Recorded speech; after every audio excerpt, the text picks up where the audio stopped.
Do you want to be a part of the Coco community? Sure, we all do. So join this free weekly live talk show to find out how easy it is to watch at home and learn about your color computer. At the CoCoNation, more than 9 million men and women have participated in the community without setting foot outside their homes. And now at home in your spare time, you can see what's happening, or even join the discussion. Choose from any one of these segments: panel intros, project updates, acquisitions, Coco Thoughts, featured interviews and events, the Game On Challenge, news, Ron's Garage, Coco commercials, show coverage, panel goodbyes, or you can join one of our extra shows. You can choose from the Game On Challenge Live or CoCoTECH.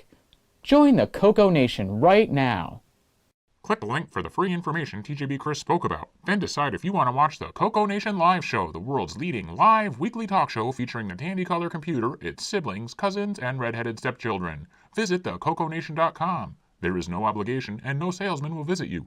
Visit thecoconation.com.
The CoCoNation show is an unscripted, live, and interactive broadcast. Anything can and will happen. The views and opinions expressed by members of the panel and the live audience are their own, and not necessarily those of the CoCoNation show, its sponsors, affiliates, or subsidiaries. Open minds are encouraged, and a sense of humor is recommended. Thank you for being a part of the CoCoNation.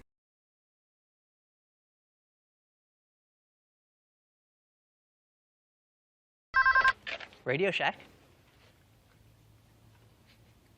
Okay. What? The 80s called.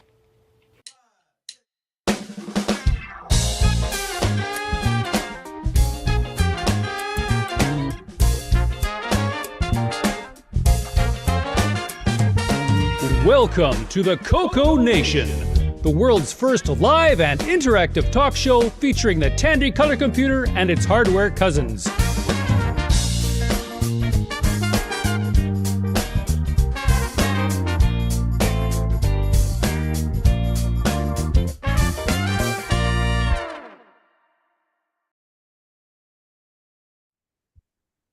Hello, everybody. Welcome to the CoCoNation show, episode 372. More Correct. caffeine. Need more caffeine. Stalled. Yeah. Yep, something like that. Yep, something like that. Self-starting is not happening very well today. You might have to grab a bag of coffee beans and just start chewing them raw, I think, at this point. Jumpstart. Let's see. Chocolate coating optional. Yeah, here we go. Bag of beans. Oh. Straight. Take them straight. Straight from the bag. All right, let's see. Let's see who we got on the panel today. First up, we got Marco. I'm number one. Glad to be here. And I'm not touching that one. Yeah, he doesn't want to be number two. That's very good. Let's see. Next over, yours truly. Then we got Kevin Holloway. Hello, everybody. Number three. And next we got Brian Wiesler. Hello. Welcome to the show.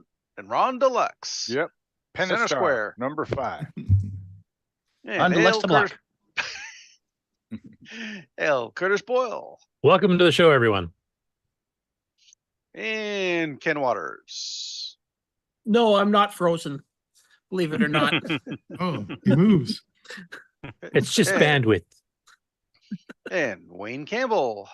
Hello, everybody. Welcome to the show. Yeah, long time no see. Glad to have you, Wayne. Thank you. I'm glad to be here. And Rick Euland. Howdy, folks.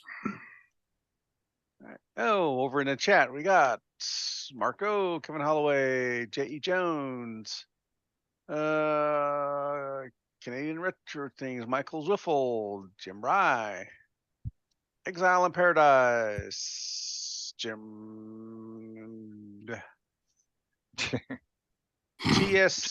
TSCHAK 909. That's Thomas Cherry Holmes. Well, hey, Thomas, how you doing? He just spells it funny, that's all. Okay. Julian Brown, David Croker, 8 Bits in the Basement, Scott Cooper. Scroll. Why, Thomas, how you doing?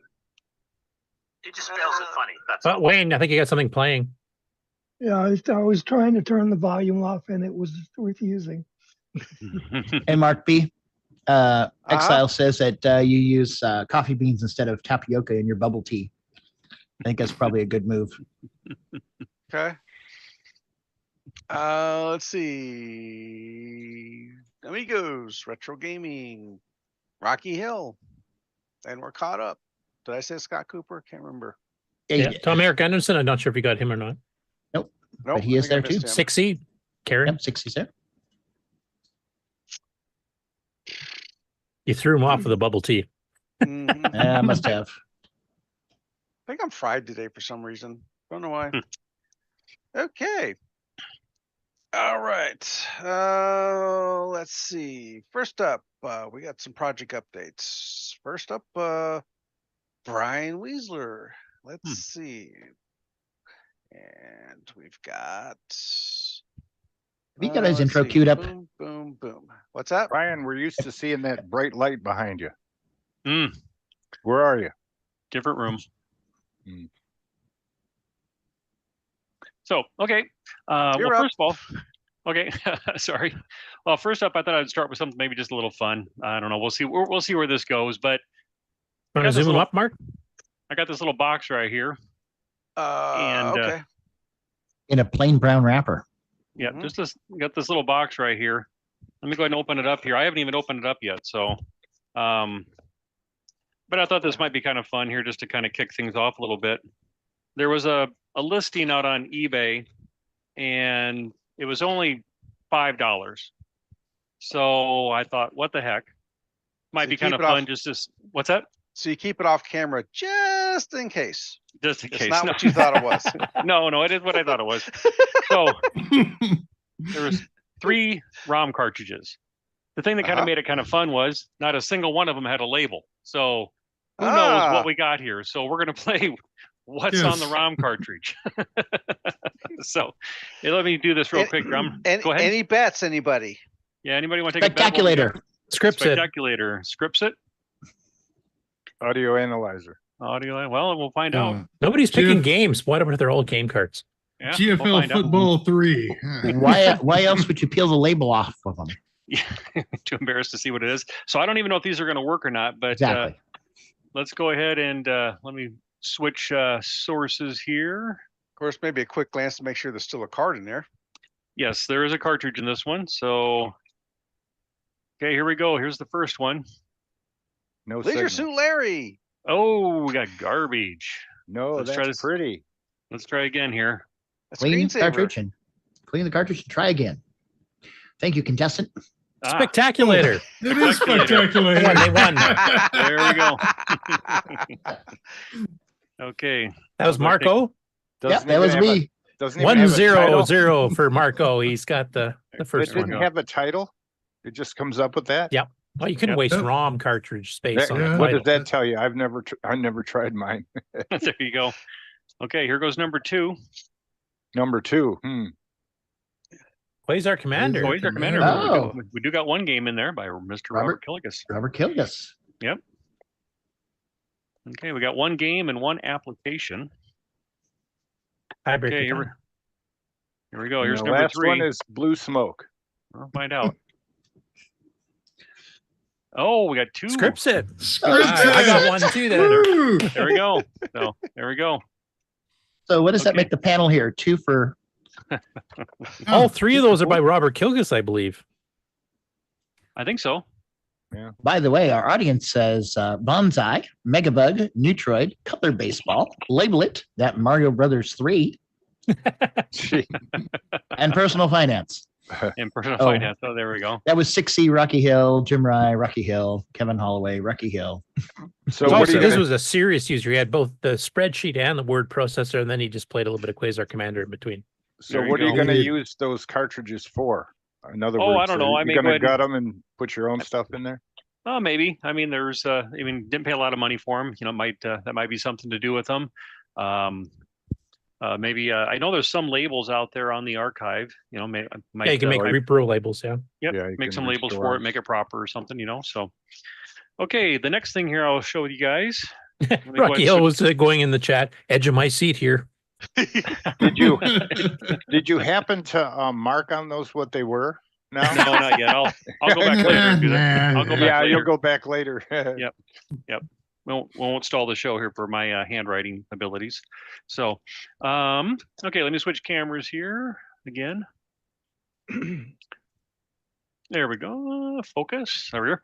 Okay, so Robert Emery had been on the show lately, sharing a few things, and I did go ahead and get a couple of his little RGB to HDMI breakout boards that he's been talking about, and also recently did a video of. So he did send me a couple of those, and it's kind of a neat little. I mean, it's a super thin board, so but kind of a neat idea of how you basically, this is 2 of them, so this would be 1/2. And the idea behind this is that if you're using the RGB to HDMI, this board is designed to be soldered to the underside of your CoCo. And then it's just tapping off just the 5 points that you need to get the signals to the RGB to HDMI board, and then you can just take it, and that way you're not having to, as he talks about in his video, if it's not a socketed VDG, you don't have to worry about unsoldering it and possibly damaging the board. And if it's socketed, you can you can tap in that way, but again, this way here, you don't have to disrupt the top of the CoCo. You can just drop this in, have your ribbon cable come out from underneath, maybe sneak around the RF shield or the TV output is at on the back of it, and just have your cable run out the side of it, and you can just have it setting there and grab your Coco, plug it in, and turn it on, and you got nice HDMI video. But this is just a nice little way to tap into those signals without having to either solder directly to the VDD chip or try to use the little spring hooks. I've used the spring hooks, and they actually work pretty good. But I agree, making a solid mechanical connection would probably give you a more reliable. Yeah, and you only have to solder so many pins. It's like you don't have to do the whole 40 either, right? Does it cost less than a Big Mac? Well, in this case here, I'm going to say no because he sent them to free. So, so that was nice. But since since he was nice to provide those, I wanted to go ahead and at least make a purchase. So he still has to send the boards though. But I went ahead and bought some of his little LEDs that he found. I think he did this as part of a project a couple years ago, where he found some LEDs that fit really nicely onto your Coco there, where the in the cover, in the vents. Yep, in the cover there. Yep, right on the very left side there. These are just square, perfect little square, and they just fit right in that little hole there. So this is part of his turbo project that he did. So I got a couple different colors. They're all white here though, but I got some. There's some red here and blue, and I think these were some green ones here. So is that for gimme chips that are installed? Yep, for like the gimme chips, and then you can also use them for power, so you can tell if the Coco's turned on or not. There's a power one as well. So yeah, I think some of you guys have probably seen those if you've seen his video, and he's been selling them at Coco Fest for the past couple years as well. Okay, so moving on here. The next thing is going to be some software. So this was one listing. I don't know why they didn't sell them separately, but anyway, I picked up this, not quite fit into the whole screen here. I may have to zoom out just a smidgen here. There we are. So this is color assembler. And, they got their little license number there. So this is 460 and this is 549 and 508. So the one eBay listing had 5 or 3 copies of this. So I'll probably you're bound to have a good one, right? Right. So, but I'll probably be selling 2 of these here at some point in time if anybody else was interested in them. So the color assembler, I've never used that. Yeah, that's one I've never used. I remember seeing ads for it, but there was already like Surcomp and Microworks and Tandy's, and we had lots of assemblers. So that was one I just never used. I don't know how it compares. Anybody else here have any experience with it? No. That's a big no. Okay. Okay. Next here, got another piece of software here. This is one I think I already have a copy of it, but it's always, I love getting the original packaging. So this was the Sourcerer. Yeah, that's a disassembler. Yep. That I have used. You have used that one? Does it Any work fairly good? well for you? Yeah, I mean it's a basic program that does it at disassembly, so you can't do huge ML programs because you won't have room for the basic program to load. But it's good for disassembling the ROMs or some ROM cards if you put the tape over the pin or do the poke to disable the auto start. And I used it for disassembling some other like machine language utility things that some other basic programs used. If they had some little ML driver up in the higher memory, I could disassemble it with that. Okay, cool. Computerware, isn't that the drawing program? Same company or not? Drawing program. What am I thinking of? You're thinking of CoCoMax? Yeah, isn't that Computerware? No, that's Colorware. Colorware, okay. By the way, Exile in Paradise says, telling you, Brian, no more excuses, Brian. You have 3 freaking assemblers. You should start learning assembly language now. Build something. It's a sign. It's a sign. That's his mission for 2024 is to get me doing assembly language, learning it and stuff. So he's going to be my little Jiminy Cricket until I start. You fall in line. That's right. Next here, from another one from Computerware. This is Starship Chameleon. Oh yeah, Ken Kalish classic. So that was kind of neat. Again, the original packaging there. I've never seen the original packaging for that actually, except I think I saw the Dragon version on their archive. But okay. Let's see. They got better box art, I bet. Show us the back. A little bit of tape here. Let me see here. What do we got here? Let go. So I wonder if this was a dealer or somebody that sold stuff or what? This was part of a listing, and I missed the first couple. I can't remember what it was. I would have loved to have gotten them. I can't even remember what the programs were. there was a seller out there, and her and I were chatting a little bit. She does mostly flea market type stuff, State dishes sales. and other types of collectibles and things like that. I don't know how she came across this stuff, but she had no idea what the value was of it. And the first listing that she did that I missed, somebody got a really good deal. I wish I could remember what it was that she was selling. But then she listed these, and I was able to snag up this and a couple other things from her. And so, Have we played Starship Chameleon on the Game On Challenge? Ken? Yes, we have. Okay. One of my favorites from the 1982 era. And a lot of these here also had like their little insert here that they had as well, talking about different games that they were selling, like games, Pack Attack, Starship Chameleon, Eldorado Storm, Maze Race, Magic Cube. Hey, Brian. Magic Cube is one we don't have. What's on that? the archive.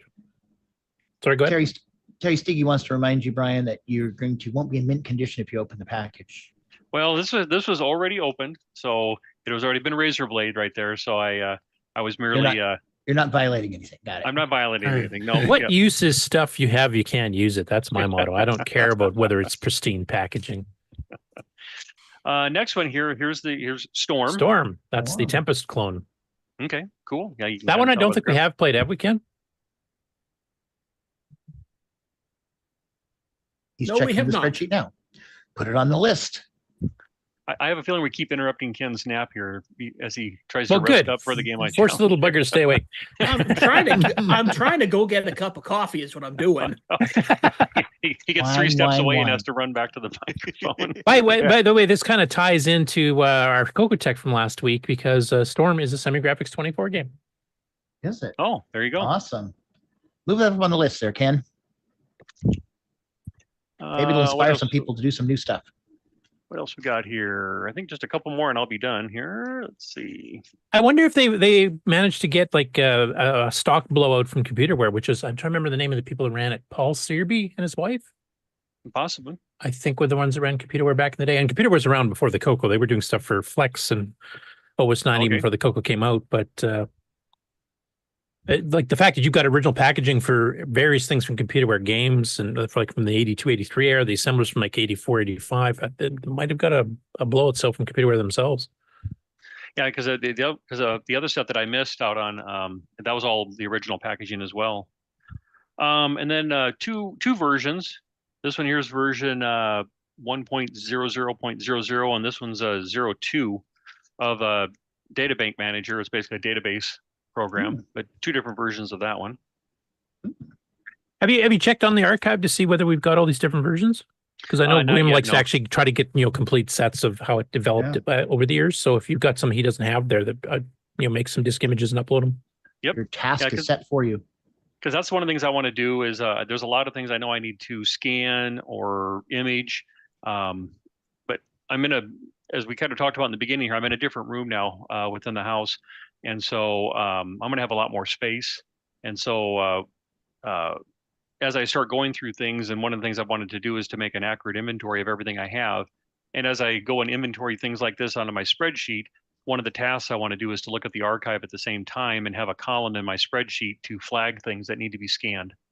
And so both the discs and the manuals, because like I said, William's trying to keep a running tally of the various version numbers that were released, and I've uploaded a few that, like Mikey Term, for example, I uploaded 2 versions I think that he did not originally have. So if you've got several, definitely check to see what he has, and then maybe we might even have more up-to-date versions than he has.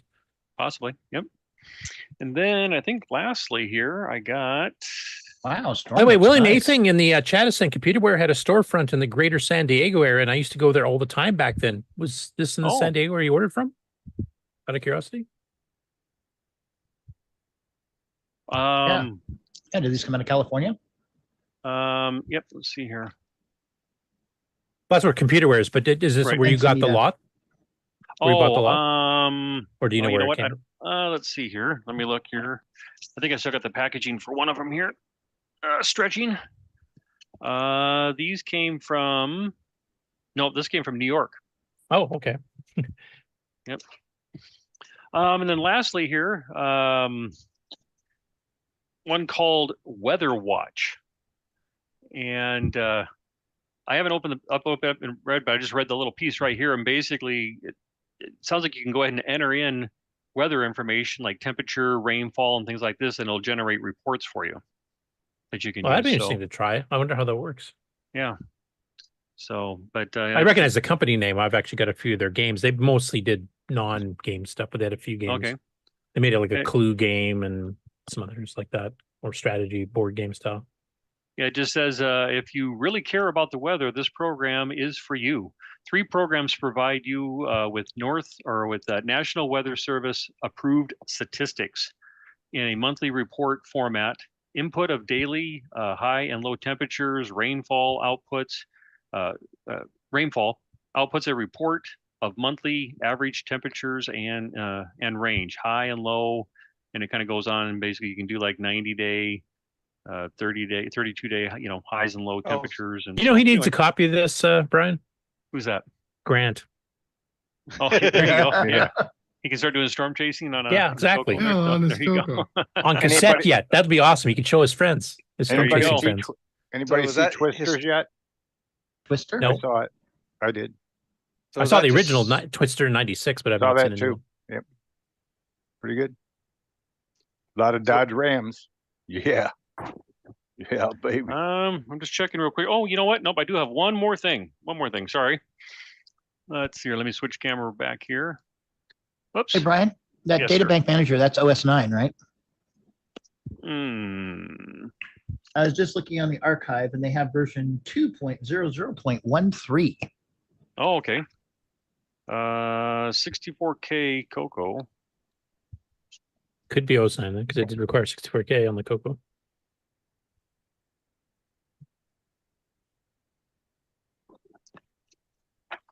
Let's see here. Just glancing here to see if it says it immediately here. Doesn't say it on the label, but It is disk though, right? Yeah. important notice for OS 9 users. Does it say on the disc? No, If he you just were said it not didn't. I didn't see anything immediately. Yeah, that's your only hope, because It did say OS 9 users, so does that mean it's a fat binary where it's got both versions?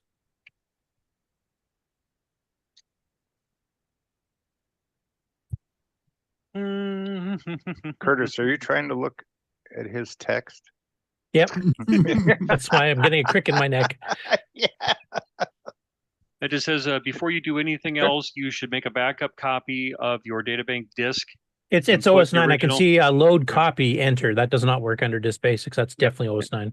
And you also got your slash D0 Passes. install. Yeah, OS 9 then for sure. Yep. So, yep. And what versions do you say you had? This disk here says 1.00.00. Oh, the very And then the first other- version. Wow, And that's then, the first and then one. this one says 02, or the other one says 02 for the version. And what And was the then one on the archive? It was 2 point something, wasn't it? 2.00.13, yeah. So it's Okay. they have Oh, version these 2 are on the the first archive. versions then. Yeah, okay. That's Yeah. definitely historical. Yeah, he said these probably OS 9 level 1. Yeah, it is. Cool. You have a task, Brian. There we Do go. not- I got do not I got fail lots us. of tasks. I have a lot of Robert Killigan's tasks I have to do as well. So Yeah. By the way, Grant is in the chat and he just said, I would love to have a copy of that, LOL, for okay. your weather one. And then he also There you said Twisters was a great movie, agreeing with Ron. Yes. There you go.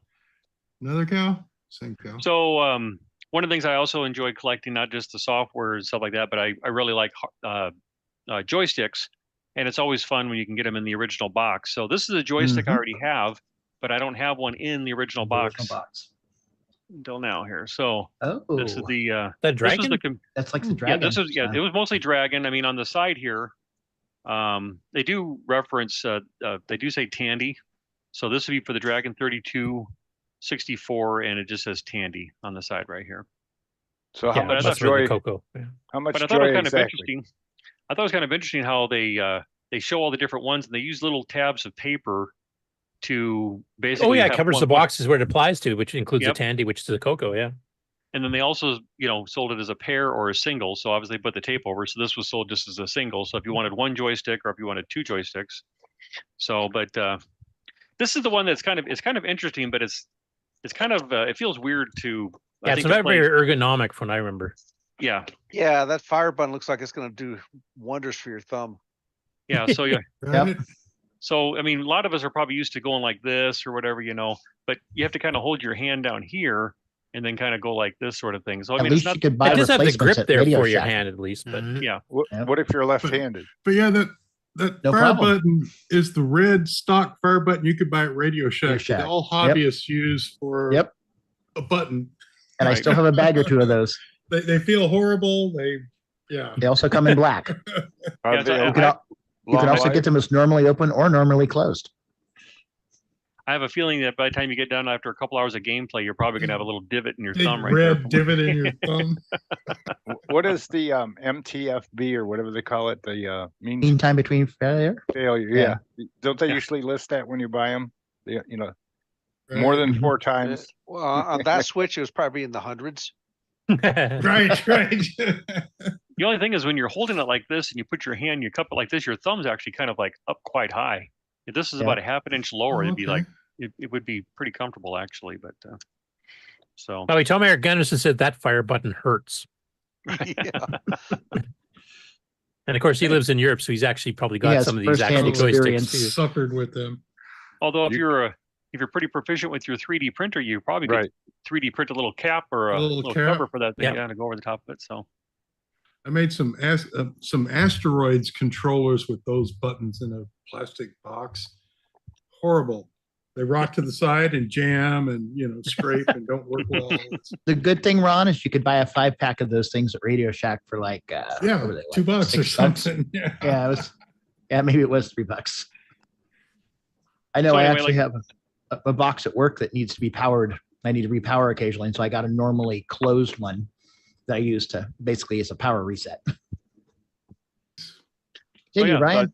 So I just got that here. Yep. So like I said, I enjoy getting the original boxes for some of those joysticks. So and that doesn't even give you an idea what color it is, does it? No, not really. Kind of a like shade bland. of blue there, right? Yeah, maybe they ran it in different colors. So who's the manufacturer of those? Does it say in the box? No, it really doesn't say. No, it just computer joystick. That's all it says. So it does look a bit. I think the company actually is. What is it? Begins with a V. Vectrix, not Vectrix. Hold on. Stand by. Standing. Voltmace. I'm sorry, Voltmace. I think these are made by Voltmace. Is who originally made these. Down under or where? Here? No, it'd be a UK. England? UK. Okay. Yep, UK. Yep. They originally probably made for the Dragon. So I think this. And welcome to Henry Strickland has joined us in the chat as well. David Ladd. So how do they compare to the Black Beauty? Well, I mean, the joystick movement feels basically identical.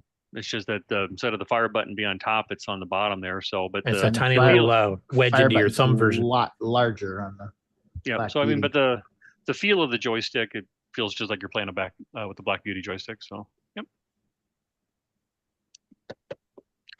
That is all I have, gentlemen.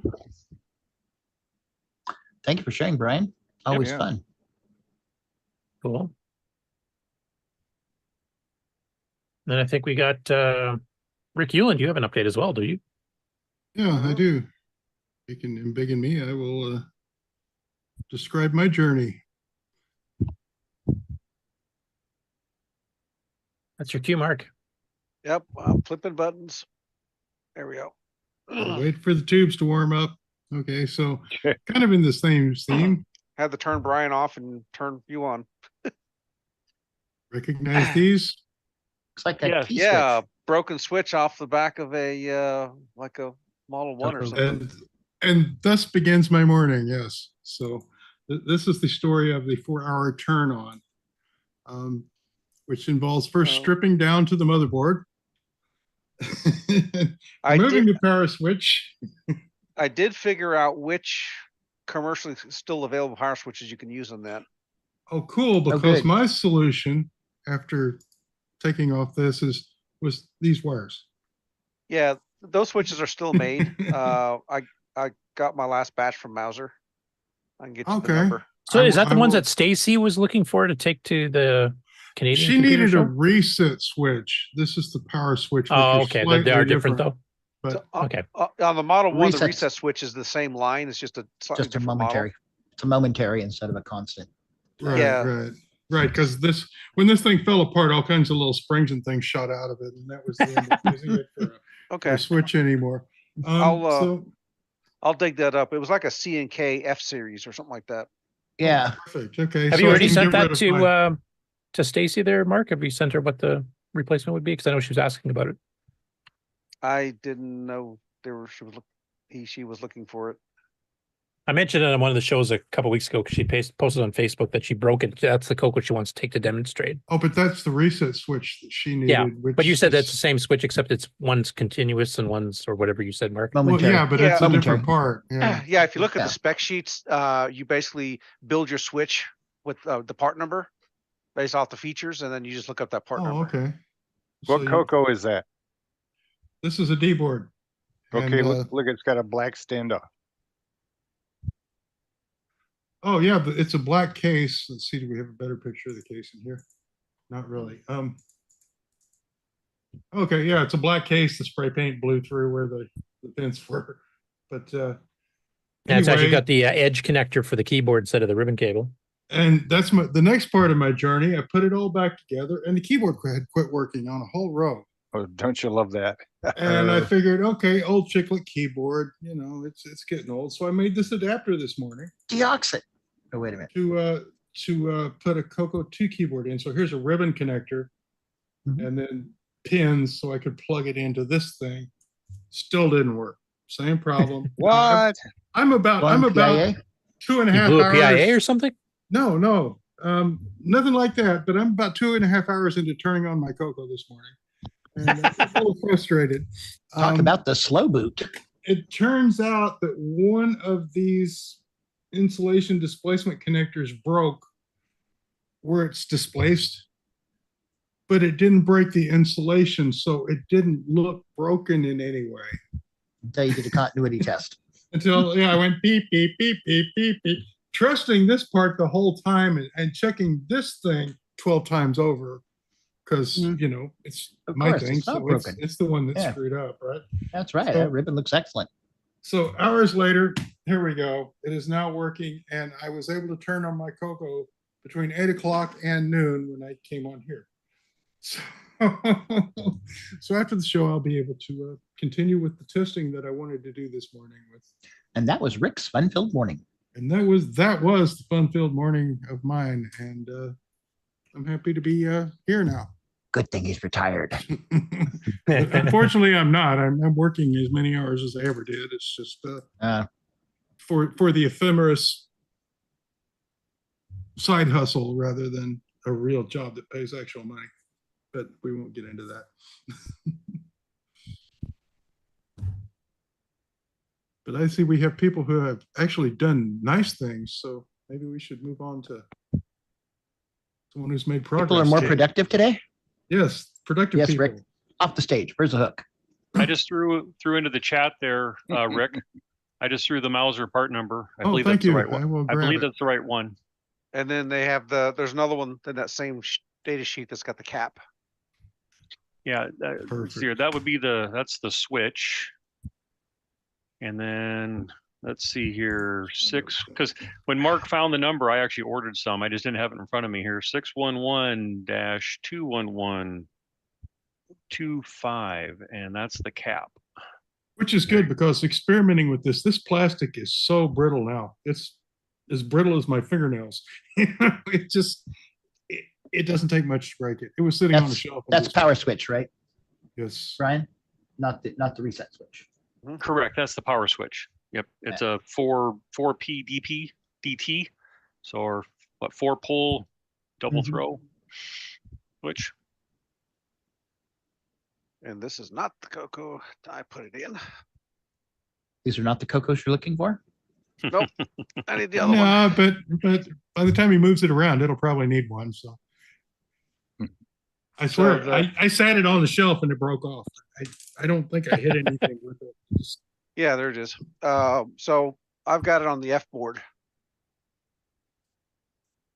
I'm going to zoom it up there so Sweet. people can see it, Mark. All new and shiny even. I like it. Zoom myself. Boy, that's a novel idea. Yeah. So Ooh, don't cross the streams. Oh, okay. Oh, that looks So- pretty good. And I opted for the one that were sealed, because you can get them Mhm. unsealed and sealed. That white stuff is the kind of dust seal. Okay. So hopefully it yeah. would last longer. You know, the original ones didn't have No, that sealant stuff on it. mine did. Yep. The D-boards did have the sealant crap on it.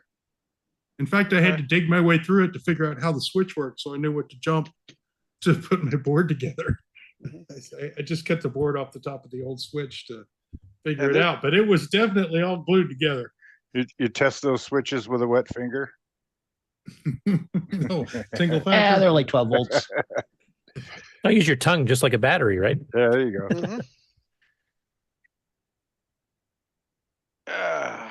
Hey, I'm still zoomed up. You How are. about that? No puking cats in the background here. Nope. No, but you should have seen the room when I got back from my 4-day trip. Apparently Okay. they had some knockdown dragouts, but the whole place was covered in fur. Well, you know, when the human's away, the cats play. Yeah. Exactly. So I'm trying to see which Something one like is that. missing all the fur. All of Alright. the above. Who lost? Okay. Yeah. Who lost? It was a let's draw. see. Yeah, Brian Wick. I'm actually on Mauser's website right now. I typed in that number there and it's just spinning. So Mauser's not very robust this morning. Slow today. Yeah. Mauser sounds like a gun. It does, but it's not. they've been Let's selling- see. I Also, think next up is pronounced Wayne, Mouser. isn't he? Yes, next up is Wayne. All right. So I guess I'll start with me and SokoBan and how we came together. It started back in 1988. My late best friend purchased a Korean Coco 2. I didn't know it was the Korean model at the time. He purchased the SokoBan game on the cartridge for that. And he decided he didn't like the Coco for playing games. So he purchased a NES system and gave me the Coco 2. And that's when I first played SokoBan. And then he also got a 286 PC and played SokoBan on that machine. So I got to see what the DOS version looked like. And that was how I got started with SokoBan. And I immediately fell in love with the game. I've always liked puzzles like that. So made it very easy for me to get into it. I'll fast forward a number of years. I found out about SokoBan, and I was looking at the puzzles that were in it, and I was comparing them to the puzzles in the DOS version. At the time, I didn't have my Coco 3 anymore, didn't have the Coco 2 anymore, but I did have a Windows 2000 PC. So I was playing the DOS version on that, and I started comparing the puzzles and figuring out that they weren't the same. I mean, they were almost the same, but there were differences. So that got me started on trying to figure out just what the original SokoBan puzzles were.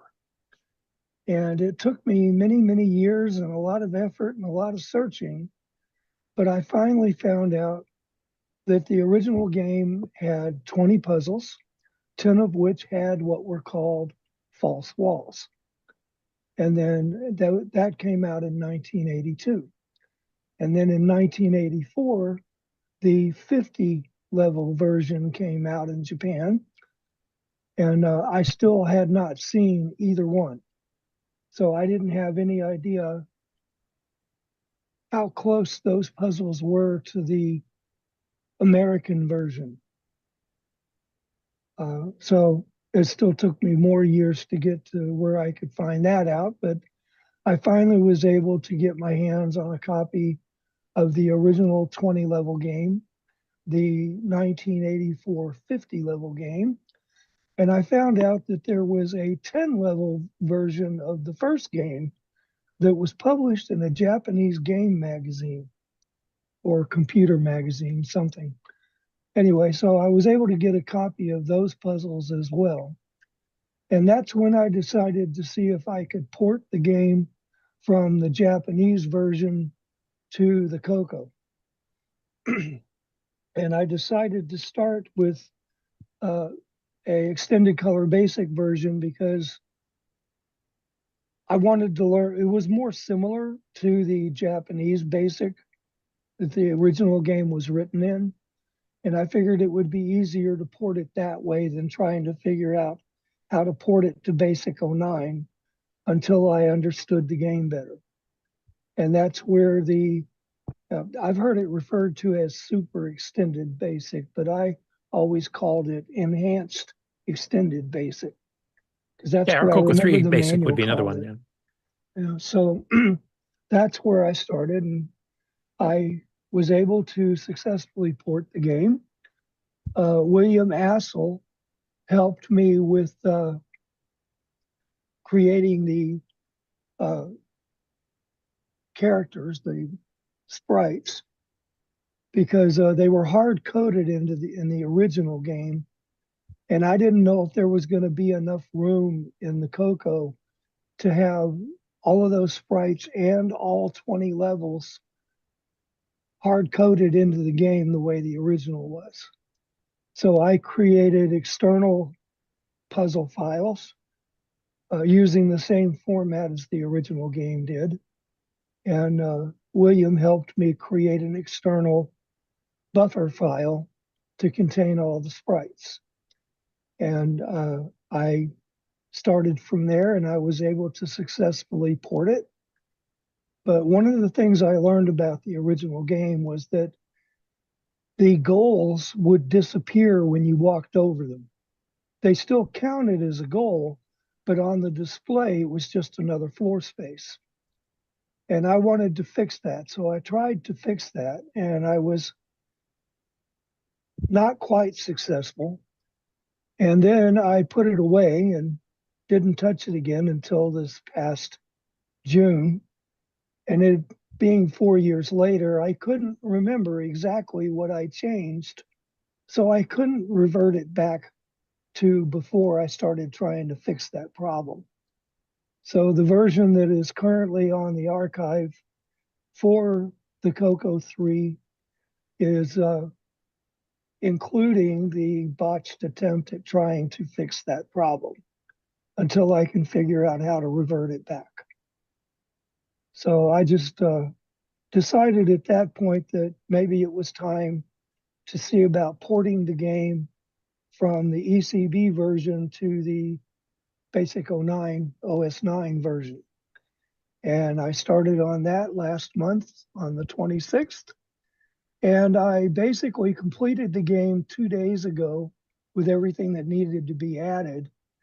But I found another bug or two since then that I squashed and added a couple of other things external that I didn't include in the disk that I gave to Curtis. And he took the one I gave him and managed to get it to work in the EOU environment. So the next version of EOU is apparently going to contain that version. But I guess I'm going to have to provide him with the updated version that I've done since then. The game itself isn't so much updated as much as it is the external stuff, but there is a couple of updated things. So I'm going to try to share my screen here if I can figure it out and show you what I've got going so far.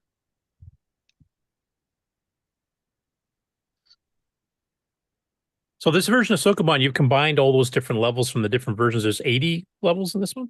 Yeah, it's all 3 versions in one game. Because anybody's got the Tandy cartridge version, they'll just have the 50. So this is 30 additional levels. Yeah, and it's not even the same 50. The Japanese 50 puzzle game had different puzzles. For the comparing to the American version, some of the puzzles came from the original SokoBan. I don't think any came from the 10 levels that were published in the magazine, and some of them came from the 50 level version that was published in '84. Some of them are unique to the American version. I have it all sorted out on my website where I can provide the link to that if you want to check it out and see what. Yeah, we should post it up in the chat there so people can check it out. Okay, well, you can do the demo first. You can do it near the end of your presentation here. We'll just you can post to the chat here in Zoom, and we'll put it into the main chat. But you can demo the game first. Okay, well, so what you see here is my working setup. This is not the disk that Curtis has. It's the setup I have on my hard drive. So you noticed all of the files in the directory. The GameDat file and the snapshots folder don't exist until you run the game for the first time, and it creates them. And inside the snapshots folder, it creates a file called snapshots.dat. And that is where the snapshots are contained. So a snapshot is a game saved in progress or a level saved in progress, or? It's a level saved in progress. And you can save progress on any level you're playing. It isn't limited to just one. So I will demonstrate. See, I think I have to go to it to actually do that. Okay. Oops.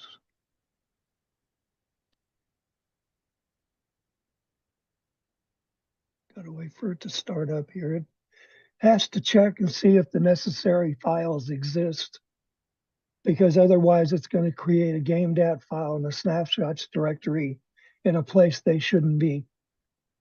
So now you won't see key presses from this screen or the gameplay screen because I did it that way on purpose. You're going to know what key you press, but I will tell you which keys I'm pressing. So I start by pressing resume, which is R. So it loads what the current puzzle I'm playing is. And you see there's already a snapshot. So I type yes to load it. And then it automatically finishes loading the puzzle and displays the snapshot. So that is not what the starting point looks like. It actually starts with the pusher almost all the way to the left, and the box that he pushed underneath that first isolated wall block. So I can show you that by using R for revert.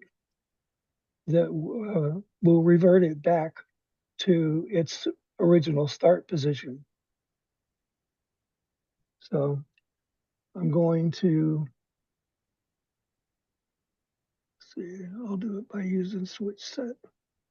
This is, I think, 4. We'll see. If it's not 4, it's a different puzzle.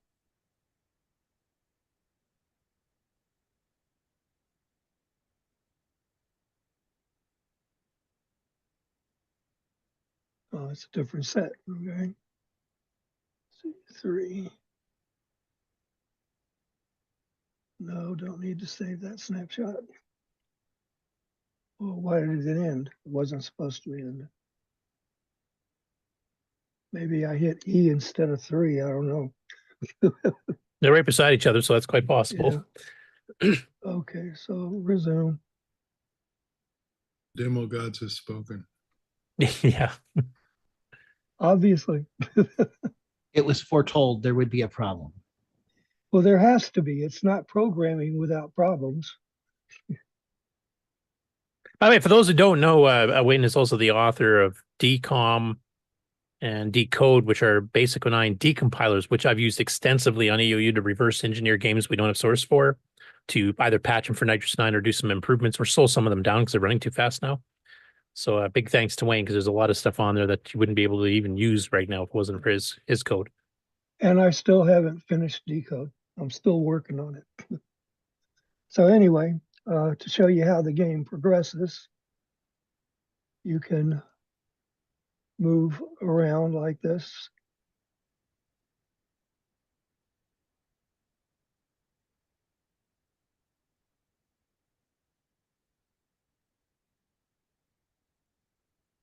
And then say you need to stop for whatever reason, hit progress, hit end, and it asks if you want to save the snapshot. I say yes, and it saves the snapshot. So run again.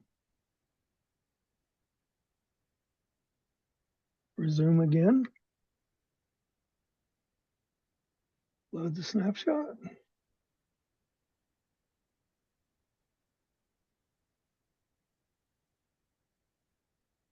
And it's back to where I stopped. Now I can switch levels by selecting S from the pause menu. You press P to get this, then press S to switch. No, I'm not going to save the snapshot because it only checks for saving a snapshot if the number of moves is greater than 0. So if you load a saved snapshot, the number of moves is greater than 0. So it's going to ask you if you want to save it, even if you didn't move anything. So from this, you can select 1 through 4, and it shows you how many puzzles are in each set. So set 1 is all 80 puzzles. Set 1 is the original 20. Set 2 is the 1B version. And set 3 is the SokoBan 2 version.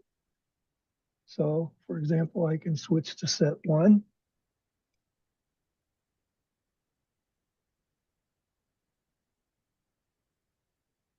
And it will take me to the last puzzle that the last puzzle I finished +1. So this is the puzzle I'm currently working at in set 1. Now, yeah, level 7, it says there, yeah. Yeah, and well, okay, on the level numbers, even though the level numbers are basically 1 through 80, sets 1 and 2 start at level 1. Set 2 ends at level 20. Set 3 starts at 21 and ends at 30. But you notice, I don't know if you noticed it or not, but the level number displayed was not 20-something. And it's because on the display, not on the file itself, but on the display, I subtract 20 from a level 3 level, and I subtract 30 from a level set 4 level. That way, what you're seeing is what would be the actual level number if you were playing the original game. Oh, it's a level number within the subset. Yeah, exactly. Levels, sets 1 and 2 both start at level 1, so I don't have to subtract anything from those. But now, set 2, your original original Coco 3 basic version, did it have snapshots or no? No, I didn't have any extra features in it at all. It was just a recreation of the original game, but it had all 80 puzzles. And so what all have you added to the new one? You've got some on-screen instructions. I've seen you've obviously got the snapshot save. I think you added an undo too or something, didn't you? Yeah, I added undo last move. And I got that to work even with the false walls. So if you push a false wall and you didn't intend to, you can hit undo and it'll put it back. So, but anyway, I'll demonstrate undo. By the way, Jim Gary just commented, says, wow, looks like the PC-88 version, which I think is the Japanese one, correct? That is it. It's the PC-8801. So say you did that and you didn't mean to. U for undo. The original game does not have undo. So if you are playing that version and you make that move like that, you have to restart the puzzle unless you can get out of it. Now, this one you could get out of it. but by just going up here and moving that other box. But you could not do that in the original PC-88 version. And as far as I know, you couldn't do it in the Japanese SokoBan 2 game either. They just never added an undo. That's why it warned you in the start screen that if you made a mistake, the box could get stuck, or you could get stuck. And then you have to restart the level right from scratch. Yeah, you have to restart. Basically, do what I do is a reset here to get it to start from the beginning again, because it did not save any moves. It did not save whatever level you ended at. So next time you came to play, you could choose a level to go to, but if you pressed S for start, you started at puzzle 1 every time. So that would be annoying. very annoying. So I've got mine. If you press S, it does start at the first puzzle of whatever set you're playing. That's why resume is there. Resume will allow you to begin at the next puzzle after the last one you completed. So it's something that the original game didn't have. It had a go to, but it did not have a resume. But it wasn't exactly counting things. It didn't care how many moves or pushes. It didn't care how many puzzles you'd played. It wasn't tracking any of that. So this one does. So as far as additions go, there's the snapshots, which I've already demonstrated. I also added an about screen so you can read up. Now I'm going to do this with, I'll show you that the menu is there, but I'm going to do this with number keys because I made it where you could press a number. So this is actually number 1. Number 2 shows you that. Number 3 shows you that, and 4 and 5. And then I made a list of contributors who helped me with this version of the game, that were people that commented and helped out some when they could in the Basic 09 channel on Discord. Okay, and then the last one, 7, ends the overlay. I also added instructions. Press I for instructions. You get the start screen instructions. You'll notice the one thing that's not in this is I for instructions and A for about. And it's because those are already included on the start screen, so I don't think you need an instruction to tell you they're there. Okay. Number 2. I mean, a couple of comments from Jim Gary here while we're going along. He said, hey, nice undo feature. The key press input was awful for that version, talking about the original, I guess. 2 moves from a single key press. I'm not quite sure what he means by that because I've never played the original. And he also says he also added an undo to the MC10 version, which is based on the Thinking Rabbits original version. Yeah, that's cool. So anyway, on instructions, this is the instructions for the gameplay. The arrows indicate the arrow keys. So that's what you push to move and push boxes. Then to pause the game, you press P. To continue where you currently are on the current puzzle, you hit C and it just goes back to the game screen. You can switch sets. You can go to another level. You can end the game. In the gameplay mode, you can press S to reset the level, and you can use U for undo the last move or push. Now, I also did not add about an instruction to this one, even though they are available. They weren't available in the version I gave Curtis. I just added this yesterday because I tend to find reasons to add and change things based on level of annoyance. So when I get annoyed because I can't look at the instructions while I'm playing the game, I make it so I can. So that's what I did. And so anyway, 3 is another special one I added. If you tend to, like I do, to forget which set you're playing, you can look there and it'll show you what your current set is and show you your current progress on each of the 4 sets. So that's a quick way of being able to remember what set you're playing when you don't remember. And then That would be me. 4 ends the overlay. Again, both of those have menus, so you can use the mouse and select a menu option if you want to. I use the numbers just because it's more convenient to me. But so that's basically everything that the game does. But I've also added a couple of other things. No. And if you don't save the snapshot, it obviously won't save it. Now, I created a program called Snapshots. You can see the .bo9 source file that's listed there.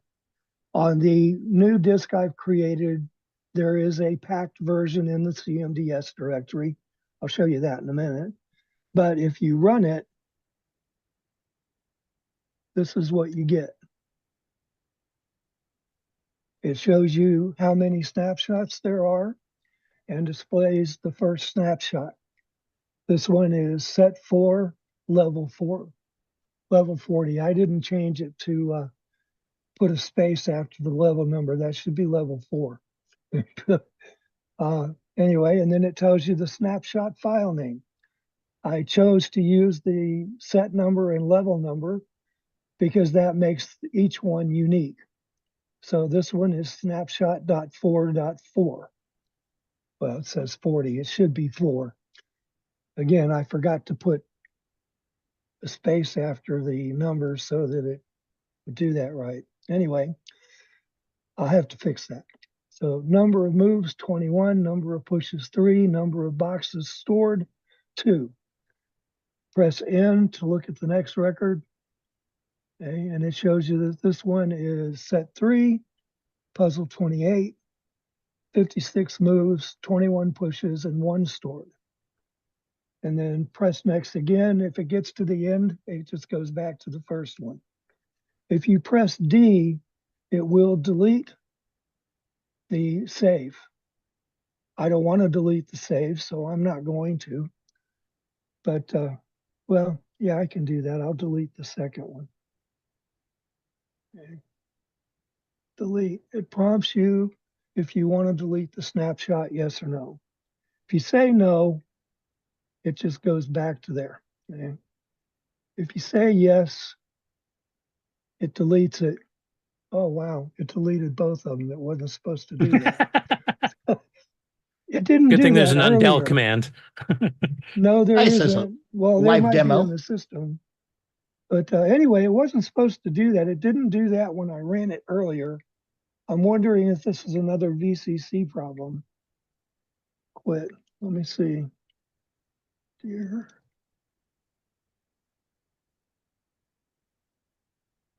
Yeah, see, it said there weren't any snapshots left, but that one's still there.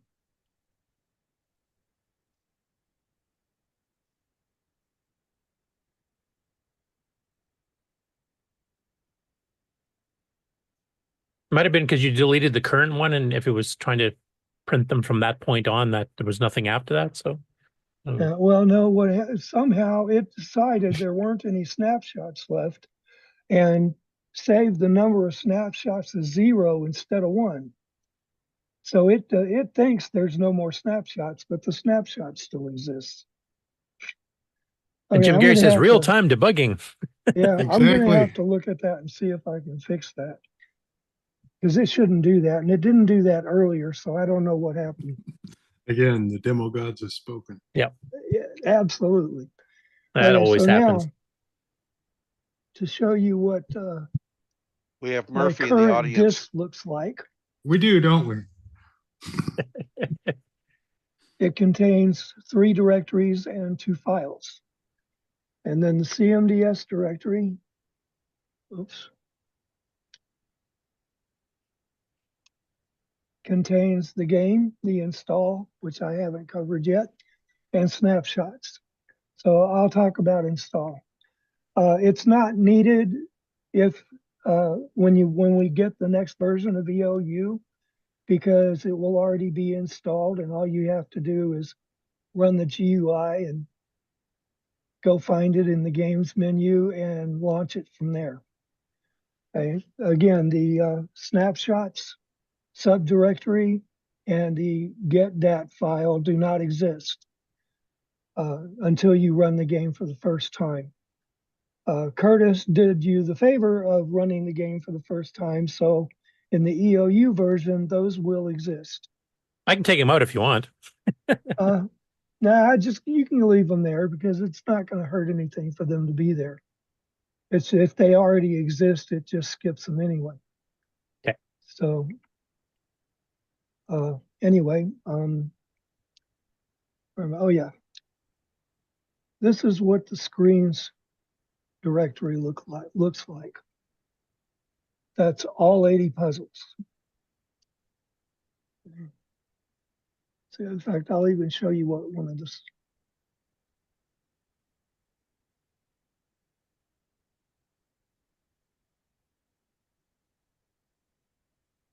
They're just text files, by the way. But Yeah, so you could edit and create your own levels. Yeah, that was the entire point. If you wanted to, you could create your own levels. And with the source code to the game being there, you could modify the game to keep all of those 80 puzzles and just add more to it. But I didn't exactly include any instructions for how to go about doing that. Anyway, let's see. Source folder. There is the source code to everything. The program variables.txt file is a definition file for all of the variables in the SokoBan 1 procedure. It does not include all the other procedures, but those are so short you shouldn't have trouble figuring out what's in them. But the SokoBan 1 procedure has so many variables that I thought it was best to include program definitions just in case you didn't understand what a particular variable name was all about. And then you'll notice there is another B09 file called game data. Well, that is another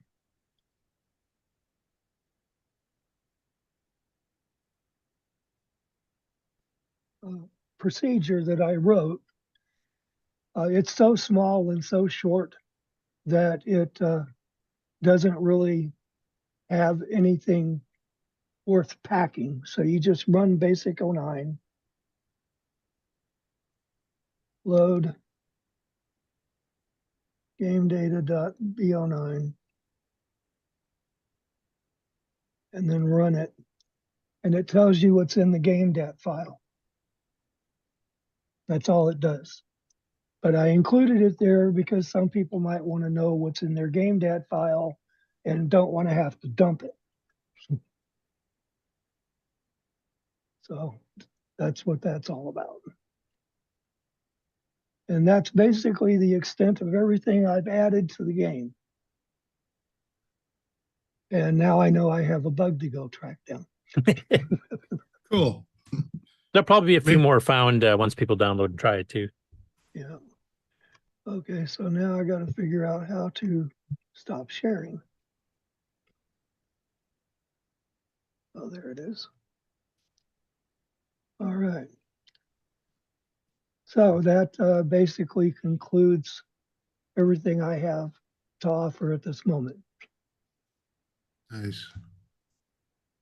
Yeah, it looks like a good port. I didn't realize the graphics were that closely based on the original PC 88,000. The only difference between them and the original graphics is that the original graphics were an odd number of, yeah. I love it when my brain decides to stop working. So they weren't even byte aligned. Yeah, well, no, not so much byte aligned. It was the number of, well, it could be that, I guess. Number of pixels.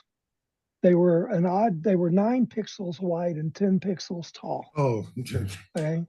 And so that wasn't going to work too well on the Coco. And because it kept adding a blank column on the right Yeah, side. because even super extended basic wants you to do a byte aligned on the high res Yeah. screens. So I just doubled the centermost column so that it became an even number of Sweet. yeah. Man, I'm doing good today. Anyway, so that's the only difference between them, is that because I duplicated what the original sprites looked like. So you're basically looking at what the original game looks like. Now, I don't know too much on the specs of the PC 8801. Was that what CPU was that, and what was the graphics resolution and colors and stuff? It was 640 by 4.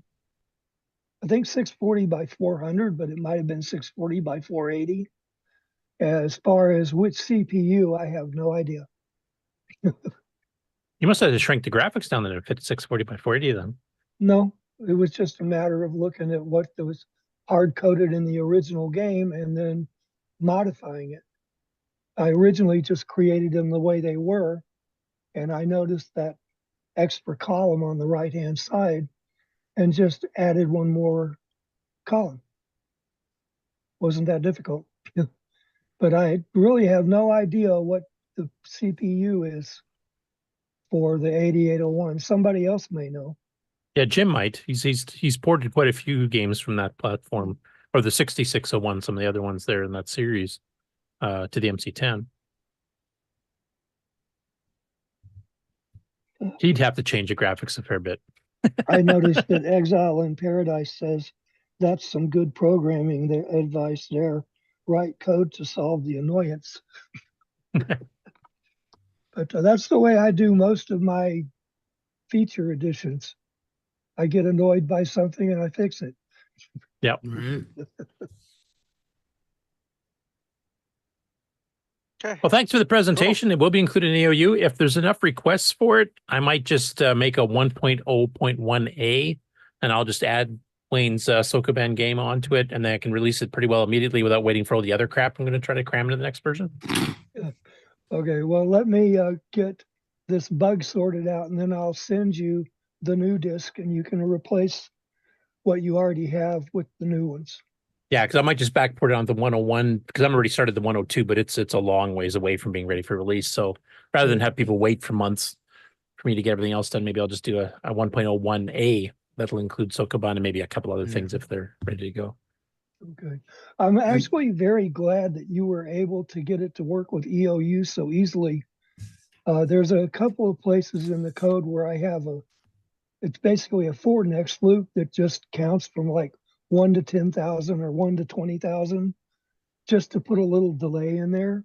And I didn't know if that was going to have an impact on what you're trying to achieve with EOU, because I know you like, for anything that's going to be tying the system up to yeah, do a sleep call instead. I can help you with that, because it definitely it makes multitasking a heck of a lot smoother. So I've got it as far as the key press routines go. I've got that in there. It's just not on those little timer for next loops. Okay, yeah, I can help you with that. We'll just have to figure out how long your time delay would have been in seconds or whatever seconds, and then do the equivalent sleep call. Okay, I appreciate And then it. it's much more multitasking friendly. Hey, thank you for that, because I'm trying to learn more about that stuff. I've never really had to deal with multitasking issues before. Yeah, we had to do them at work, and that's the only reason I learned, because I did the exact same thing. I need time delay. I'm used to basic. Like I think color basic and extended basic, 1 to 460, I think was exactly a 1 second pause. You just did a loop if you needed a 1 second pause. Whereas on the OS9, if you're going to do the same thing, you'd set a sleep for 60 clock ticks, which is 1 second, 60 hertz. And that way it lets all the other processes to have all the CPU time. And every time it comes by to run your program, it goes, you're still sleeping. I'll just skip right to the next guy, because you're still waiting. And then your other programs run faster, smoother, the whole bit. So it's really nice. Yeah. But until you write and have multi-user people or multitasking actually running, which we did at work, you didn't really think about it. And then you say, why is this running so dog slow? Because 2 other users are on and they're just sucking CPU time waiting for a key press or doing a time delay or something like that. Well, and then you go, the key press routine in OS9 only checks, actually this basic does it too. it only checks once every 60th of a second to see if the key presses have changed. It doesn't sit there and pound the PIA repeatedly to figure out if you've changed a key press. Like, in 1,000th of a second, did you change a key press?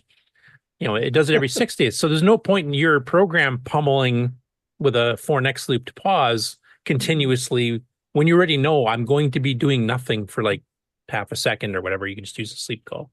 Yeah. So yeah, once you learn that kind of stuff, you can make them friendly. I want to learn. And back when I had my Coco 3, it was just me. So even if I had two windows open, what was going on in the other window didn't really matter because it didn't slow down what was going on in the window I was in. Yeah. Whereas at work, we had 8 serial terminals, plus we had 3 or 4 windows running printers at the same time, all simultaneous. So it was a bit of a different mindset we had to get there. A big difference. I will mention Wayne and I are probably going to do a Basic 9 presentation at some point in general.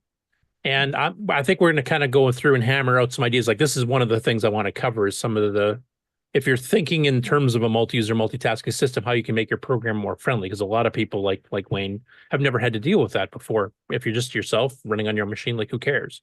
Mm-hmm.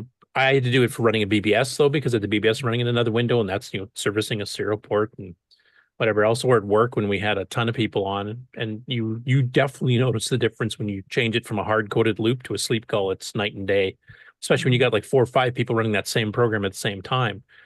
Then it really, really makes a difference. So yeah, we'll come up with some things. I know Wayne wants to learn some other stuff. I think you're pretty new to the graphics side of things too, so maybe we'll cover some of that. I am. This SokoBan game is the first time I've ever tried to write a game, and it's the first time I've ever tried to use graphics. So. Yeah. You've done like decompilers and stuff that I've never tried writing. So. Yeah. Oh, wow. We got some reports on the PC-88. It's a NEC PD780C-1, which is basically a Z80 with a 4 megahertz clock maximum. So that's kind of the same chip as in the tier city model 1, 3, 4, 4P lines.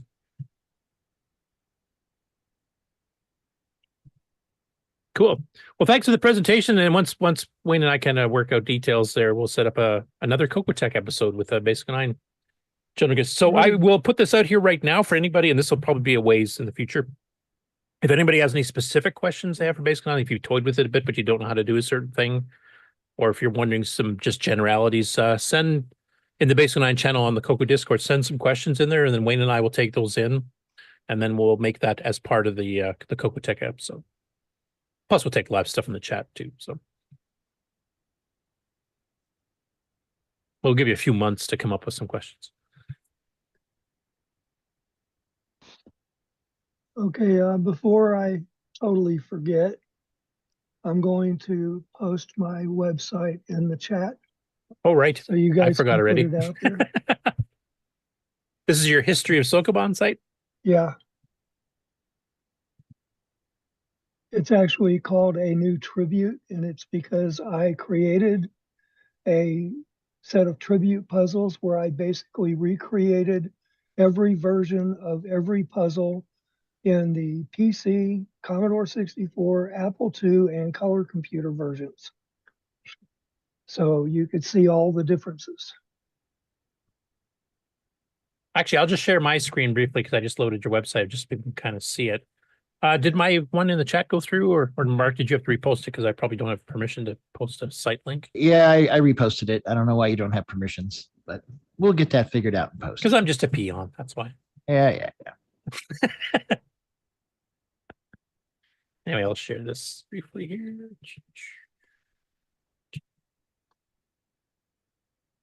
There, you guys should be seeing that. Like this looks like the original CGA DOS version. That is the DOS version, yeah. I can tell by the Horde color set. Mm-hmm. Almost as bad as our pastel one, right, Nick? Yeah. By the way, welcome, Nick. He's woken up and joined the show. If you would like to see what all the different variants looked like side by side, there is a link up there on the right-hand side. It's I gotta remember. Oh, over here you got a bunch of stuff. Yeah. I think. Let's see. Oh, I like standard this though, like for- you mentioned here, in order from top left, you show color Yeah. computer. Now that's not the color computer 2's graphics, but that's the No, maze. that's the puzzles. And you're mentioning here the bottom row, Commodore 64 unsolvable. So some Yeah, levels there were was made one wrong. puzzle.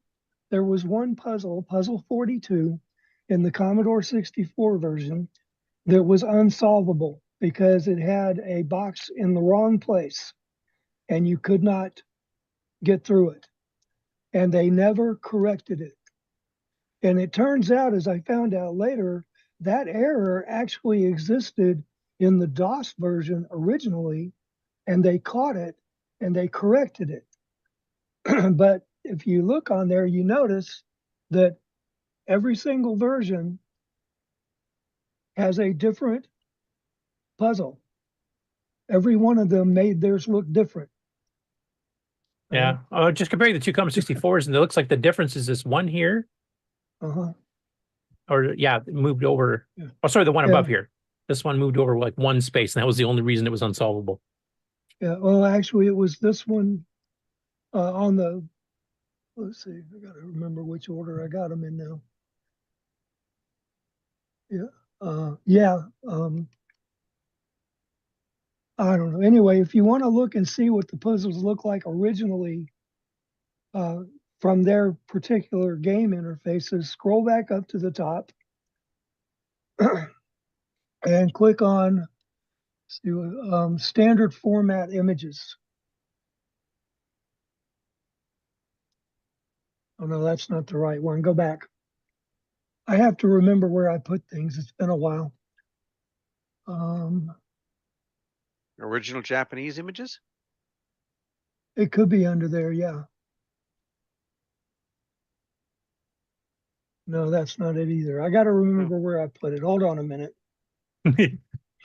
Well, it looks like you haven't done updates to the site since September 23, so I can Yeah, understand you it's forgetting. been a while since I've actually done anything, so I have to figure out where I put it. Anyway, if you want a comparison of the various versions and like some of the bug fixes had to be done, some of okay. the stuff was done wrong, this is a great site to go to. So it's in the chat now. We'll put it in the Basic 9 Discord channel too, just so people that are interested in his game in particular can actually go to this site and kind of get the whole history of SokoBan as well. Yeah, click on SokoBan Solutions.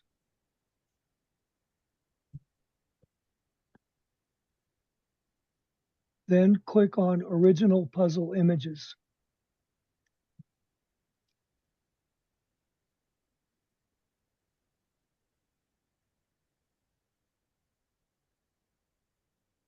Do I have to go to a certain one?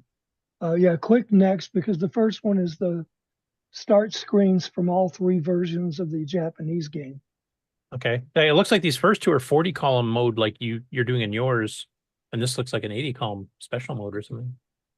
Yeah, the third one there is the SokoBan 2 one, was a disc version. The first two were cassette versions that I got from, and then so the third one was a disc version, and I think they did convert it to 80 column. Okay, and then here's the Coco version from Spectral. Yeah. So you see on the copyright screens, SokoBan didn't have a splash screen, so I just copied the data from its information. But you see the start screens for all four other variants: PC, Commodore 64, Apple II, or actually Apple II, then Commodore 64, and then the color computer. And then if you go to the next one, you'll see the first puzzle. And you can see what the difference is.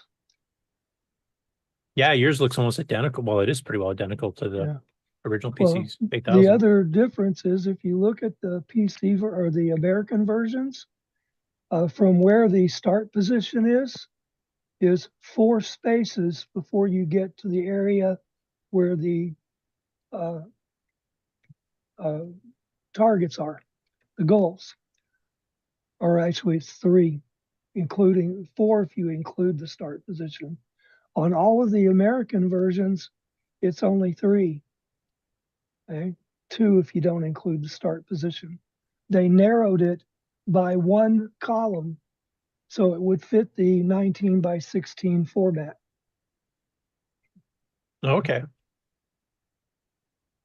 So then if you click on go, you can select which one you want to go to. So click on that and go down until you get to 42. And then you can see what puddle 42 looks like.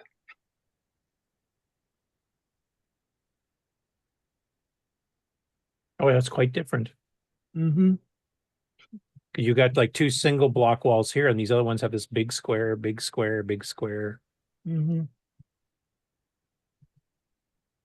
Yeah, and you can see on the Commodore 64 version that one box on the far right is down in a place where you can't push it down, or well, pushing it down is all you can do, but you can't get past it. And then the two boxes to the right of that, no matter which one you push, you can't get past them. Right? So Actually, on the DOS version, they moved the bottom of those two boxes to the right one. On the color computer version, they moved the far left box up and over one, or no, just over one. And then on they did the same thing on the Apple II version. So the Apple II version and the color computer version are the same.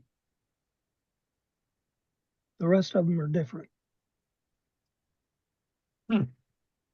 Yeah, it's strange. I mean, if you're doing a port of a game, you figure, unless it was just an outright mistake in some cases, but you'd figure they'd be the same. But yeah, well, I think what happened, and this is just my own thoughts, I think what happened is that the MS-DOS crew caught their mistake and republished with the corrected puzzle, because both versions of it are out there. My friend that helped me with the PC 8801 version has them, and he showed me that the PC DOS version has the unsolvable level in the early version, and then he has another version where it was corrected.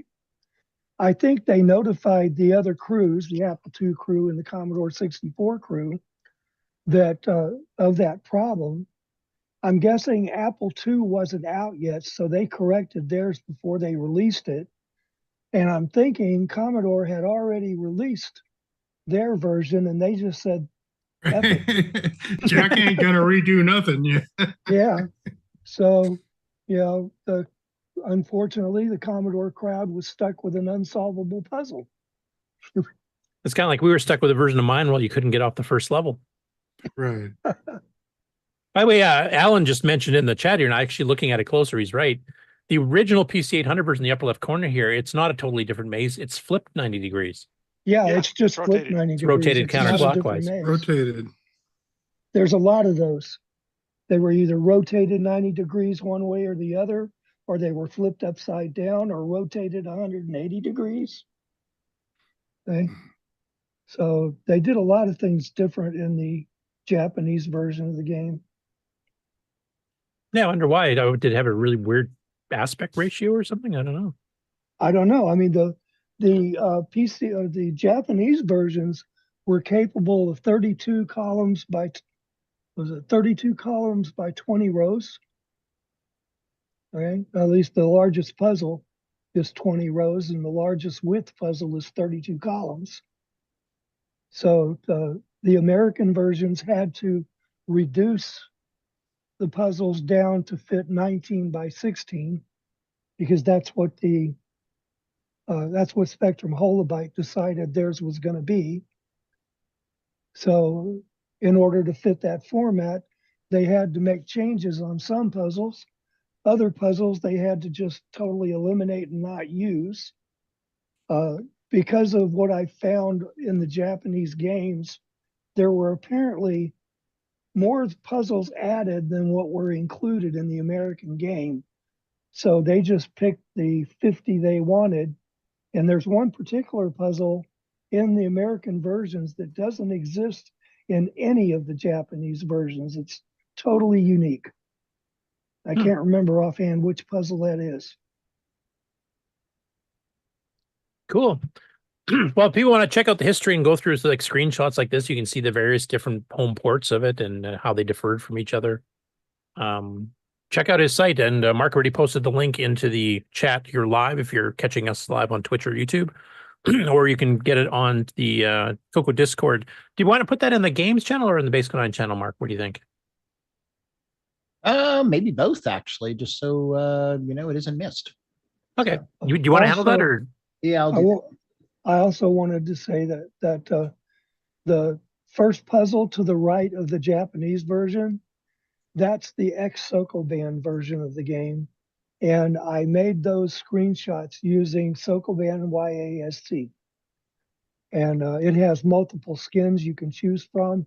That happens to be the skin I like. This one right here? Yeah. Yep, that's the one. That's the skin I like because it basically marks out every space. And I like being able to tell the spaces apart. Some of the skins don't. Yeah. Oh, cool. So you got a couple little bug fixes to do, then we'll get you to release it. And then maybe have some people kind of hammer on it for a week or two to see if there's any more bugs to find. Which usually hopefully happens. they won't find any. I've been trying to make sure they were all squashed before I put it out. Yeah, and then I'll do a special release of VOU to include it because it's a good game. It's a fun game if you're into puzzle games. This one has more puzzles than any other version of the Coco's ever had, and it'll keep you guys distracted. You guys have to solve all 80 levels before I finally release VOU 1.0.2, and that'll give me lots of time. Be prepared to spend a few days.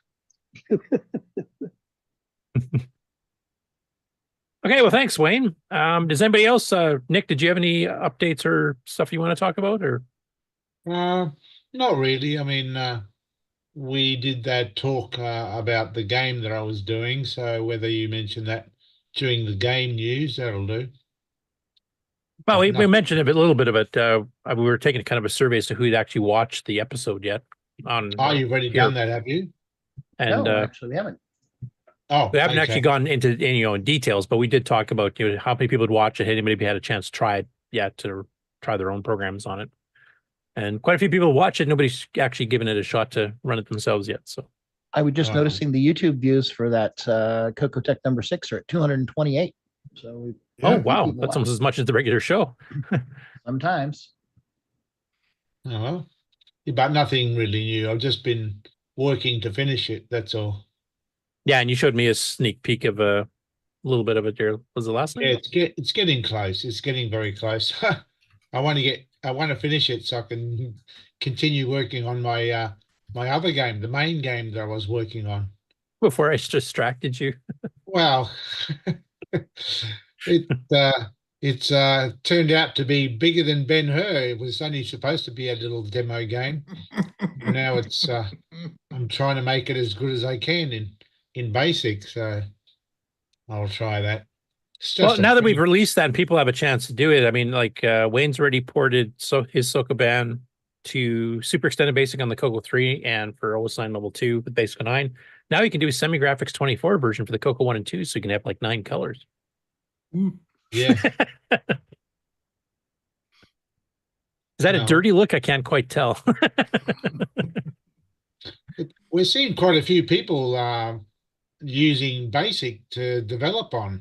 I mean, me with Extended, the BASIC 09 one there, and I think Erico had UG BASIC. So, yeah, good to see. Yeah, and just this morning, we'll cover that in the news, but Glen Hewlett actually released the first version of his new BASIC compiler for the Coco 1 and 2 as well. All right, well, cool. So we'll cover that when we get to the full compile news. my program as well, make it run faster. It looks like there'll be some changes required. Right. But we'll go into that. Was a what? You must be kidding look.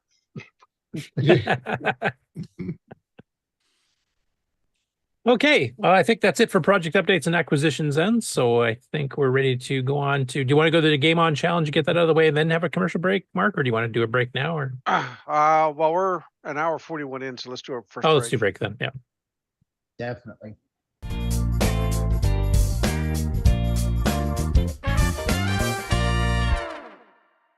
Hey, Amy. Hey, Taylor. We're watching the CoCoNation show. Yeah, we are. Woo! You should too.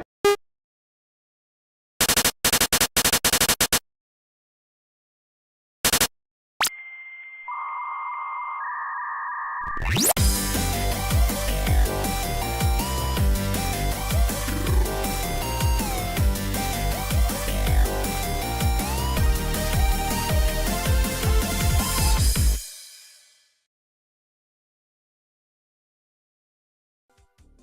everyone, it's your good buddy, your good pal Amigo Aaron, joined by that dastardly The Brent from ARG Presents. You're watching CoCoNation. I feel like that should have been longer. The CoCoNation Show would like to thank the following patrons: Alex Gayer, Brandon Dunny, Brian Walsh, Brian Wiesler, Karen Anscombe, Coconut Bob, Daddy Burrito, David Ladd, Derek Smithson, Diego BF109, Don Barber, Eric Canales, Glen Hewlett, Graham Wabke, Grant Leedy, Henry Strickland, Jason Warrens, Justin Larson, Ken Reichard, Kevin Holloway, Paul Fiscarelli, R. Allen Murphy, Retro Tech Time, Rob Inman, Rocky Hill, Steve Batson, The Break Key, TJB Chris, Tom C., Tom Gunnarsson, Tom S., and William A. Thing. Thank you so much, patrons. If you would like to support the CoCoNation Show, please sign up at patreon.thecoconation.com.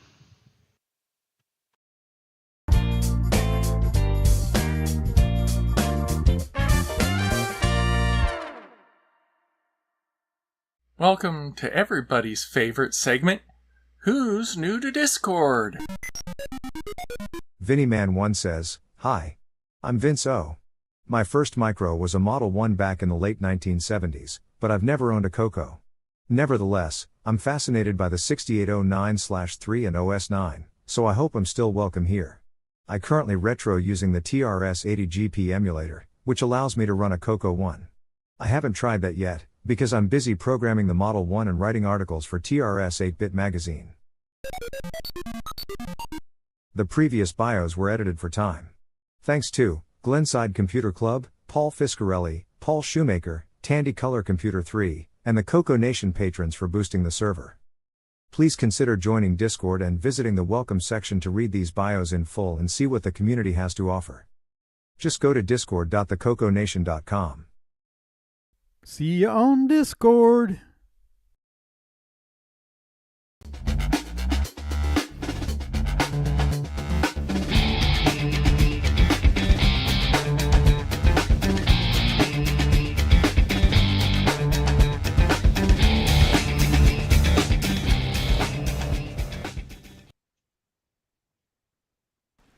Welcome everybody to the CoCoNation Game On Challenge of the Week results video. This week we played the very aptly named Dang It. We had a total of 17 players.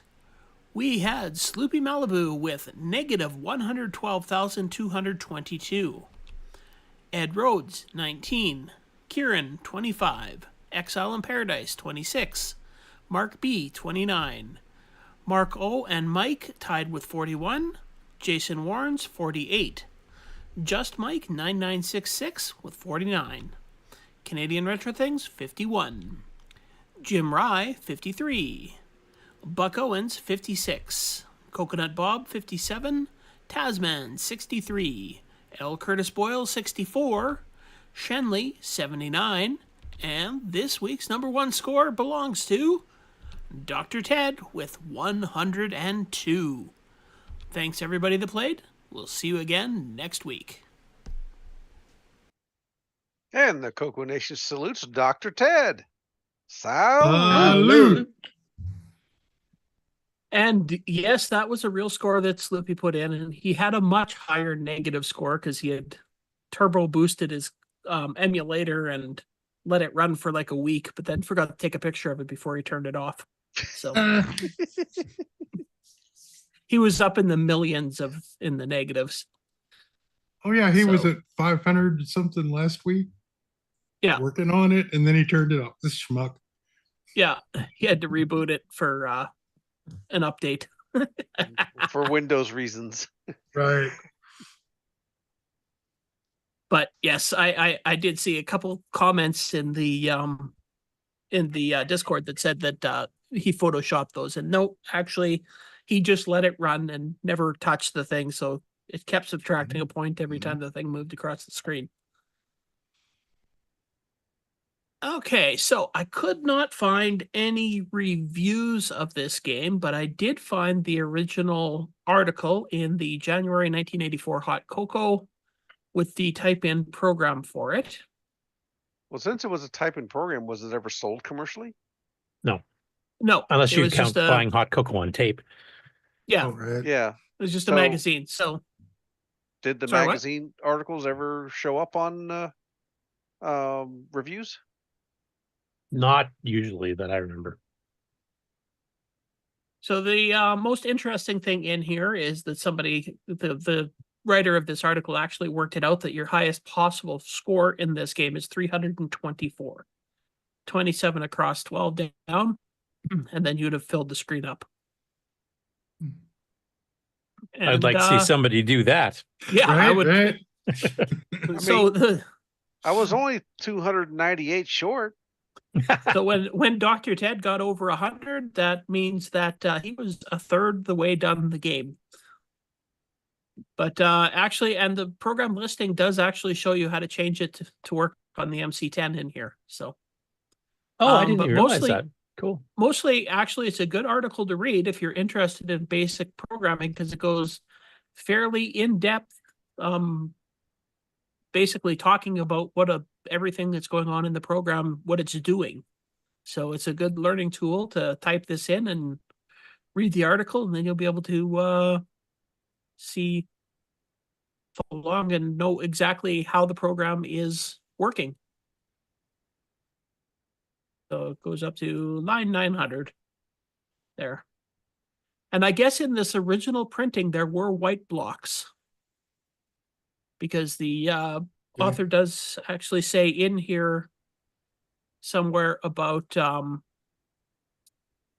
if a white block comes at the beginning, you just have to let it pass and lose the point because if you fire it, it will end the game. Yeah, because it'll match the border, which is white. It'll match the border. It's not a bug, it's a feature. The white blocks had to be kept till you could pile it on top of something and not up against the border. So Bob fixed that, right? For the one that we used? Yeah. Okay.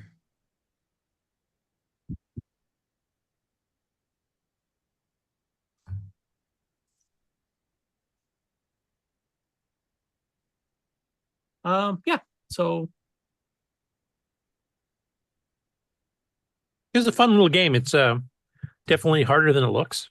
and interesting in the printing of the program here, it's actually the first REM statement is it's called Broken Field Nightmare. Okay. Is that a different listing? So they oh no, it isn't. Nope. That's the No. Dang It listing, but because it's the program listing for Dang It, and so the author originally called it Broken Field Nightmare. Yeah, even line 160 actually says that. Yeah. It sort of makes sense. And yeah. And yeah, the game is a nightmare. If you play it long enough, you will have nightmares about it. You'll see broken fields in your dreams. Yeah. Great. So yeah, it's especially for a type-in game, extremely, extremely addicting, and it was a lot of fun. But so for tips and tricks on the game, don't be afraid to let a block go through if it's too dangerous to shoot it. Yeah, losing Just 1 let point's it go better than through. losing the game. Right. Yeah.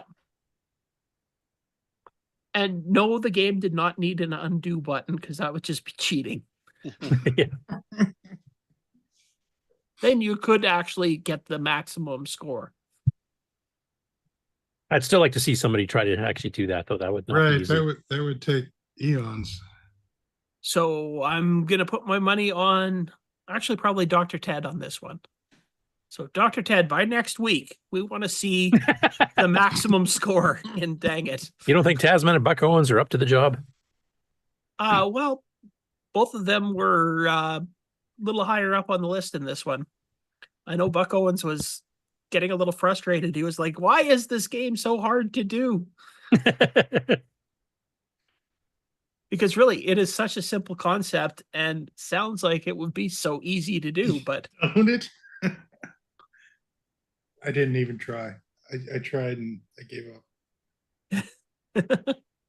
Yeah, it's an original game too. Like I've never seen anything quite like that. At first glance, it looks like a what did Bob call it? A reverse bust out or something? Or yeah, kind of almost a reverse Tetris or something. Or Right. But somehow my brain is attracted to doing exactly the wrong thing.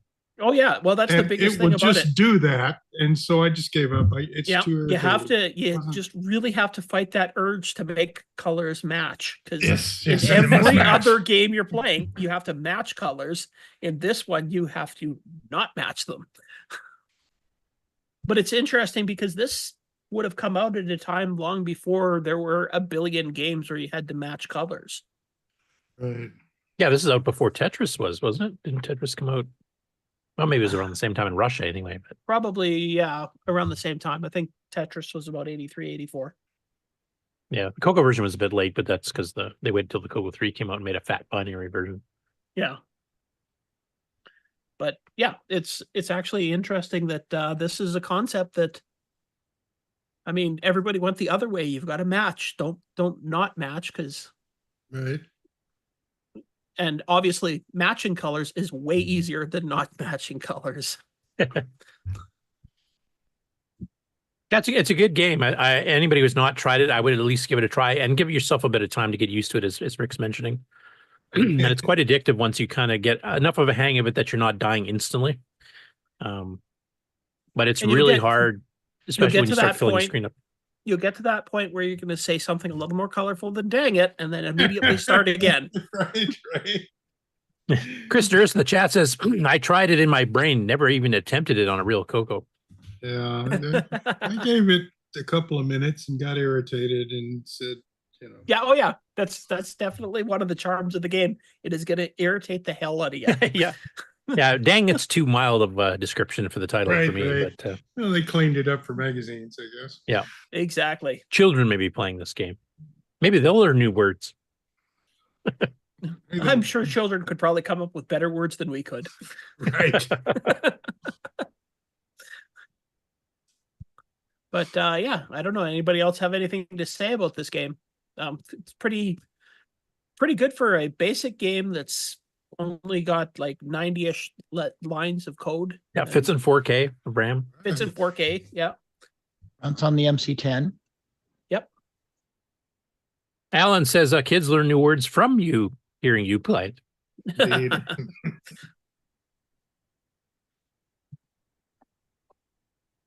So if nobody else has anything to say about that, we'll go on to the other game this week, which was Storm Arrow, which is a clone of Targ from the arcade. And actually, as far as I'm concerned, probably one of the closer clones of the game, because Sloopy was showing off the Atari version, which is quite a bit different. I think Crossfire, and it's quite a bit different. It's got, like, I've seen a few games that are on that kind of a maze where you're firing and shooting things and stuff like that, but they generally have different, like, this is kind of, I guess, the original, which doesn't quite have as many things to do as other versions. This is just basically going around the maze and shooting stuff. There's not a lot of strategy to it, other than making sure that you watch your ammo and, yeah, don't die. Yeah, sometimes in the later levels, when they get more intelligent, start following you, you can try to get them to merge into a line of like 3 or 4 in a row, and then turn around and just hyper fire and just blast them all one shot before they get a chance to get away. That's one strategy I'd mention. That's actually the only way that you can get through levels too, because if you have them, the last 2, if they're separated by quite a bit, as soon as you kill one and start going after the other, another one will spawn. Yeah. Also, to complete a level, you do not have to get the yellow ships, the ones that leave the little rings and stuff around for your extra bonus. No. You only have to kill the blue ones. Actually, the yellow ships don't leave the rings; they only leave the landmines. Or yeah, sorry, that's what I meant. And the rings are good. Don't shoot them. They give you ammo. Yeah, if you shoot them, you lose that ammo. But unlike other games, if you shoot it, you don't get extra ammo. You have to run over it and pick it up to get extra ammo. Yeah, it makes more sense in the real world. Yeah. You don't I'm fly gonna get over a more flute fuel by tank, blowing throw a up bomb on it, suddenly your helicopter magically fuels up. Yep. Because all that fuel flies up in the air and goes right into your tank. There you go. Physics. And it was also a second place winner in the Spectral Associates, as you mentioned, I think, on the Game On Challenge, which you mentioned last week. I mentioned it last week. And, second place winner of that. And so it's the award-winning Storm Arrows. You should definitely try Storm Arrows. Yeah. And we're playing that one for one more week. So would anybody like to share the video from Thursday night? Yeah, you won't have the bandwidth to really keep it up. We have to. Oops, I'm behind. Oh, it's fine. Give me a minute. Gotta go pull it up. Put your shirt Curtis, on. Get the game up. Come on, man. Did you just see Wayne's comment there, Curtis? I saw something flash by and then it went off.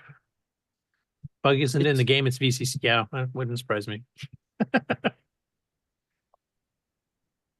I do use VCC for some testing, but I always more rely on real hardware, of course, and then of course MAME is the one that's probably the closest. And Xware I think is less buggy with the real compared to the real hardware than VCC is. But once again, VCC is by far the easiest to set up. So I know we got Tier City GP's got a pretty good Coco 1 and 2 emulator built into it now as well, and an MC10. I think the Coco 3 is the one thing that's not in there yet.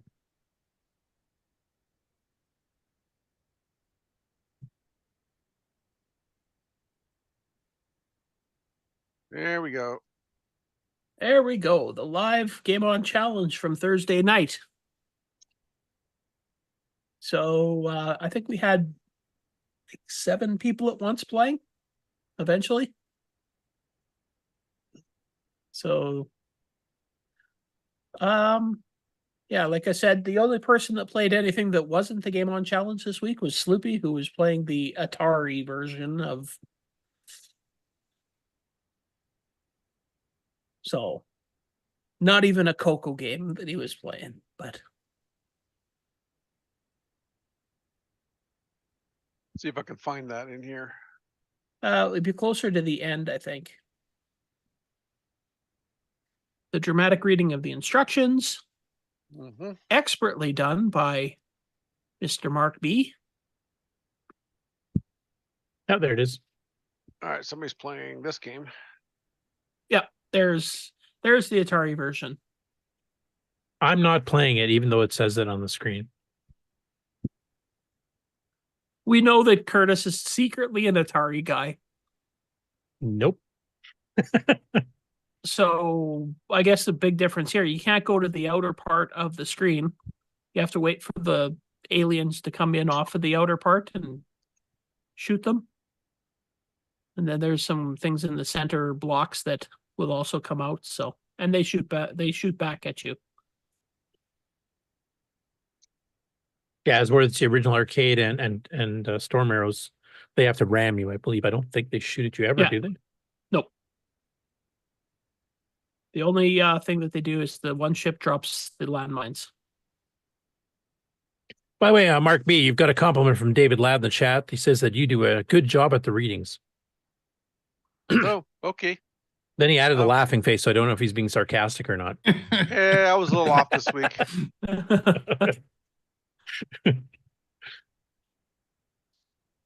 Anyway, so this is what the game would look like if you're playing it on an Atari. Not exactly the same game.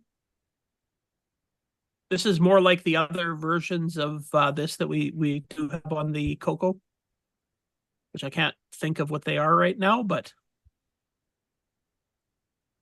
Yeah, myself personally, I've considered Storm Arrows the only real Targ clone we have, but there are some ones that have a similar grid system. Yeah, I think that grid system was used in a lot of different games over the years. after Targ was made. Yeah, like there's a part of popular, I Intercept guess. 4 that has something like this. There's one of Andrew Pekurski's, Chromaset and T&D fame. He had one that looked a little bit like this too, but as far as trying to match the arcade gameplay from the 1980 Exidy original, this is it. Yeah.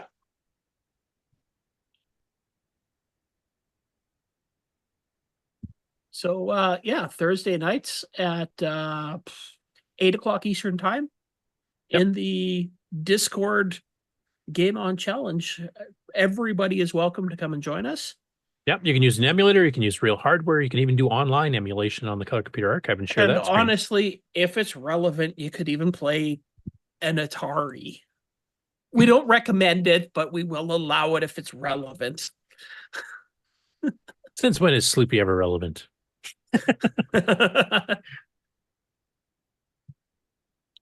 So speaking of, was he planning on being here today and just couldn't make it, or do you know?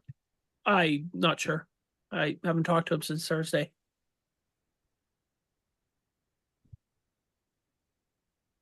But yeah, so if you don't even feel like coming online and playing a game, you could just come in and chat.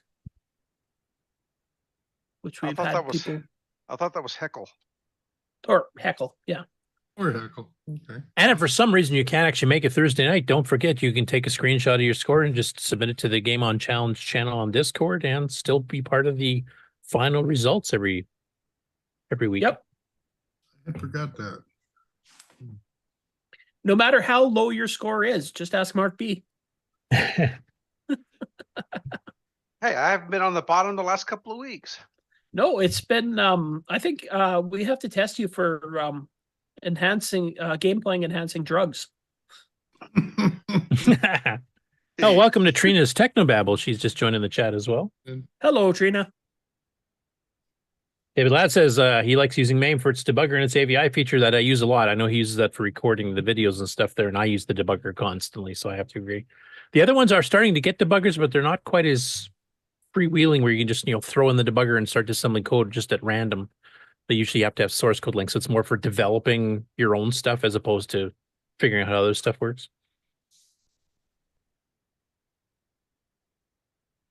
Yeah, it looks like we had at least 6 active players at a time here too during the. I think the top was 7 active players at one point. Yeah, I'm hoping that there'll be more once the holidays are over, because a lot of people are going out camping or visiting relatives and stuff over the summer. Actually, honestly, 7 is pretty good. I think our maximum we've ever had was 9. So. Oh, really? Okay. I'd still like to see some of the kids come back. We've had a few, people's kids and grandkids have come on and played some of these, classical games here too. I'd like to see a lot of them come back here. Yeah. And try that out.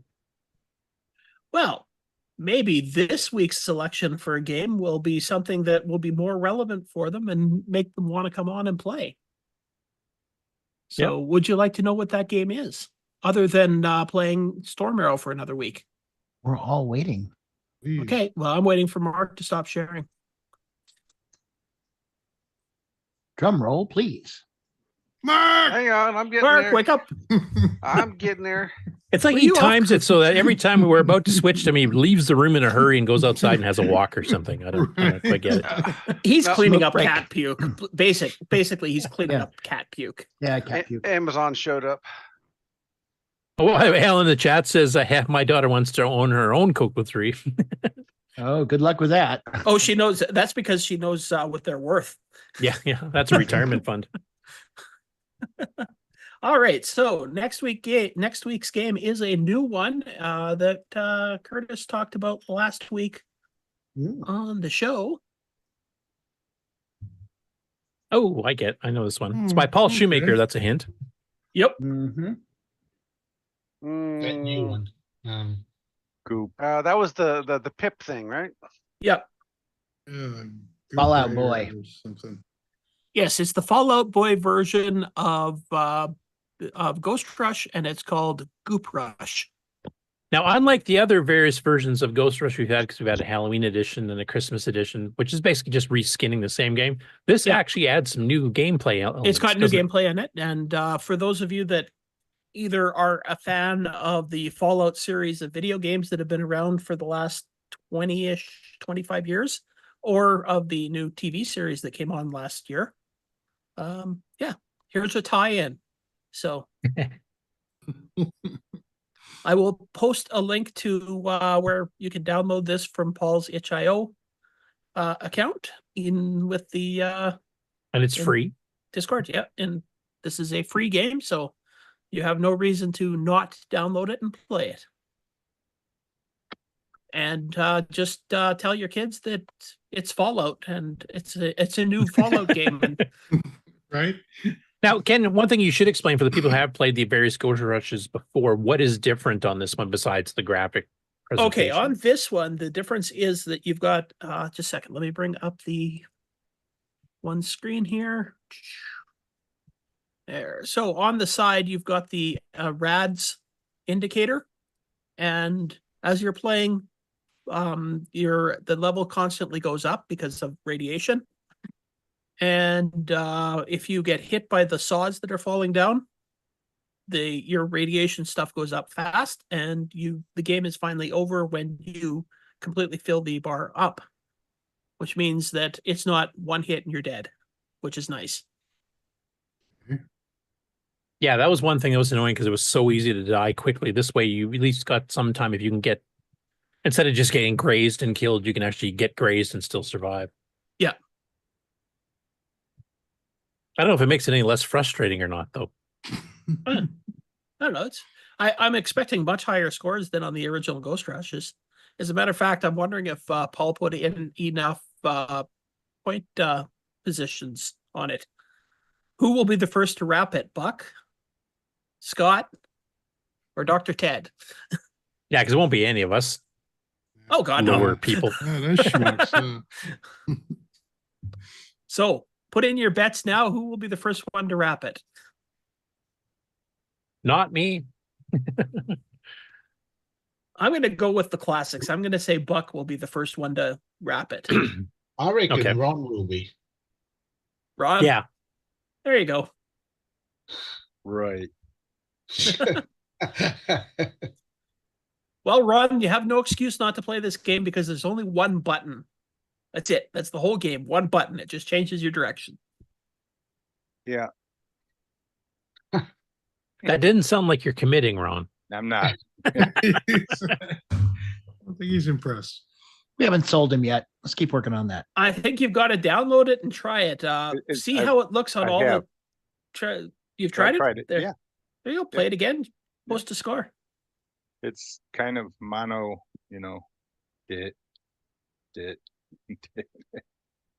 Well, then you should ace it and wrap it then, right? There you go. I didn't want to embarrass everybody.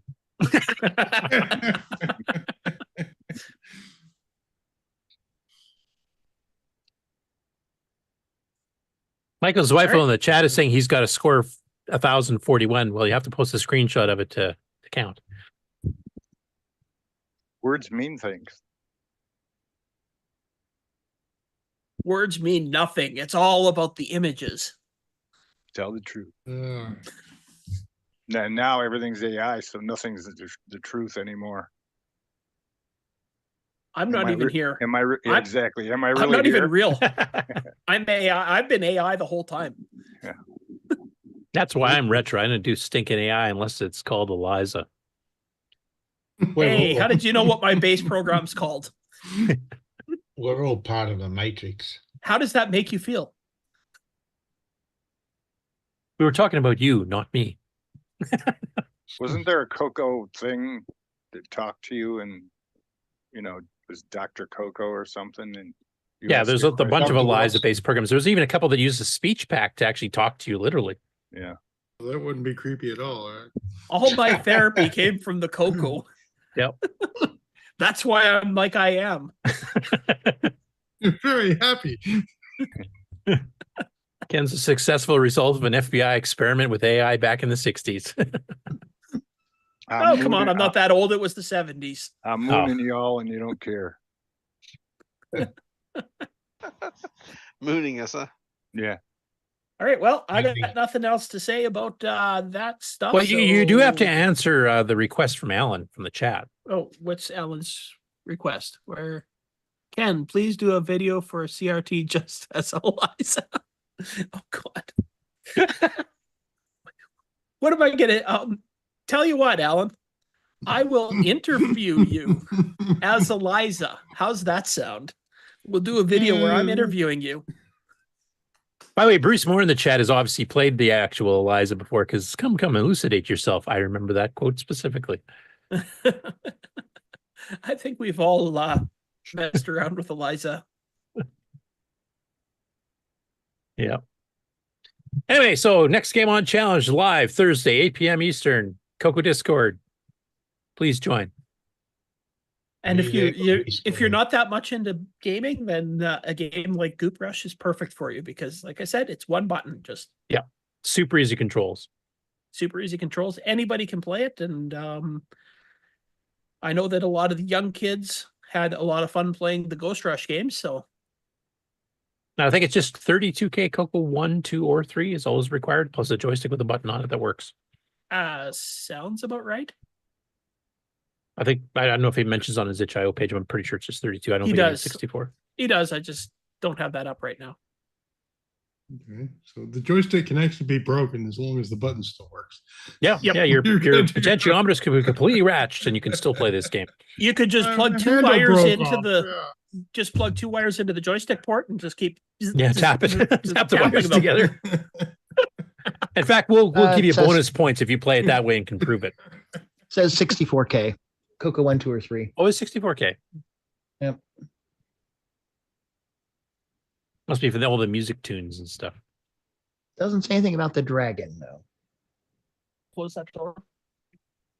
Yeah, the dragon, the joystick buttons are read exactly the same as the Cocos. So that should work, actually. That's one of the reasons I think he uses that instead of keyboard controls, because keyboard, of course, is remapped. But it should run pretty well without any change, I would imagine. I don't think... well, I've got a storm hitting, so I will step away, and that's I'll be back in a minute. Okay. Button down. I'll send Grant your way. Is he playing Storm Arrows, is he? At Grant, he was trying out that weather program from earlier. Right. Yep. He hit the send button by mistake. So did you want me to just do Game On News now, or do you want to do the news intro and then I'll just hit all 3 chunks, including upcoming shows and stuff, or what do you want to do, Mark? We'll do the news intro, and then that way I can go take a nap. There you go. We're clear for a couple hours. When you want the latest in TRS-80, Tandy, Dragon, MC10, and all of their hardware cousins. No matter what it takes, or where news breaks, from around the world to your nation. The CoCoNation News with L Curtis Boyle.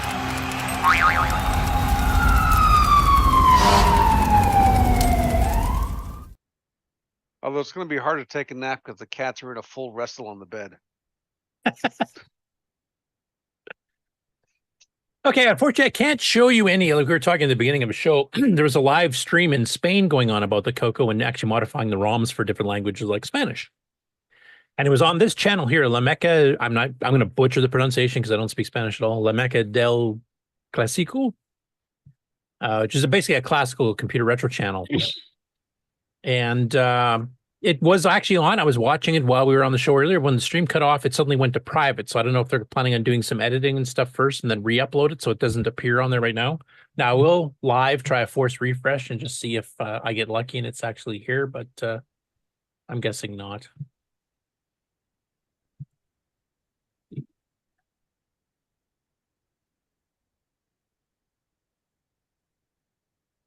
So no, they're just booking the previous one here. So unfortunately, it doesn't look like it's up there yet. But it should be back up later today, I'm guessing. That was basically involving the host of the channel, who is named Rod Morita. And he had Louis Fernandez, who we actually have heard from before, was actually going through.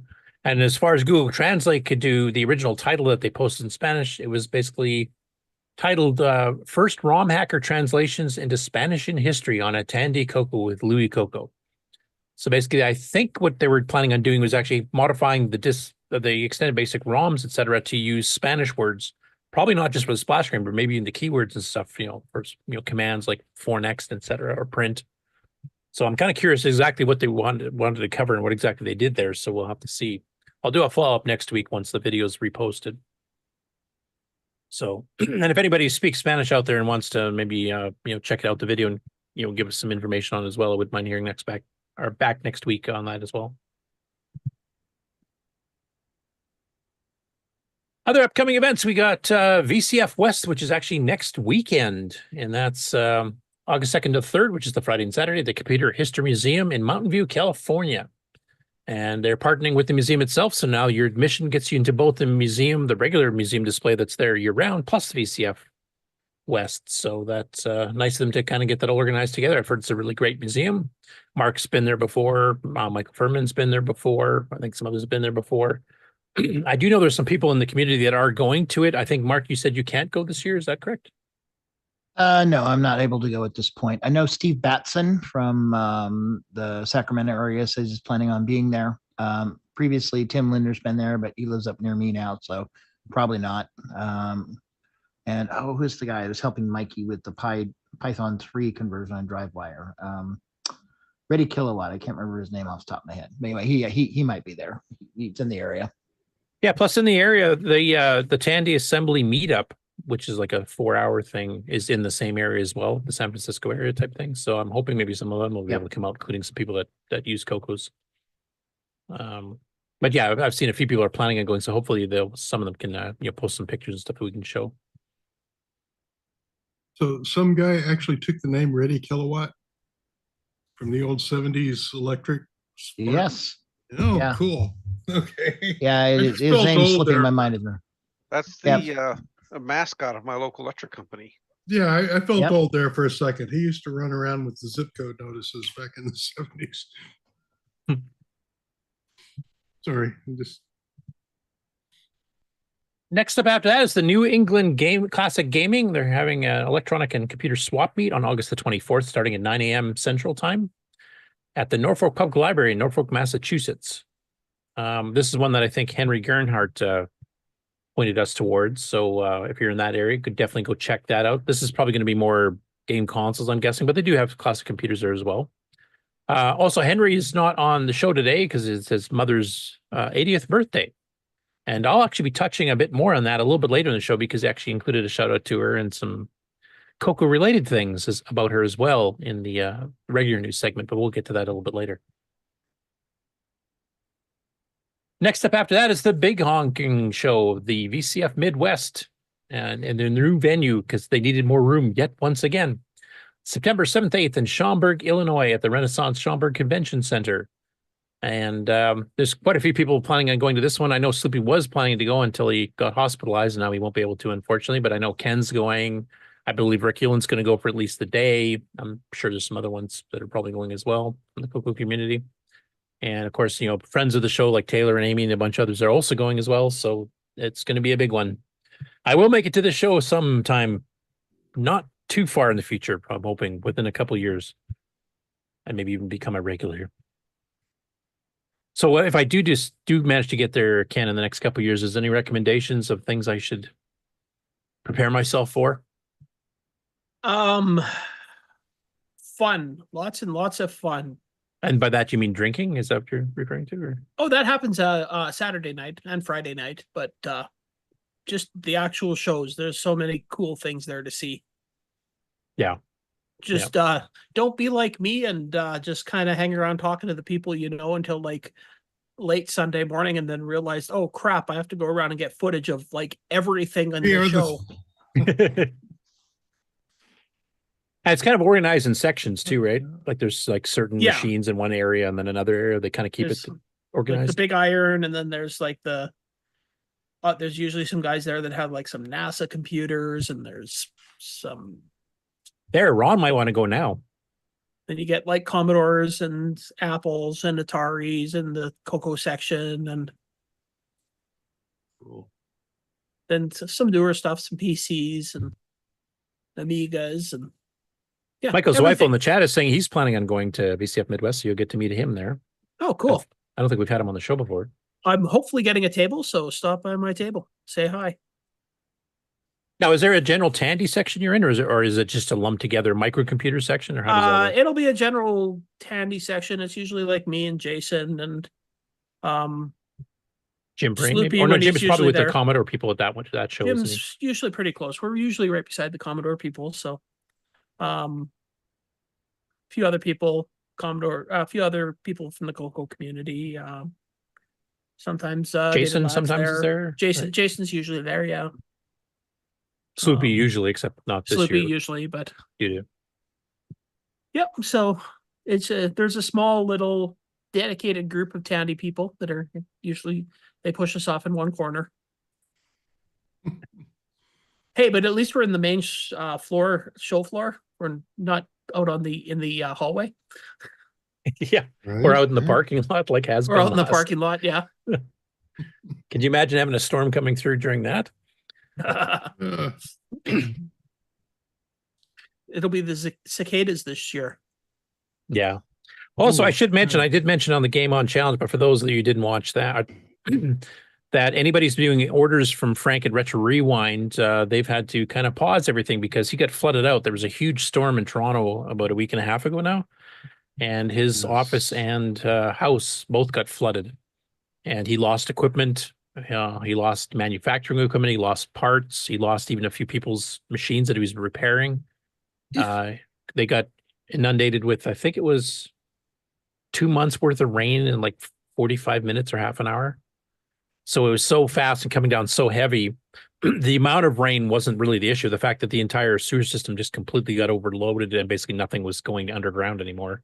He actually ended up with a car sunk into his front lawn because the ground was so saturated that the ground turned to mud, and then this car floated down the street, ended up in his front yard and sank into the dirt, into the mud.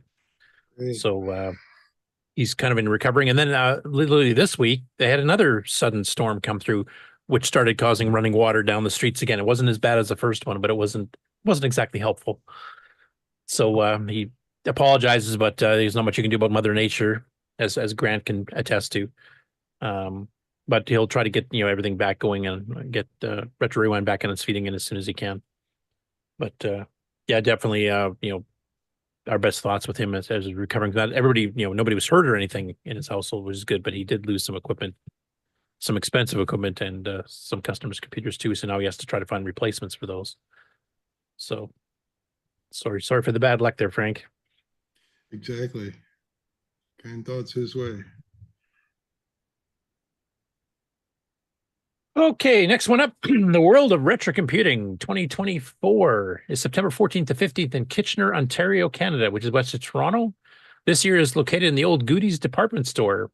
There's free admission. This covers all kinds of retro computers. There are some people from the Coco community going, including one we talked in the pre-show about with Stacy Vetzel. She's playing a demonstrator Coco, and that's when her reset switch broke. That's why I was kind of asking if Mark or anybody else knew where to get a replacement. It sounds like there is something you can get for that. So she posted about that in Facebook, so if anybody can get in contact with her so that she can get that fixed up before the show. I believe Trina of Trino's Technobabble was planning on going to that. I don't know if she's still able to, because I know she ended up losing her job, so she's definitely looking for work. And if I'm not sure if she'll be able to swing going to the show again this year, but she's been to it before. We actually saw Frank swing by her table last year. So hopefully she managed to get the job situation all fixed up, and maybe we'll get a chance to attend it again. But maybe we should have her on sometime to talk about the show from a point of view other than Frank's and see what she thought of it. Okay, after that, next up is Tandy Assembly, of course. And that's taking place September 27th to 29th in Springfield, Ohio, at the Marriott Springfield. And of course, this is the one that covers all Tandy machines from Tier City Model 1, 2, 3, 4, 4P, PC 1, 2, 3, 4s, Model 16s, Cocos, MC10s, like basically the entire gamut. Tandy 1000s, they're PC compatibles. And it's always a fun time from what I hear. I do plan on getting out to this at some point too, in the not too distant future myself.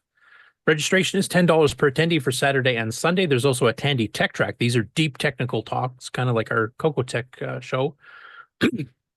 And those are on Friday. And if you want to attend all 3 days, it's $30. So basically $10 a day, regardless of the day.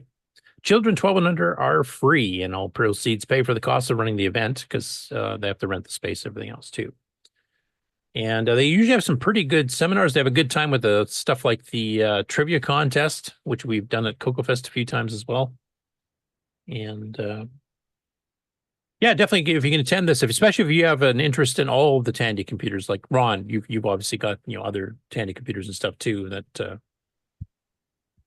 it'd be a good fit, I think, for you because you have a lot of them. Yeah, a garage full, I hear. I usually blow my wad when I go to the Coco show because I live so far away, so it makes it tough to do other stuff. Have you considered moving back to Toledo just to be closer to all the fests? Well, that's a possibility down the road because we live in a large home, and when we retire completely, my wife's still working. She'll, then we got to depend on a little less money. So, yeah, we're thinking about it. Yeah. Plus, it's still getting hotter and hotter every year in Arizona, or is it always 120 degrees? If it's 104 or 114. Yeah, at that point, it doesn't really matter. No. Nope. And he's talking Celsius. Yeah, just above the boiling point of water. Yeah.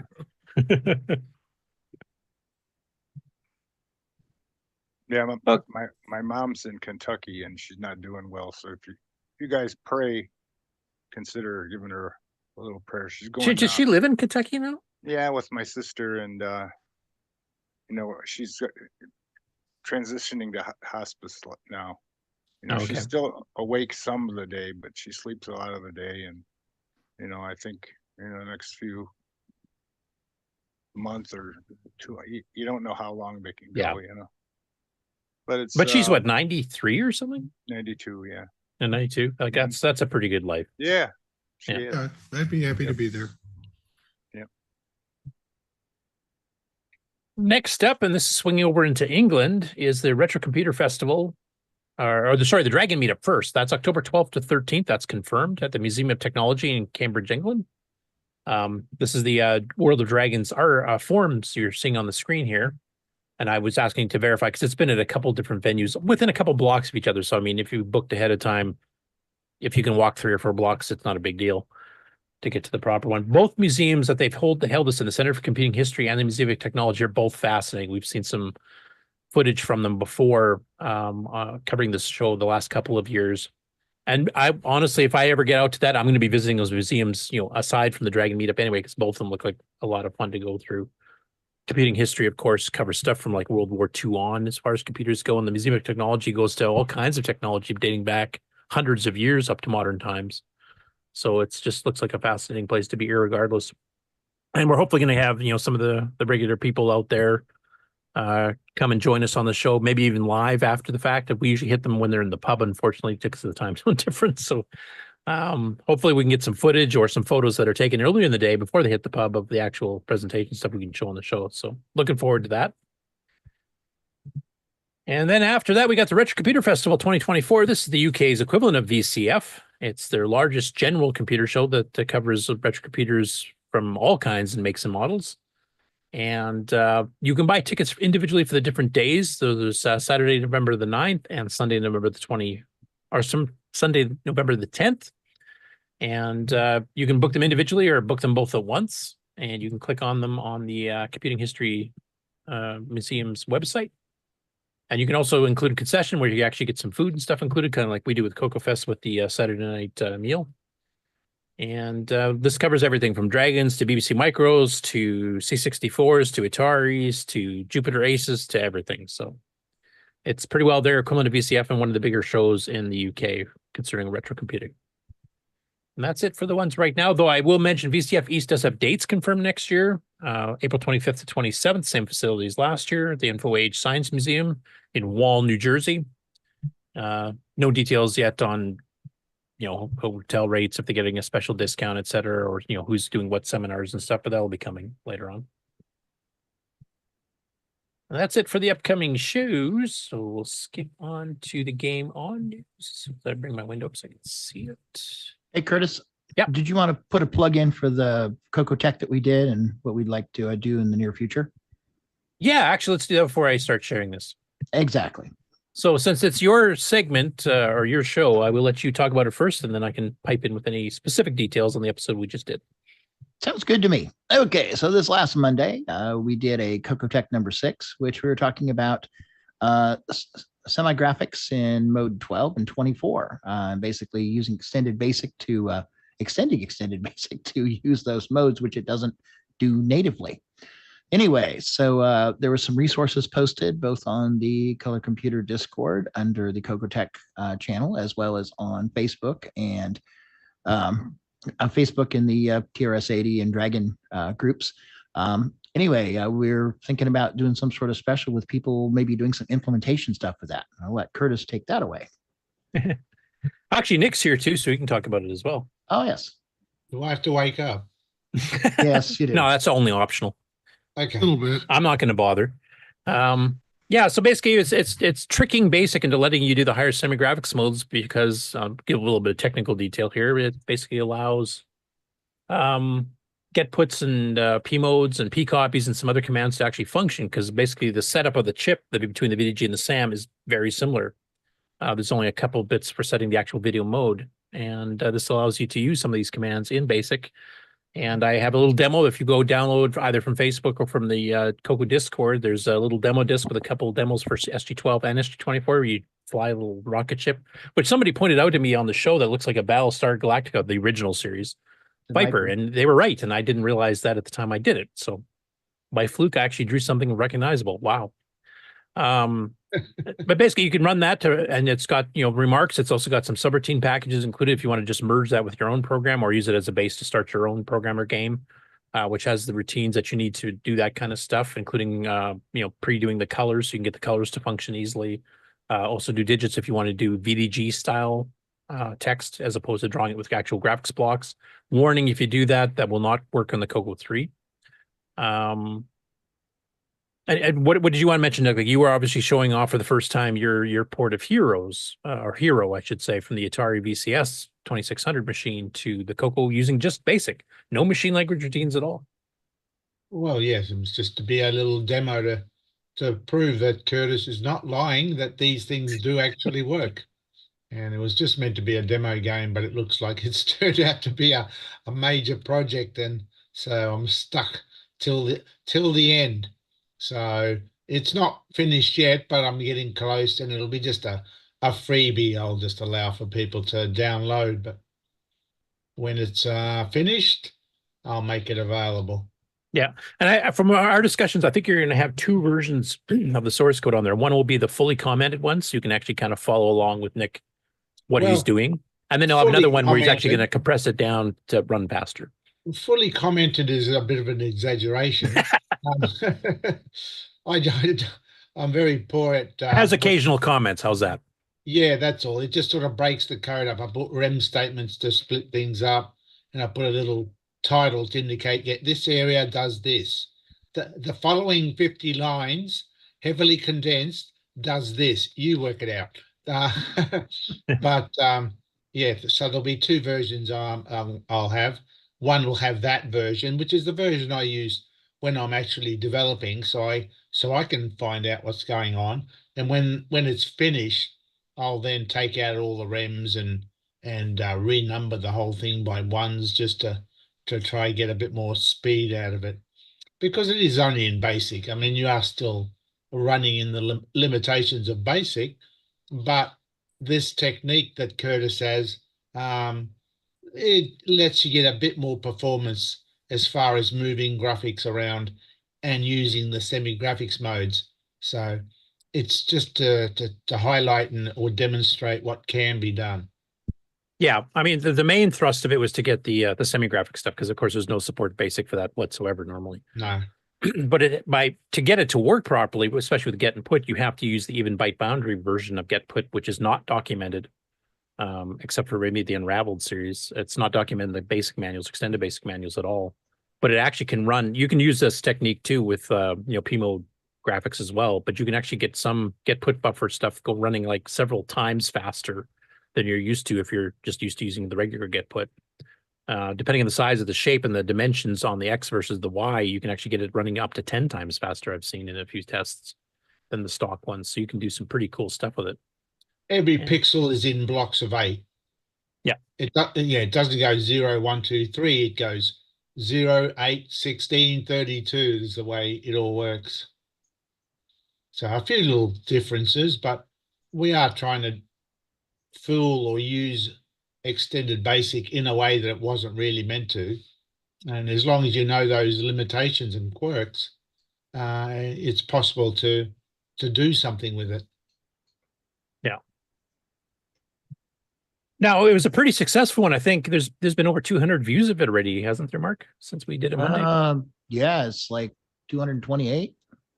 Yeah. So obviously Just some on people YouTube. didn't sleep through it. Well, maybe they Yeah. did. That's why it's so high. I don't know. Yeah, man. 228 is 228. I mean, we have regular shows that don't have that many. So basically, if anybody is, I think quite a few people here on the panel have at least watched it. Nobody, I think, has had really a chance to play with it too much yet. I don't know if anybody in the chat has. Maybe in the chat, if you guys want to just kind of let us know just in the chat here right now, how many of you actually watched the episode, and then how many of you have actually downloaded the sample disk image and the documentation, and maybe have started to fiddle with it a bit. But if any of you guys have any questions about that, we've got a channel for CoCoTECH on the Coco Discord. And that's probably the easiest and quickest way to reach me or Nick as far as getting some answers to questions, etc. You can ask us on Facebook too. It's been posted in multiple groups. Mark, you can rattle off which groups they are because I can't remember them all. The CoCoTECH group, the TRS-80 group, the CoCoNation group, the TRS-80 Drama Free Edition group, and the Dragon group. Okay, yeah, you should work on the Dragon too. Actually, Kieran did test them.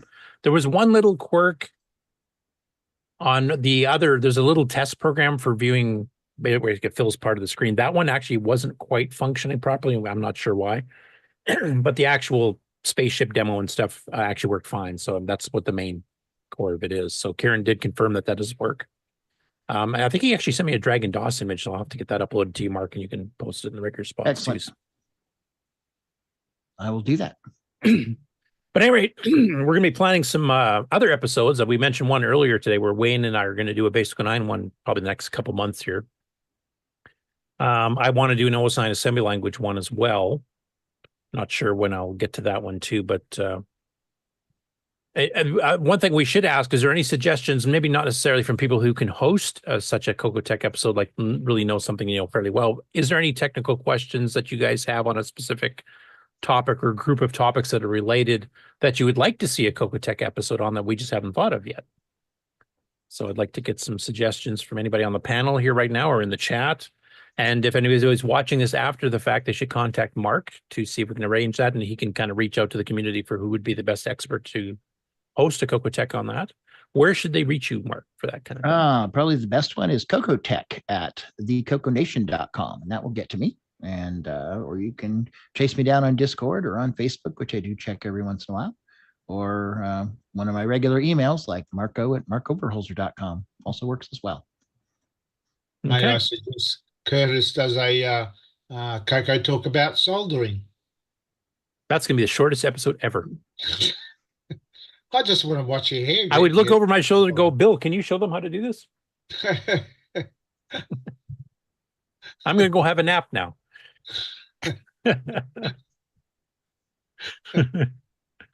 I see some suggestions already coming in here. So Alan says the thing Curtis should do, how does 609 turbocharge code?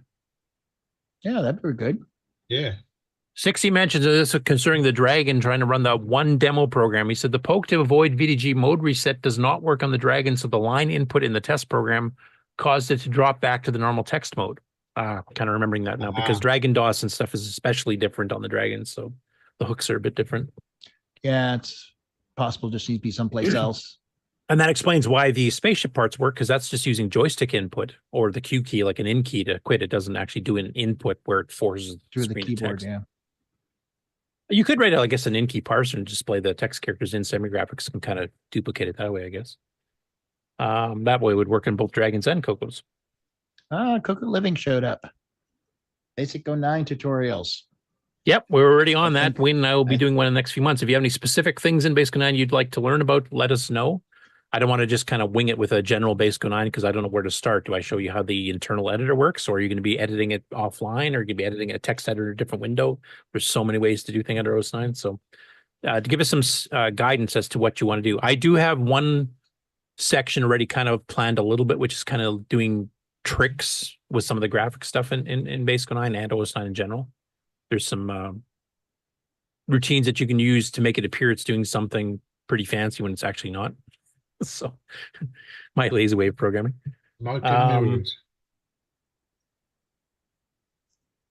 Alan says, I have a CoCoTECH to nag Mark O about too. I don't know what that is. He's got a bunch of them. I don't think I've been keeping a real strict list, so he'll tell me, I'm sure. Get that spreadsheet started, Mark. Yeah. Yeah, 6 through 9 would be one though, because I mean I've done some basic games I've done. Well, of course, Nitrous 9 is that whole project started because of the 6 through 9. I still have to go fix some of Nick's games to get running faster too, like Gatecrasher. I don't have bugs. So I think it's Jim talking about GraphExpress. Yeah, actually, that would be great to have him because he's actually taken that further than anybody else. I know Paul Thayer and a few others have fiddled with it before, but haven't really gotten too much done with it except for little demos. And Jim's doing, we'll be covering in the news actually. He's doing a whole game that's running on that engine, and I actually am disassembling that slowly in the background to figure out how to 609ize some of that stuff too, to give him some extra speed. But it's complicated. Let's put it that way. So it's probably going to take me a bit of time. I'll be bouncing back and forth between that and some other stuff I'm working on too. Which How brings up basic of an assembly primer is Rocky Hill talking about? Go ahead, Rick. Yeah, I think he's talking about just general assembly, and that would be a good one. There's a few people that should take that more so than me. I'm probably wouldn't be too bad with the OS 9 assembler in specific. But other people I think would be better. We've had some assembly language tutorials. Steve Bjork did one. George Jansen did one, which actually is still getting some love. So I hinted Marco Roy. I don't know what that means. I'm trying to think. Roy. All I think is Roy Justice, but I can't imagine what we'd be doing with a VGA adapter. So Alan has a Basic 9 question. How to use TS Edit and VI to do all the edit in and out? I'll have to let somebody that actually knows VI better than I do. I don't use that. I use VED for mine. That's just more intuitive for me. And then coming from the other side, I have a lot of things that are like worth 15 minutes, but not an episode. Do you want to do like CoCoTECH shorts type thing, Mark? Might there be a shorts or something? Yeah, like a 5-10 minute things. Yeah, some little things. We could actually do those, record those, and then just throw them up later. We don't have to do them live. Right. Yeah, or unless you want your activity of the audience asking questions. I mean, or we could basically string like maybe a half dozen of them together. If we spend 10 minutes on each one and do 6 or 8 in a row, then you got hour and a half. Which might turn into 3 hours without any warning, right? But yeah, that absolves you having to come up with a whole show worth of material. Yeah. Because I'm probably not organized enough to do that. Yeah. I mean, Rick, in our case, though, we co-hosted one, which actually did cover some Basic 9 and some OS 9 tricks and stuff. And I thought that went fairly well. Yeah, that worked. I'm just looking forward and saying, I don't want to wait forever until I have something that's big enough to organize a whole show over. If I could just make that's why I don't have a YouTube channel. I don't really have the time to spend hours organizing videos together and getting them out. And actually, that brings up another possible way to present a show is like maybe we should have some CoCoTECH episodes that are basically questions from the audience, and they just pick stuff, and we have a panel of people that maybe pop on. Maybe we make it part of the main shows and then split it out as a separate episode afterwards. But rather than trying to figure out what we want to present, we just have people just flooding in and just I'd like to know more about this. I'd like to know about this, and then we have a panel of hardware and software guys that can kind of answer the questions. What do you think, Mark?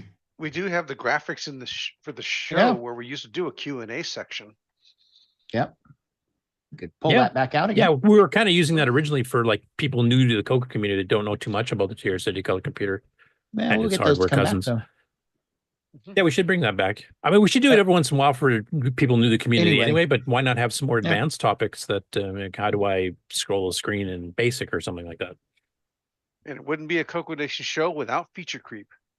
Exactly. Coco Living says, is there a way to get print using in BASIC 09 to have the same functions as extended BASIC version? That sounds Some of them. That sounds like a good extension to BASIC 09 is to write a print using library. Actually, Wayne, I don't know if you're handy and available at the moment there, but you've done a fair bit of stuff with print using, I think, in DCOM and Decode, probably more than I've ever done. I use it all the time. Thing is, I don't know what the difference is between print using in BASIC 09 and print using in ECB. I do know there's a lot of syntactical differences, and I think there's a few features in each that aren't available in the others. So I guess, yeah, maybe some more specifics if you can. Coco Living, if you want to send some more specifics, like if there's certain things that you're trying to figure out how to do that you don't see, we can maybe come up with alternatives. Right. Peter Willard says, I think starting out with assembler is a lot easier if you don't try it on the Coco, but with your PC and PC-based tools. Yeah, if you want to use the LWS, etc. I'm too much of an old fart and I can't figure out these newfangled tools, so I just do it the old way. Well, yeah, but how many months did you figure out how the old way worked before you actually? Well, that's the thing. did It's ingrained in my functional brain now, code? trying to learn a new way. Well, It's now just you like, have nah. it, but yeah. But if you don't have that ingrained, Nick and I are both old dinosaurs this way. We both prefer using the old tools because they're just like muscle memory at this point. I don't want to learn anything new. And with emulators, I mean, the speed was the main reason you want to do it, right? Well, now you can just overclock your thing to 600 megahertz on an emulator, and I can assemble just as fast as you guys do with LWS. What's this new way thing you're talking about?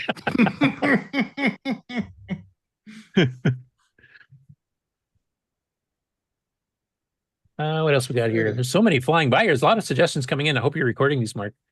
Jess Jones has explained print. 60 says at Marco Rosa, yeah, I did the character out routine calls vector just like the Coco, but the VG reset is then done once that vector returns. You can work around it, but it gets messy. That might be a 60 hosted show there. Some differences with the Dragon versus the Coco.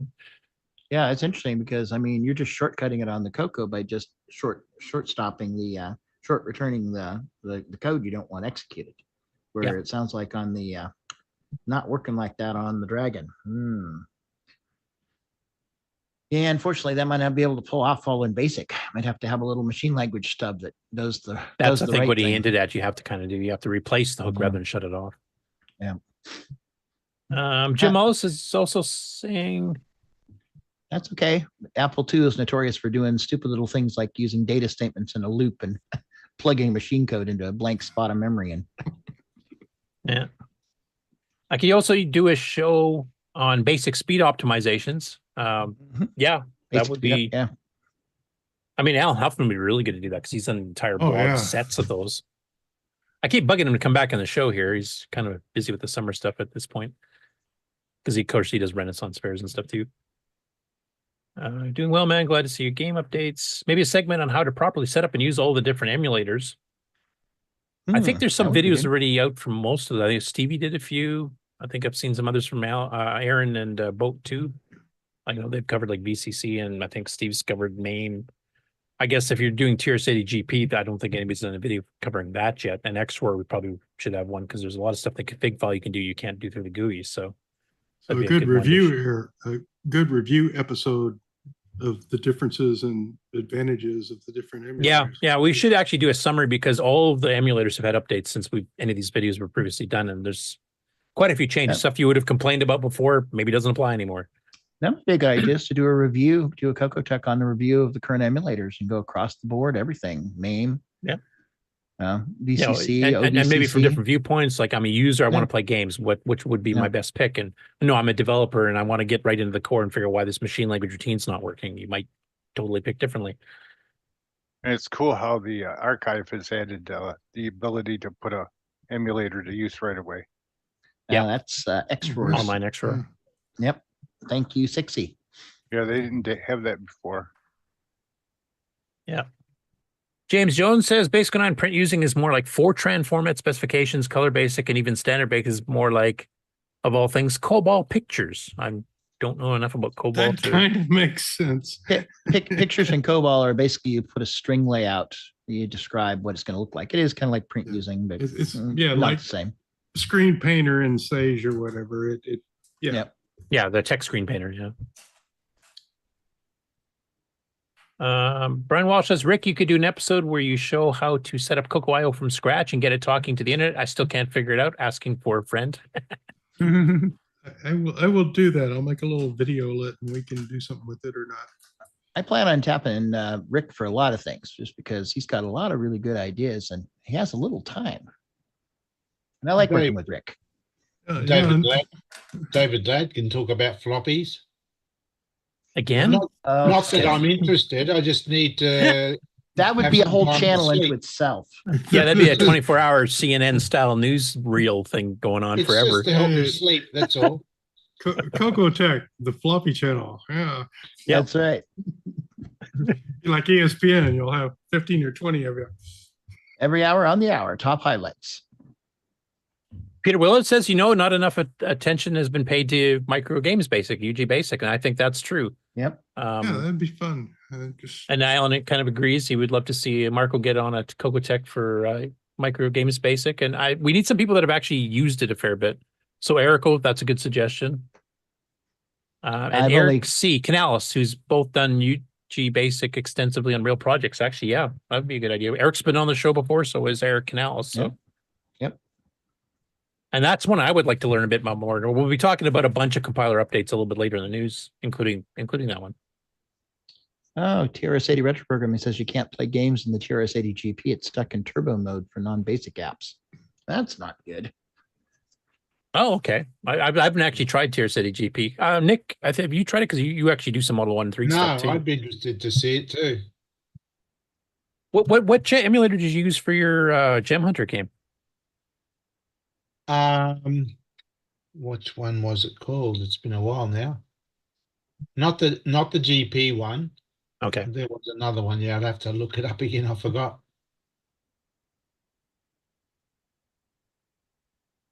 Anyway, keep the suggestions coming. Mark, if hopefully you're recording some of these, but yeah, please email them at CoCoTECH at thecoconation.com.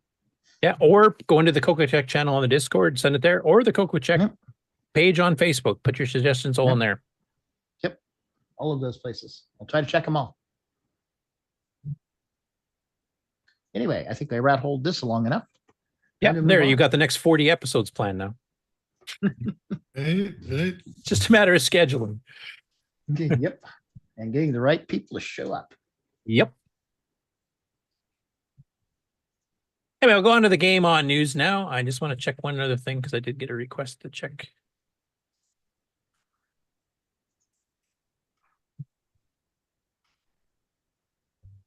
I'm just going to respond to this, so this will be boring for the listeners.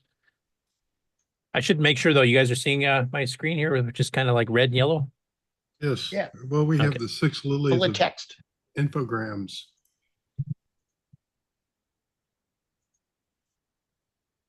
Okay, so this is, of course, Jim Gerrie. Of course. So basically, Jim, if you guys watched last week, he actually converted 2 games to the MC10 while the show was on, including the live Game On challenge. And then he decided, we might as well throw in a few more over the week while I'm at it. So this one he actually did last Saturday. So after he did the 2 live ones, he actually did a 3rd conversion. Well, actually, this case was more of an update to an existing conversion, but he was updating his port of the 6 Lilies 3D adventure game, which is originally published by Infogrames, which is rather famous in more modern times for a ton of games they did for other platforms. But this was originally for the Alice. It was written in French. So this video here shows some of the changes he's done, and this is a complete walkthrough, so that if you don't want to get spoilers on the game here, don't watch it all the way through. but I'll play a little bit of it. So that's the intro screen there you can see there. And it's kind of a 3D dungeon crawl done in Semigraphics 4. I can't remember, what did he say the updates were? Well, I didn't say too much there, but you can kind of see, you get a 3D perspective of the actual walls and doors, etc. Your player's the blue character, and then you can see like treasures and monsters and stuff all, in very low res, but still represented. So it's actually a fairly complete 3D style game. And you can see he's attacking a rat here. Now it removes the rat from the screen, and now you can see there's a chicken, a scroll, and a chest of stuff you can pick up. So there was some updates. I don't know if it was bug fixes or just some tweaks. Jim, if you're still in the chat, let me know, because I didn't see in your description there exactly what changed. The next one he ported was a game called Shut Up and Follow Me, which of them enhancements he added to it as well. This originally, and this is kind of going back to Wayne's port of SokoBan, this was originally for the Japanese NEC PC 6000 one, which is another one in that series. And this was originally published in the March 1990 issue of MyCom Basic magazine in Japan. Now, his son Charlie actually helped him translate the original Japanese text that was in here into English. So this is kind of a father-son dual convert here. And as you can see here, it was originally written by, I don't even want to try to pronounce that.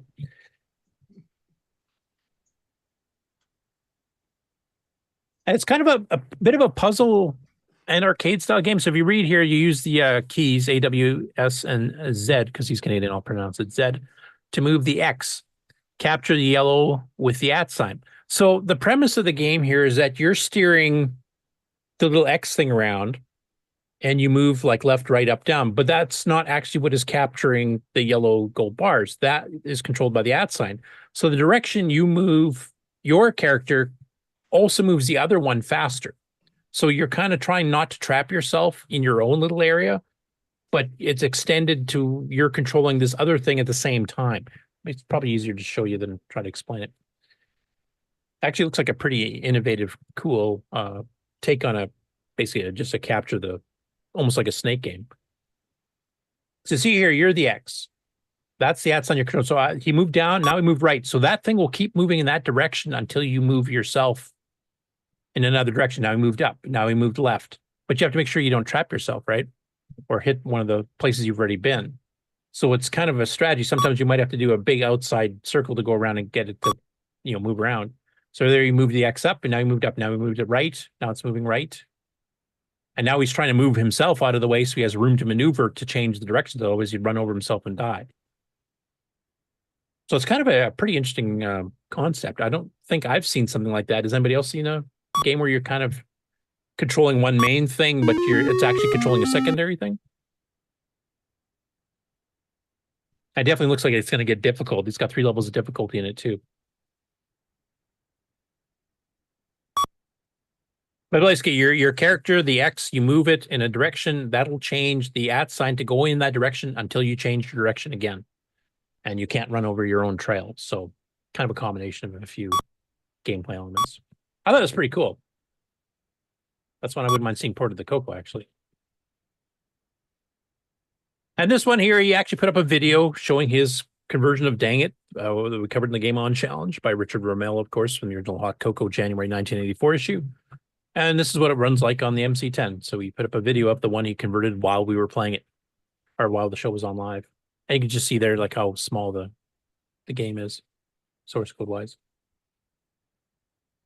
4K. Fits on a 4K Alice or 4K MC10. Now the MC10's basic is a bit more optimized than the Coco's basic at the time, so it actually runs a little bit faster, which would actually make it harder. I can't remember. I don't know if Ken's still around or not, but did Jim submit a score for the Game On Challenge? He did not. Jim, you took the time to report the game over, actually made a demo video of it, and you didn't submit a screenshot?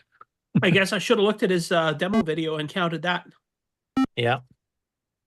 Well, he's at 13 right now. How well did he play so far? Oh, he got 12. Would that have put him in the top 10? No. about 21? Better. Yeah. Well, I had a 29, so. Anyway, yeah, definitely go check that out.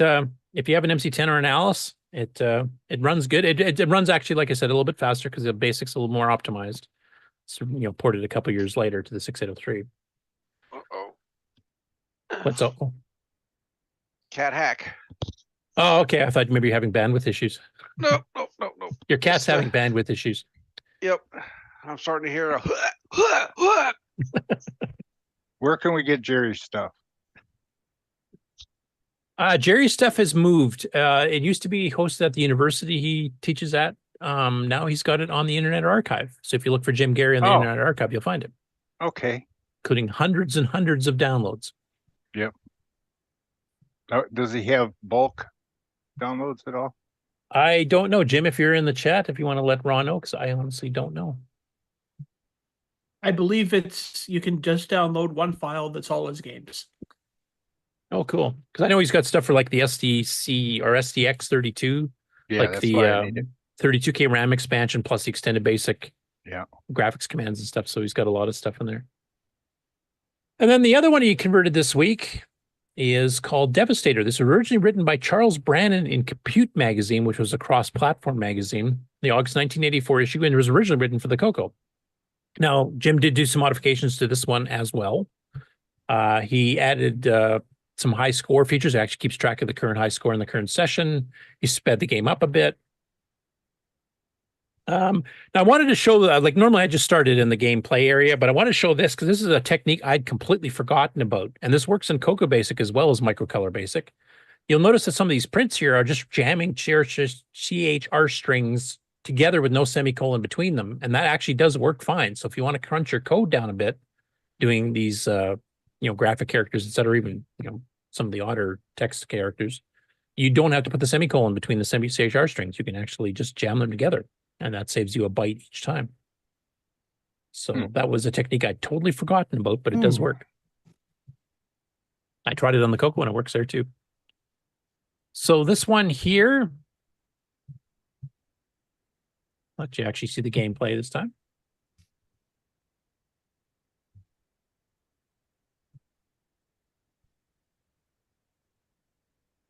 Let's do a countdown, which I'll skip ahead.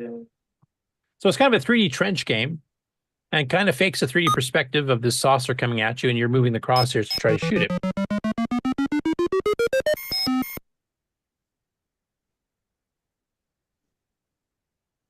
I don't remember if this works on a 4K or if it needs a bit more than 4K. If Jim's around, you can maybe tell me. And now that he's missed it, it's going to come and destroy Earth.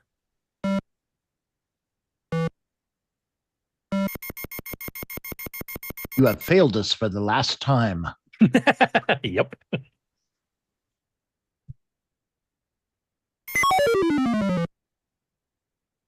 Play again, humanoid. But I thought the 3D effect here, I mean, for considering this is in really low res graphics, it actually doesn't look too bad. And the speed's actually not too bad either. So, and I like the kind of fake 3D perspective of the saucer getting closer to the player. And basically, if it gets too close and fires at you, then Earth gets destroyed. You don't get a second chance. Now, since Jim Mullis is in the chat here, he can talk a bit about this here too. So he's been working on the Superpowers game. This is using Graph Express by Sundog Systems, originally written by Jeff Steidel. And this is a series of routines, kind of like what one of the basic compilers that we'll be talking about shortly that Glen Hewlett's working on does, which is basically to optimize the living bejesus out of the graphics routines with some restrictions just to make sure you can keep it up at a high speed. But it has a lot of cool features, like it supports multi-voice music and it supports various sizes of text and various screen resolutions and modes, and has a lot of optimizations compared to basic. You're basically running at ML speeds here from one of the better programmers for ML. Obviously, Jeff did Photon, which is actually one of my favorite ever games for the Coco 3. And of course, Jim's been doing all this stuff based on the Superpowers TV show. You guys might have seen the cartoon back in the day. It was also a comic book back in the early 80s, late 70s, I believe, from DC Comics, which has a lot of the characters. And he's actually been working on each of the characters. You can select this. This is the selection screen you're seeing right now as to which hero you want to play. And this week, he's actually shown some of the animations and drawings he's done for 3 of the characters that is new.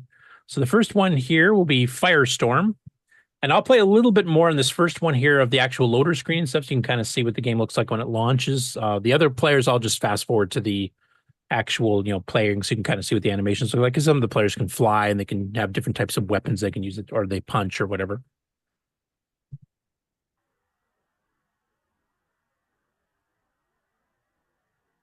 So he's going to select Firestorm. There's a lot of assets to load, so it does take a bit of time to load. So I'm going to fast forward a little bit. It actually gives you a bit of a description of the game while it's doing the main loading. And I think the last time I got a beta of this from him, it takes 4 floppy disk images mounted all at once to load all this stuff. So it's pretty large with all the graphics, etc. Plus, he's got this screen or full screen scenery that's shifting in the background that you scroll through. And he's got a little loader bar there, so you can kind of see how much time it has left, which I will use to skip ahead.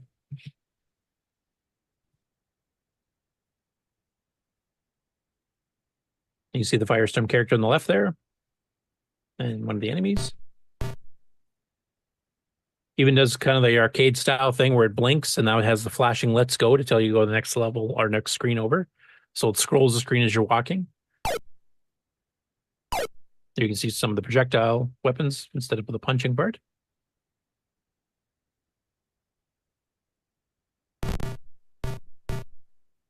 Your health bar goes down as you get hit.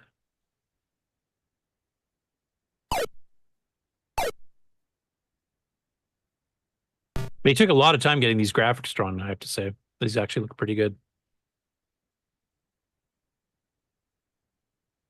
But you got a whole cityscape scrolling by. I can't remember if it's this one that he gets far enough that you can actually see there's a little bit of a hidden gem of some of the terrain that you're walking by in the city here. Another player's joining. Yeah, here you got some enemies that are flying that you actually have to go up in the air to kill them.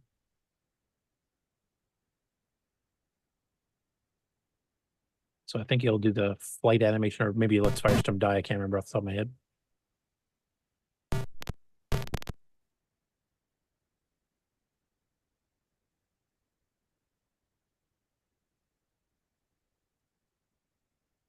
That's where there's different characters too that come out depending on how far along you are. And then he's got a new thing he's added for the death if you die in the game. Just get up a bit here. So you can see your health's going down, down, down. It's gone. And your typical superhero type of speech with the long dramatic pauses. And he actually created a death screen, which actually makes a Daily Planet headline saying that, the Superpowers team mourns whichever hero character you're playing. Kind of a nice touch, I thought. But anyway, he's got some other animations here too. So the other players he added in was Green Lantern. So I'll play a little bit of this, and then I'll see if this is the one where it has the little hidden gem in the background as part of the train you're walking by. Actually has his fist glowing green too, so he's using the power ring, for those of you familiar with Green Lantern.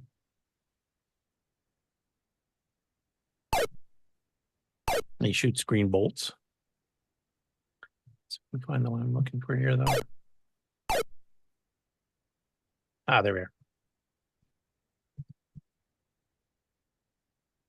So he's in front of these trees, and when you watch, take a look at the background as it scrolls on.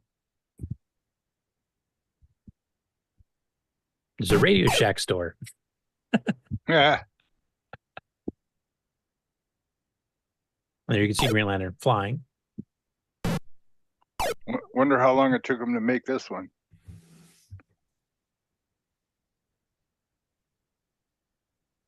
Needs to have a Coco in the window. Yeah. Maybe running the spectral demo in the background. Yeah. Sort of feature creepy there.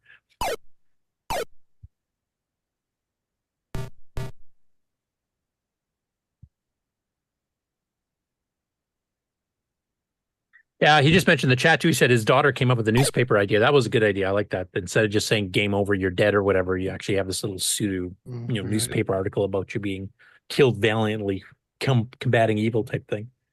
And actually, it totally fits within the within the universe of Yeah, I mean, Superman Clark Kent, Lois Lane at the Daily Planet's like or even canon for DC. Yeah, That's exactly. all 6809.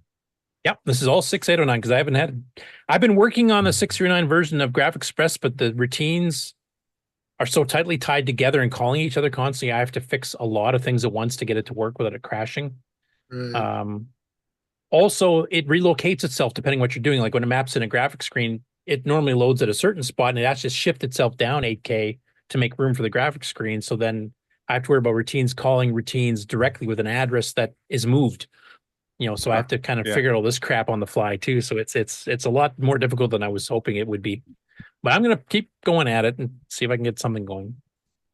And the last one here is the Martian Manhunter, probably one of the lesser known characters back in the day, but he's from Mars, in case you haven't guessed. Jim Gary's going to have a rough time transferring this one. Right? Yeah, he might need the 32K upgrade for this one. Yeah, yes, sir. That VDG mod, so you can use all the extra RAM. Yeah, let's say you were watching Jim Gary's thing, and then you came back from the bathroom, and then you see this, and you go, "Oh, gee, look at they come a far way there." This is going to take all week. Anyway, I'm loving the animations he's doing here. I'm loving the backgrounds he's got scrolling through. Like the game is definitely, got a lot to it.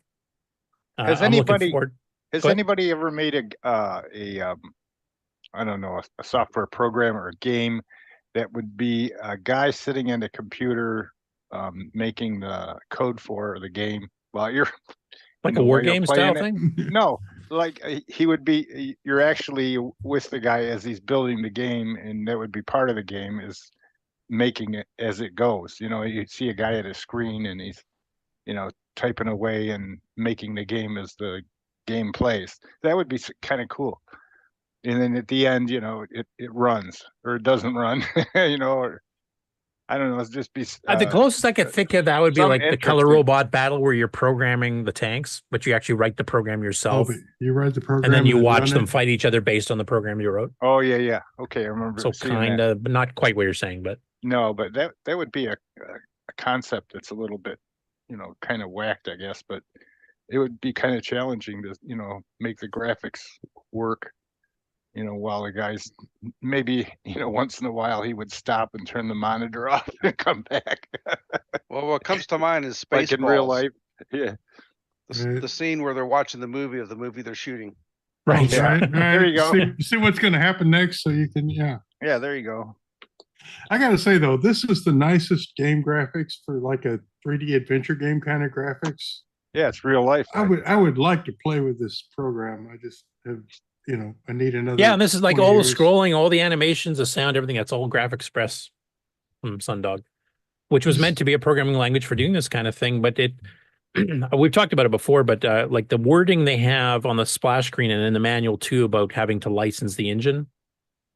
Like when I bought it, I read that and I went, well, I can't afford to pay, to have the right to use your engine and sell a game based on it. And we talked to Glenn during one of our interviews. He said that's not what they meant at all. They just meant that you had to give them credit. And then if you wanted, to include the entire game engine with all the editors and stuff, you might want to pay a flat fee or something, a one-time fee, and then you could sell your game as many copies as you want. And that's not what I understood, or most other people I talked to understood. So we all thought we were going to have to pay like, whatever amount per copy sold. And it was like, well, I'm not going to make any money writing the game then. So nobody bothered. I don't know of any single game that was released using Graphic Express, which is too bad. If that had been a bit more clear in the manual, I think it would have been used a lot more, that people knew it wasn't going to be that expensive to do it. But now at least we're seeing people do it. I mean, I know Paul Thayer did try it for a game that he was using, but he was running out of memory. But there's a lot of tricks you can use where you preload your graphics from one program, then you change to the next program and preload your sound files and all this stuff. So you can actually, the core game doesn't have to be as big. Or you can have sections of the game where you can do part of the gameplay and then you run to the next section, then it loads in the next.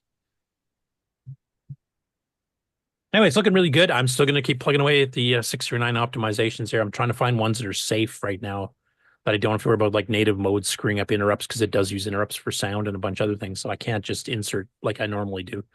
I have to be a lot more careful, or it's going to, blow up at the worst opportune moment.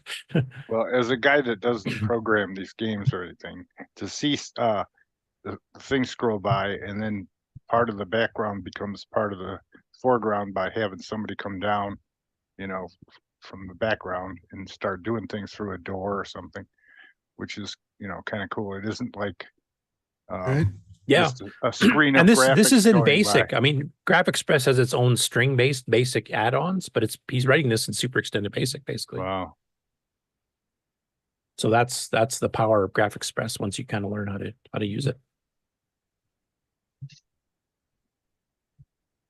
And the last game-related one, there's a channel called Retro Trailer 2, and I think they just basically do like mini game trailers, like short little videos of various games for various systems. And this, what's that look like? What do you mean? Isn't that the layout Ken uses for his? I mean, it looks just like Ken's. And Ken make it? No, Or Ken Callish?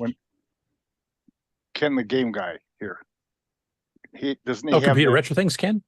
Yeah, doesn't he have that kind of layout? Same for his. Similar, like there's the little colored blocks on the outside Yeah. type thing. Yeah. It looked real familiar when I saw it. But this would have been done way before he did that. Oh yeah. Well, maybe you got it from there. So right, this is basically a quick little minute-and-a-half video of Blockhead, which is a Qbert clone by Computerware. I think it was by BG Chambliss, if I remember correctly. It's actually one of my favorite ones. This one actually plays quite well. Now, unlike the actual arcade game it's based on, and pretty well every other clone we've got on the Coco, it's not in a triangle pyramid shape. It's actually just kind of a square shape. But other than that, it actually plays quite well. So fast forward a little bit to the actual gameplay, just so people could see it if you haven't played it before. I don't remember if we played this one on the Game On Challenge before or not. But just like the original Qbert, your mission is to go change the colors of the squares, not getting killed. You can jump on those flashing ones to lure something after you, and then you'll survive. They won't. And on later levels, you start getting invisible backgrounds. You can't really see where the hell you're going or where the edge of the thing is. Then you have to start, hopping on each one more than once to change the colors several times to fully get past the level. Gets quite challenging. But the feel of this one and the general sound and graphics and stuff here, I quite like this one. It's actually, I think, my favorite. I think it plays the best. It's not the most accurate to the arcade we've got. I guess one exception would be the Coco 3-1 Pyramid, because that one's really, really good. And that one is more based in the arcade. But for the Coco 1 2, this was, I think, always my favorite. And there's at least 4 or 5 versions we have.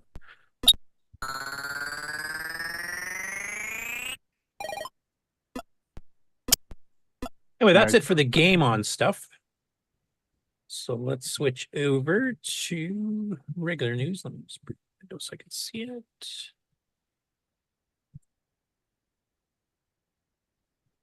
I was hoping Bob Emery would be here to talk about this first one, but since he's not, I'll kind of wing it. So he's released a video on his Le Coco Strangiato page on YouTube. And this is introducing his VDG breakout board, which I think we were talking about a little bit earlier too. This works with multiple VDG and Coco 1 2 motherboard designs and requires far less soldering than other solutions. So I think Brian Wiesler showed at the beginning of the show here, he's actually received a couple of them, of these particular boards here, but this gives you a better explanation for it. Now, since Bob's not here to explain himself and the video's only 3 minutes, I think I'll just play it so you guys know exactly what we're talking about. But if you want to get one of these, you can always talk to Bob on Discord, or you can here on our show, and I'm sure he'll arrange to get you some. Video upscalers. Is that loud enough? There are a lot of them these days. Yeah. If you have a color computer 1 or 2, or an MC10 or Could be slightly Dragon, louder. or any machine that uses a 6847 Max, sorry. video display No, he can't. generator chip, and you want to use one of these upscalers, you have to intercept the VDG signals, which are a kind of raw YUV or component video. Yeah, I did on my end too. This is something that's been happening to me lately. I don't know if there's an update to Firefox that's screwed up or what's going on. Installed products like CocoDV or CocoVGA, you'd have to desolder the 40-pin VDG chip, install a socket, and install a satellite board in that socket with the VDG installed in another socket on the satellite board.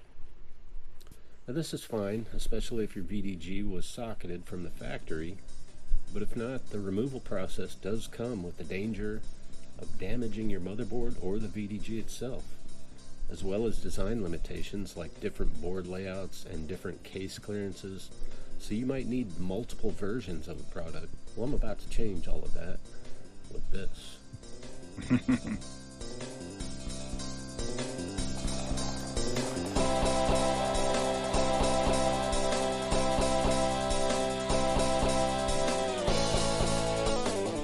Now, as I said in the intro, getting the YUV signals out of the VDG has traditionally been done with an intermediate socket or board, or maybe some solderless options with potentially flaky clips.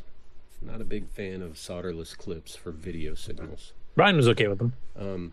I even experimented with one of these, and to be honest, I'm not a fan of stacking sockets. So I think I was inspired by a Nintendo RGB upgrade I saw on YouTube, and I've been flexing my keycad muscles lately, and I came up with this. This is designed, as you can see here, to be installed on the bottom of the motherboard. It's very thin and only attaches to the needed pins, so it's also easy to remove if you need to. You can either solder half of a 6-pin IDC cable for ultra low profile like this. That's a good idea. Or you It's can just install so a clever. surface mount Yeah. 6-pin header, and either of these can plug directly into an RGB to HDMI, or you can adapt it to whatever video adapter you are using. If you install the pin header, you'll either need to cut a hole in your RF. And that'll shield work or with just every Coco totally 1 and remove 2. it. But Yeah, because it doesn't matter I've if it's already too sent close out to an a bunch of RF these can or VDG another breakout chip or whatever else. boards None of It's that. on the bottom. So free samples are still available. I can be contacted on the Coco Discord at Coconut Bob, or via Gmail using my channel name if you want one. Cheers. So anyway, yeah, Brian's received them, hasn't tried them out yet, but yeah, from just overhearing you guys talk about this, sounds like a really good idea. yeah, Oh yeah, it's got a tiny little board with slightly oversized holes, so you just drop it onto the old board and solder into the holes and you're done. And if you ever want to take it off, you just zap desoldering and take it back up. It's absolutely the perfect is solution. there a shield on the bottom of the motherboard on a Coco 1 and 2? Some models did have a shield there, but They- most they people all- removed it and it wasn't any big difference. I think it was more for RF. Well, and interference, wasn't it? they all have with the exception of the early Coco ones, which had physical spacers to sort of hold the shield up off of the motherboard. They all just had a big, heavy Mylar coating on the bottom, so you could splot it right on top of this, and it's not going to do anything. You could even take the whole shield off because you don't really need it nowadays. Well, no, you do need it. There's enough RF noise running around that you'll be happy that you put it back on. But I never did. doesn't I hurt didn't notice that anything. much of a difference. Well, yeah. But your neighbor have. ham radio operator did. No, who Oh, cares about right, those right. people? I'm just kidding.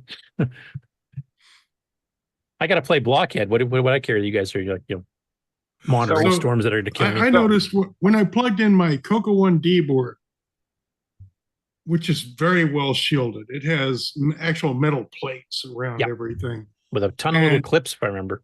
the TV is perfect on that thing.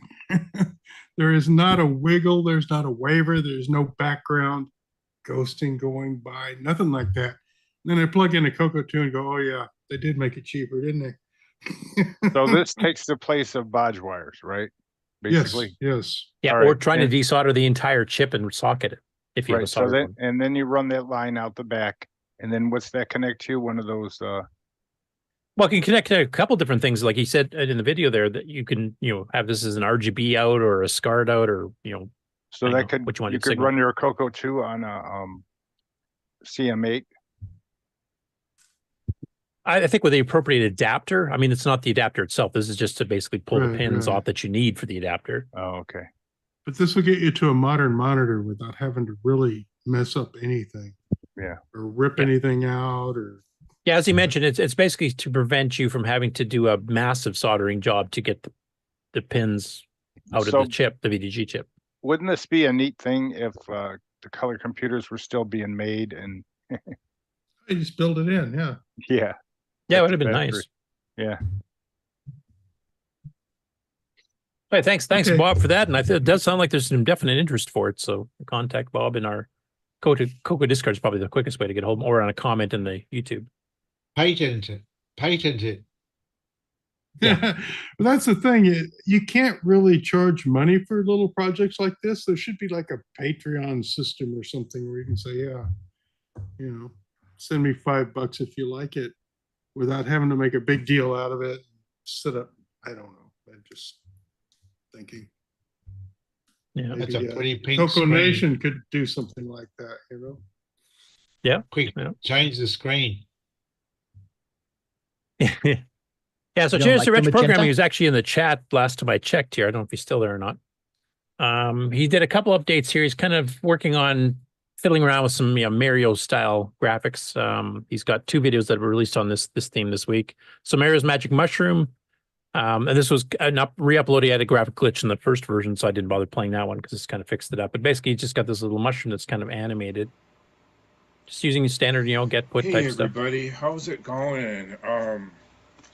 Happy Sunday. I hope everyone's doing well.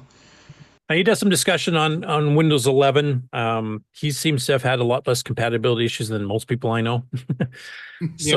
Mine's working fine too. Mine too. Okay. Because I know from talking in the Discord there's some people that actually did have some stuff that broke. And I know for work stuff, it definitely broke for me. Oh, yeah. So I went back to Windows 10 because, I like having stuff run that I've paid for. So apparently if you have a new computer and all new stuff, Windows 11 is fine. Yeah, I think that's the thing, is that if you have existing hardware you're upgrading from Windows 10 to Windows 11, that's where the problems seem to really surface, or at least surface more often. And if you have the entire sound system changed. Well, that's huge. That's, half of the output of your computer, if you think about it. So breaking all of the sound kind of broke a lot of people. By the way, David Ladd in the chat mentions that the Bob Emery's little VDG adapter there, he said that connects to the RGB to HDMI project that uses a Raspberry Pi Zero. So that way you can actually output it to an HDMI TV directly from that, if you have that other little device. So he does a little bit of the Magic Mushroom, then he actually works on a Mario animation here. It's a little bit late in the video here. And then he had to fix, he has the wrong color background there, which he fixes up a little bit later. So, and I can't remember if he actually did the get put with the byte aligned boundary here on purpose or not. Just seeing what the speed of the character. It must be on speed right there. I can make him jump if I want to. The only thing he's not doing is stepping. Stepping is going to entail drawing this over again with him stepping, which I haven't done yet. So it's kind of like a work in progress report type thing, but he's got the character looking pretty good. I'm not a fan of this particular color set. I know he is. I know Nick's not either.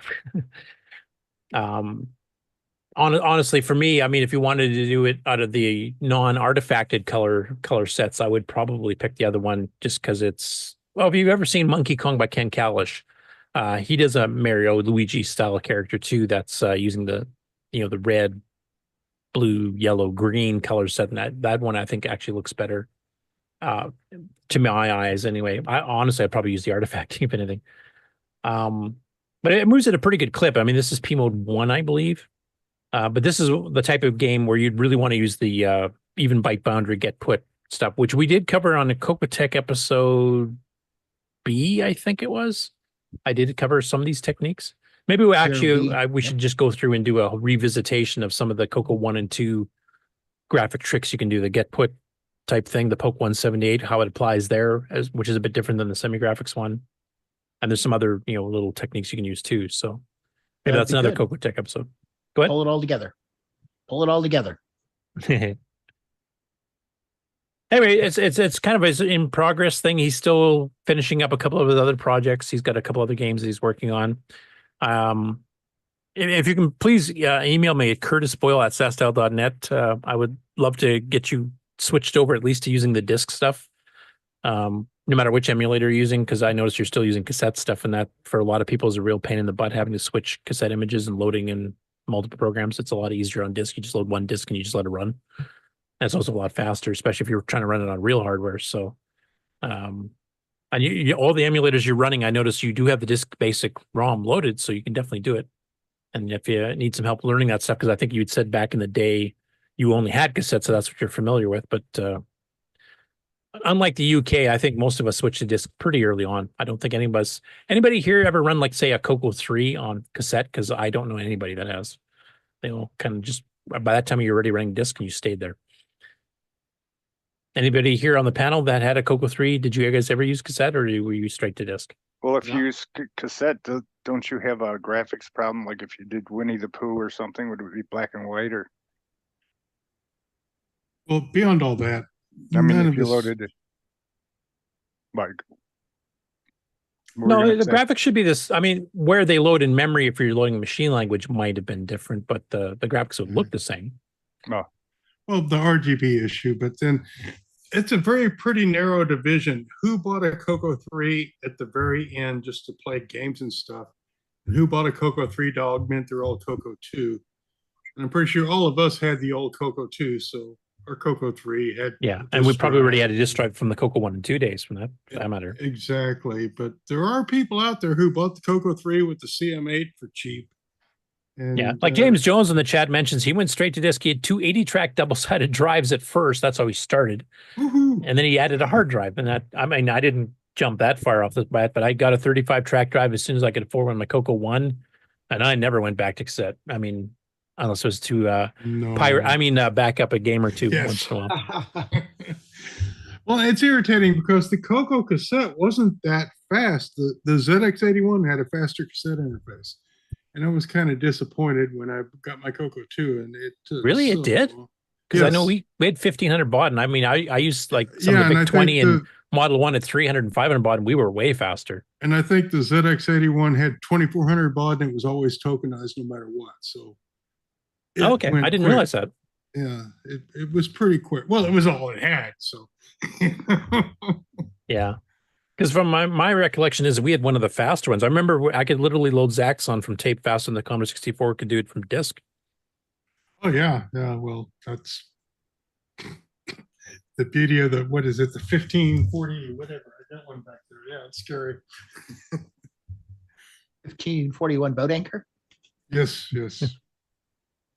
Yeah, they have a huge iron power supply in them that weighs more than anything else in the drive.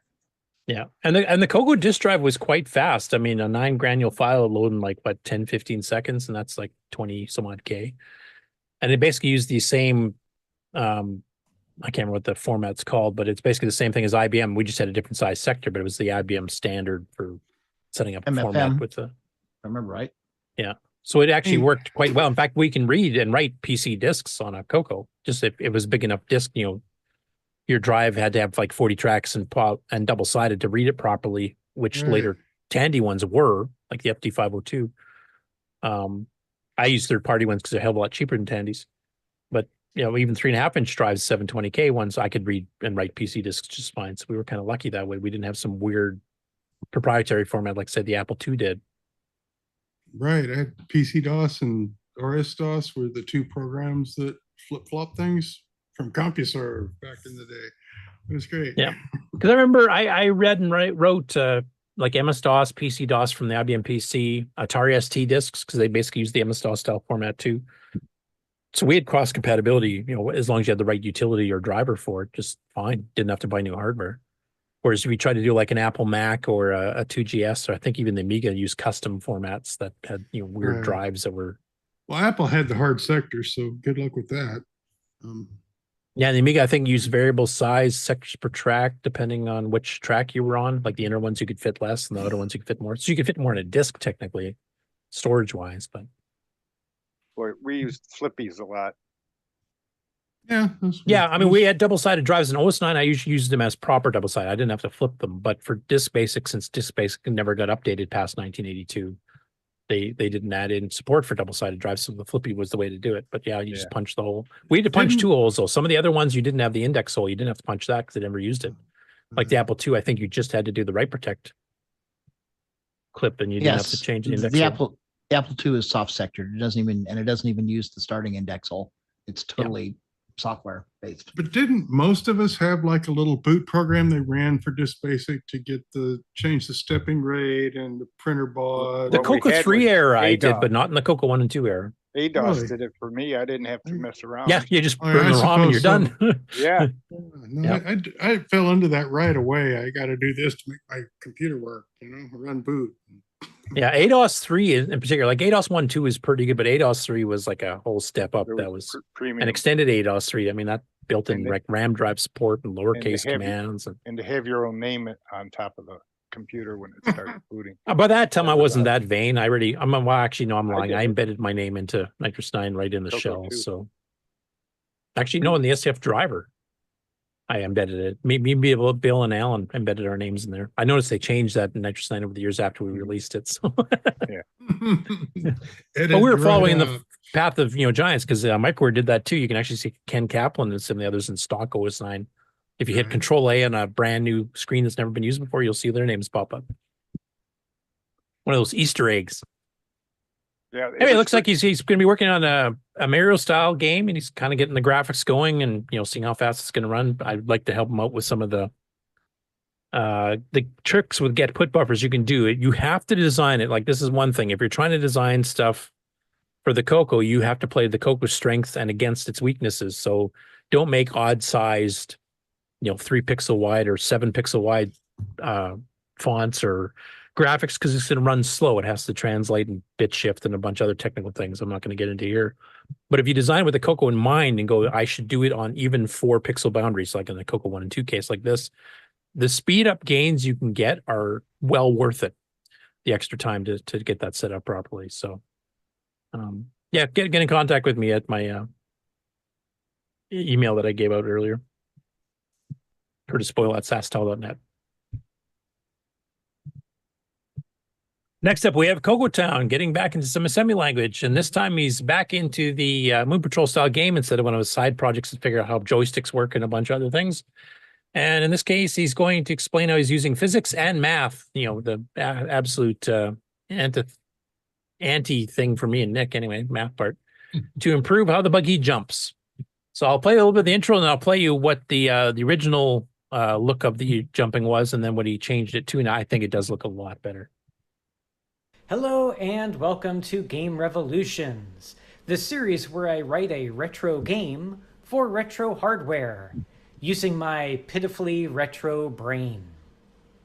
In a previous episode, I made the car jump, and it took a lot of doing and a lot of bugs, but eventually I got the car to jump.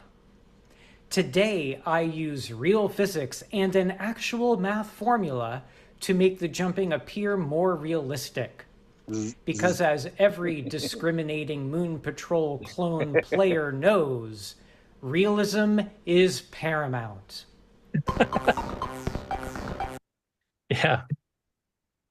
So anyway, the how the jumping looked originally when he got it working. We had added holes and we provided jumping ability. And it works. Though it does seem like it stays up in the air a very long time. Yeah, you lose real estate. Yeah. Now, you'll have to go watch the video to figure out the whole physics and math and stuff to do it, but it's a good explanation of how this works. And of course, he does his, he doesn't sugarcoat it. He shows you the bugs he went through. So his first attempt at getting the jump to work. Issues with this. But if your eye is not sharp, much like mine, saw what happened.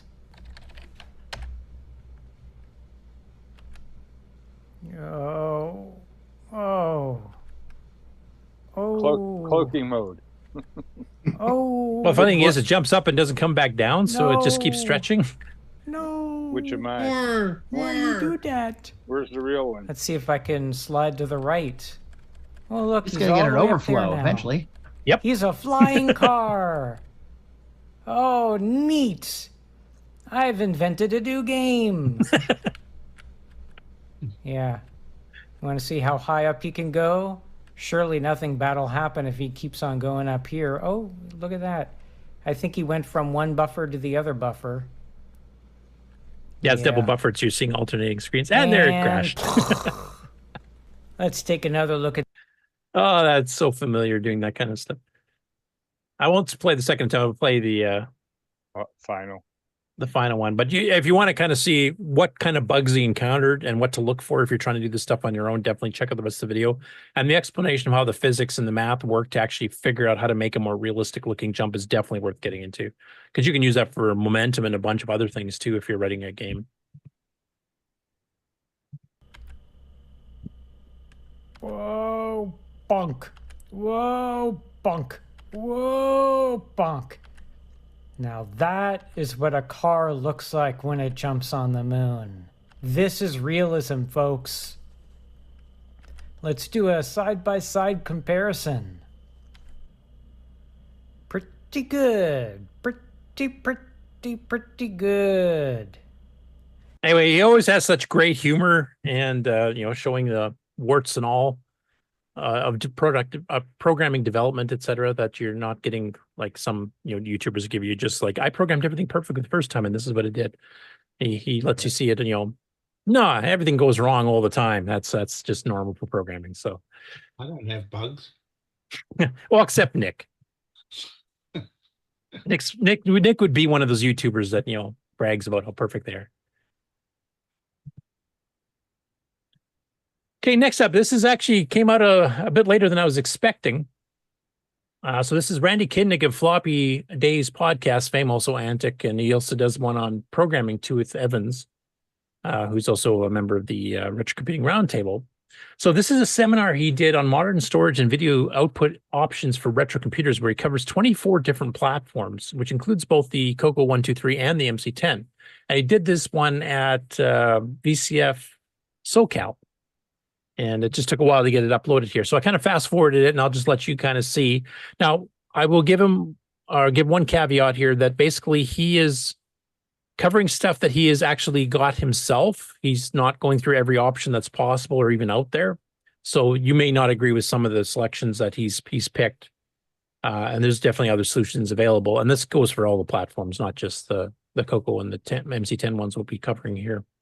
But I thought it would be interesting to just try and kind of show people that have maybe come back to the Coco the first time in a couple of decades, like what kind of stuff's available now for hooking up more modern screens and more modern, SD cards, etc.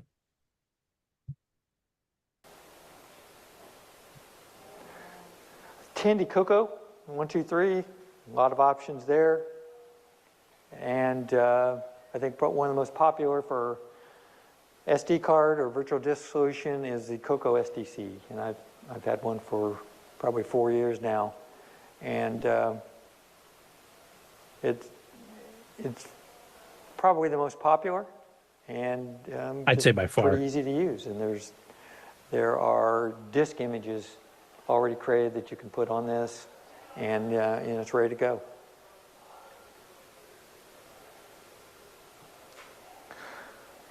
I also, on the monitor front, is something a little bit unusual. The Coco 3, which does output RGB, I got an Apple IIgs monitor adapter. So I have an Apple IIgs monitor. This is one way you can hook your Coco to a good monitor. And that's made by Jason Reiger, of course, Reiger on the show. Monitor. Yep. So it's a little unusual to hook a Coco up to an Apple monitor, but. And of course, there's SCART and a ton of other things too. And it goes through like Ed Snyder's composite adapter for the MC10, for example. Now, when he does memory upgrades, because he was mentioning like some of the machines, you can get memory upgrades sometimes way beyond what the original was. Now, he mentions at the beginning of this presentation that he's not a person, he's like me. He's not a person that likes to do soldering unless he absolutely has to. So in this case here, he lists just the standard 512 K upgrade because that requires no soldering at all. It's basically just unplug 4 chips and plug in a satellite board, snip 2 capacitors, and you're done. So he's mentioning the Cloud9 512 K upgrade. Now, of course, there's 2 meg upgrades and 8 meg upgrades available now that do require soldering, and there's other companies like Cloud9, Retro Rewind, Jim Brain, and even that shows Sloopy and others will do it too, where you can actually get your machines upgraded well beyond the 512K. So he only covers the base one that didn't have as much soldering to do. But yeah, I thought it was interesting that he went through and he did this for a whole bunch of machines. He's got BBC Micros in here. He's got stuff from the UK. He's got stuff from Europe. He's got stuff from North America. and kind of just goes through all of them. And I mean, some of it's not as up to date as some of the stuff we've been covering because, of course, we're a weekly show. And he's, trying to do this on a lot of systems. I mean, he does 24 in this presentation. He admits himself he's got way more than that. He just picked 24 that he thought would be interesting. So, I mean, when you're covering that many systems, it's kind of hard to keep up with everybody. It's hard for us to keep up with that Coco community. You're doing a weekly show. So I thought it was quite good. And of course, we had Randy as a guest on our show, probably about a year or two ago now. He's a great guy. And he's also one of the organizers of the computer show that's in Indianapolis too every year. So definitely go check it out. If you collect multiple retro computers and maybe you got some stuff that's new to you that you're not that familiar with, and you want to hook it up to like modern storage devices and modern monitors, etc., definitely go check out this video. I'll give you a lot of good suggestions. Another one from Jason, and I was hoping Jason was actually going to be on the show to talk about it, was he finally posted the part 2, day 2 of Boat Fest, which of course is from the Amigos. That's Boat, Aaron, and Brent. Of course, they got the Coco show there. They do reviews of Coco games. And I just want to show a little bit of the Coco clip here. So we got Ken and myself. And they're playing some 3D games here using Steve Bjork's What Friday 3D is the example with the 3D glasses, which, of course, you won't see the 3D effect on the video. But put on your 3D like glasses a drinking now. game. I knew it.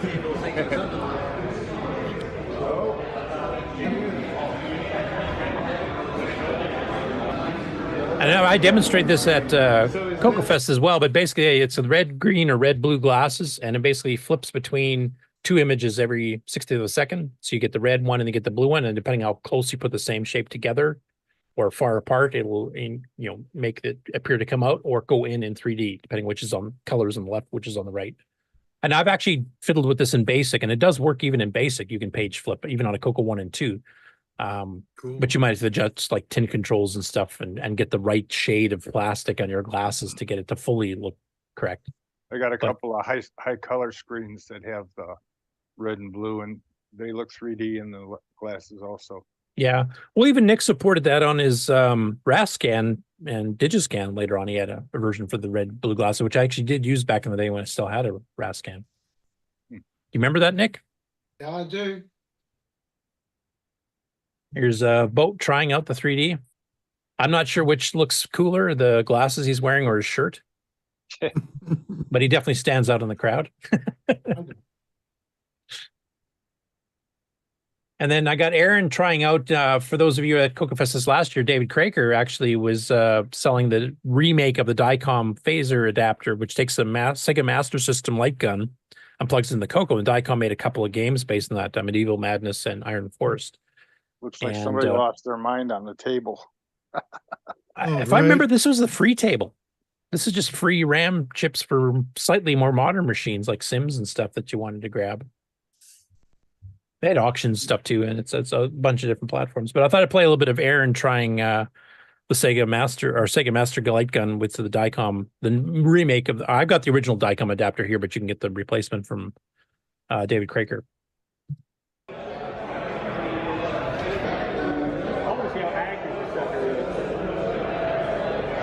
Don't shoot the bird.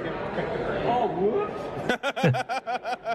You have to kill everything it's trying to kill. In West Virginia, we call it sort of like a crossbow.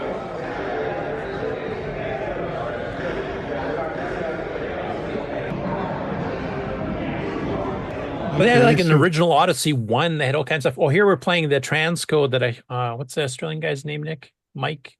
No. Yeah, whatever. He's done a couple transcodes, but he transcoded the original arcade Space Invaders. Now, that McDougall? Mark McDougall? Yes, that is. Yeah, Mark McDougall. Yeah. The original Space Invaders did not have a digital sound chip. It was all analog sound, so there's no sound on this one. But he didn't flip it because, of course, most of the arcade games had their monitors in literally 90-degree rotated to make it taller rather than wider like a regular TV. So in this case here, Aaron actually had an LCD that is meant to be able to tilt 90 degrees. So he actually takes the Coco Space Invaders and tilts it so we can play it properly. What? Wait a minute. Oh, that's better. That's actually the literal transcode from the original 8080 machine code of the arcade game Space Invaders, just minus the sound.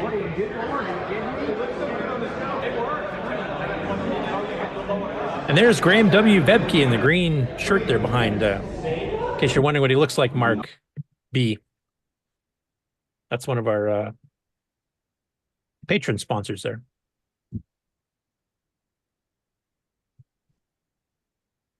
Next up, the MCC. I'm not even going to try to pronounce it. It's a museum in Brazil. And it's actually the anniversary of one of the clones of Coco that Brazil, of course, had a ton of them. But this is the anniversary of the release of the CoCoTECH. And he uploaded some of the actual ad brochures and stuff here, too. So there's the CoCoTECH. You can see what the keyboard looked like. It had a full travel keyboard. Looks like a nice keyboard. Yeah, yeah. And like oversized keys and stuff for the shifts and stuff. It actually is quite a nice looking keyboard. I kind of would have liked this in the day. There's the actual circuit board, which looks pretty close. I mean, there's some differences. Like Obviously, a Coco keyboard's in a 1? different spot. What's Almost as Like a Coco 1 with a big hole in it. Yeah, yeah. right. Almost as Coco as the keyboard, right? Well, you got to remember, they didn't have these silly things like trademark law and copyrights and stuff in Brazil. So, Massive regulator. and they did modify the ROMs. We were talking about the live stream that was on before our show today, changing the ROMs for Spanish. And in this case, I believe Brazil speaks Portuguese, I believe. So they did the same thing. In this one case here, it is basically extended basic, but it is modified. As you can see, they even have this nice little color thing they threw in when you boot up the screen in basic. And there's some of the original ads for it, including a standard, 3D hat style thing that everybody did back then. The software, they actually listed some of the software there, and I actually did zoom this up, and it has stuff like Telewriter 64 and a bunch of other productivity tools, and then some games mentioned at the end. They were definitely pushing it more for productivity than they were for the games, which I found a bit surprising. Or legit copies, obviously. Oh, obviously, yeah, it's Brazil. Anyway, I want to thank him for posting those, because it's kind of cool that he put these up here on the anniversary of the release of the CoCoTECH. And this was not the most popular one. The CP400 by far, from what I understand, was the more popular Coco clone, but there was multiple other ones besides these two. So they use the same cartridge port on the side? The CP400 did not. I mean, it was pin compatible, but you had to basically take it out of the case. I'm trying to remember if the other clones actually had a compatible port or not. I don't remember, and I don't think you can tell in that picture either. No, you can't. We have covered it before, so I do know the answers if you go back through the old videos, especially that one when we had all the guys from Brazil on after their show. Yeah. They went through all these machines and kind of explained all that. I just don't remember off the top of my head. Okay, now we're getting into compiler land. There's a whole bunch of compiler related stuff here, all in a row. So we're going to start off with Glen Hewlett, who has uploaded a video here showing his Coco 1 and 2 basic cross compiler in action. And he's using a program by Scott Cooper, Tasman. He made a maze generating program, and you'll see it running both at regular, basic speeds, and then also with the compiled version of it running. Now, unfortunately, Glenn recorded his audio really, really quiet, and I can't max it any more than it's going to be here. You might not even be able to hear him at all, where he's kind of explaining things, but it's enough that you can see the difference between the two machines. He's got one running on real hardware, the actual compiled one, and then he's got MAME running the basic version on a laptop you'll see on the right. What does cross compiler mean? That means you do the actual compiling and assembling on a machine other than the Coco. So in this case, this uses LWASM by William Astle. So you'll need that installed on your PC. Oh. And he's also got a thing called QB64PE, the Phoenix edition, which I think is a quick basic. The quick basic style compiler. Yeah, 64. So it uses both of these in conjunction to create these. So I'll play the video. You can kind of see the speed differences. Now, unfortunately, the demo he's using here picks, I think, a random grid size. So it's not actually doing the same scale at the same time. So it's not quite a fair comparison. But you'll see that a little bit later in the video, the Coco version actually does start doing the same size as the other. The compiled version does the same size grid as on the other machine eventually. So you can kind of see a more apples to apple comparison. But you can still see the speed comparison difference here. All right, this is a quick video to show my basic compiler in action side by side. I'm going to run MAME at 100% here. It's going to show the basic version of a cool maze program that Tasman wrote.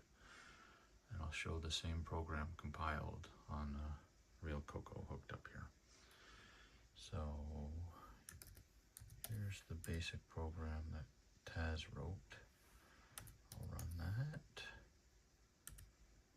So that's it on MAME. Can you guys hear this at all, or? Hear what? Quietly. There's the compiled version on the Coco. So you can see here the one running in the real Coco is doing a much higher res maze, so it should be proportionally slower than the other one, which is more coarse, but it's motoring along pretty good.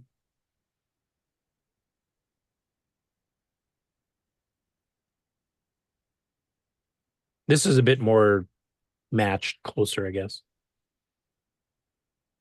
But you can see how much faster it's doing the little black bar and filling in the white compared to the pure basic one on the right.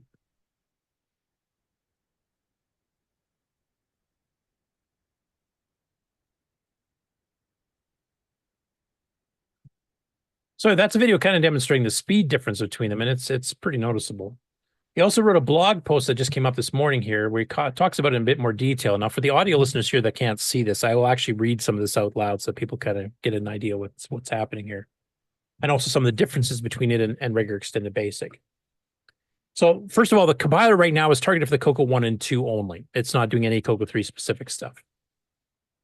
Cool things the compiler can do are you can write the program on a Coco or on a modern computer using any text editor. The use of line numbers is optional. So for those purists that don't like line numbers or those purists that do prefer, the old style basic, either way works.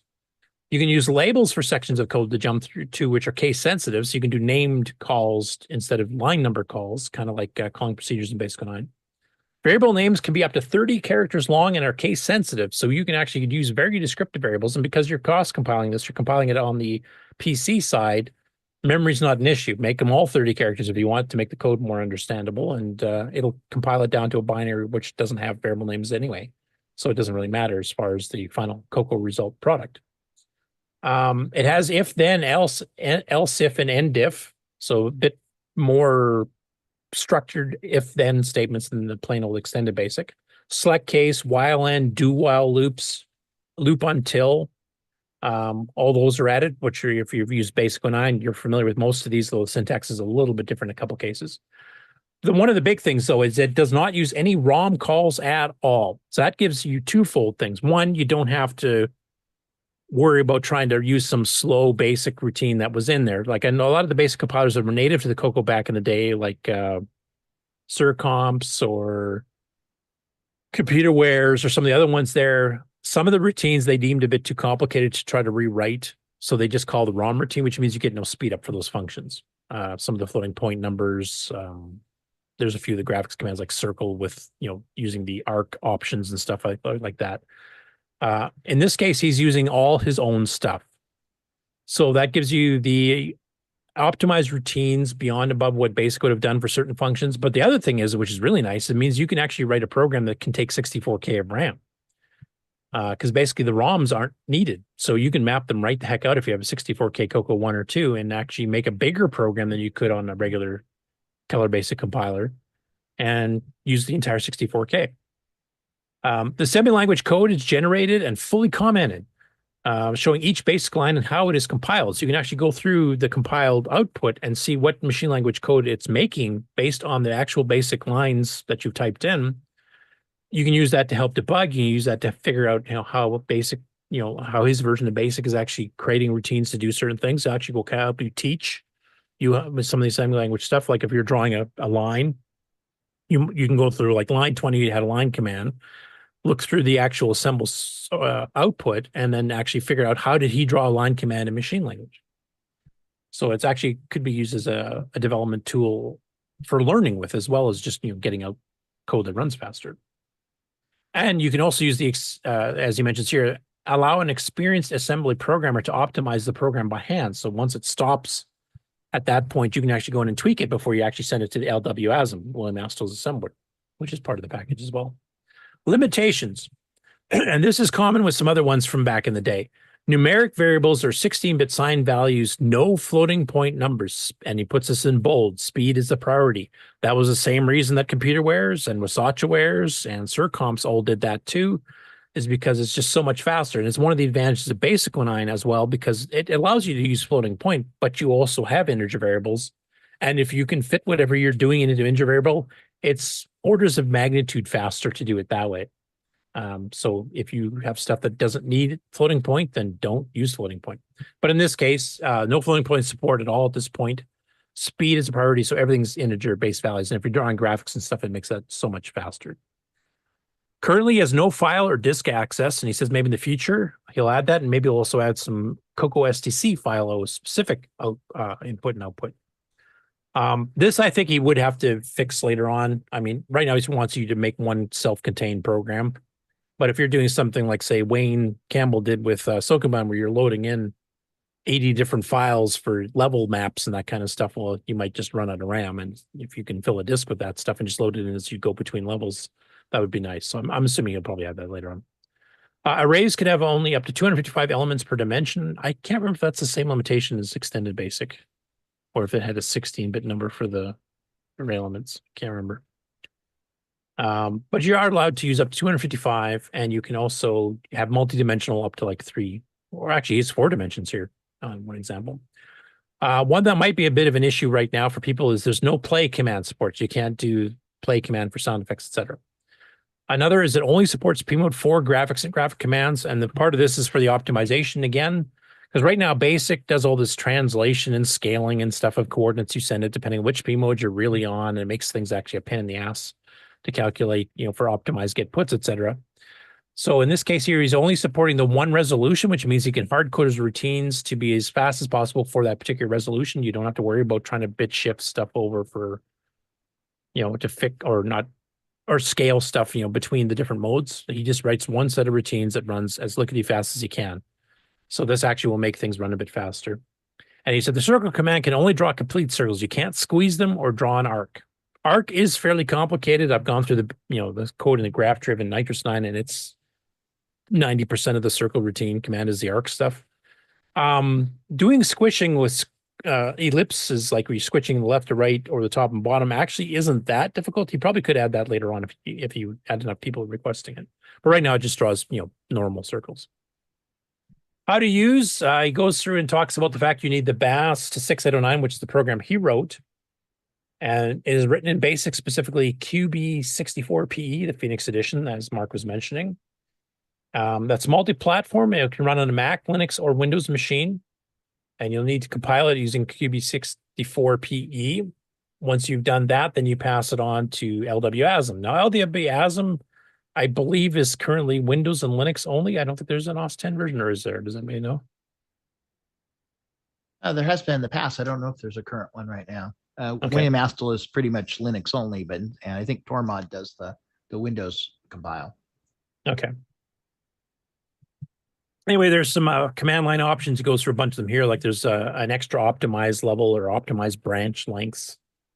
You can actually have it input both an ASCII format, which you can do in any text editor, including saving an ASCII from real Coco itself.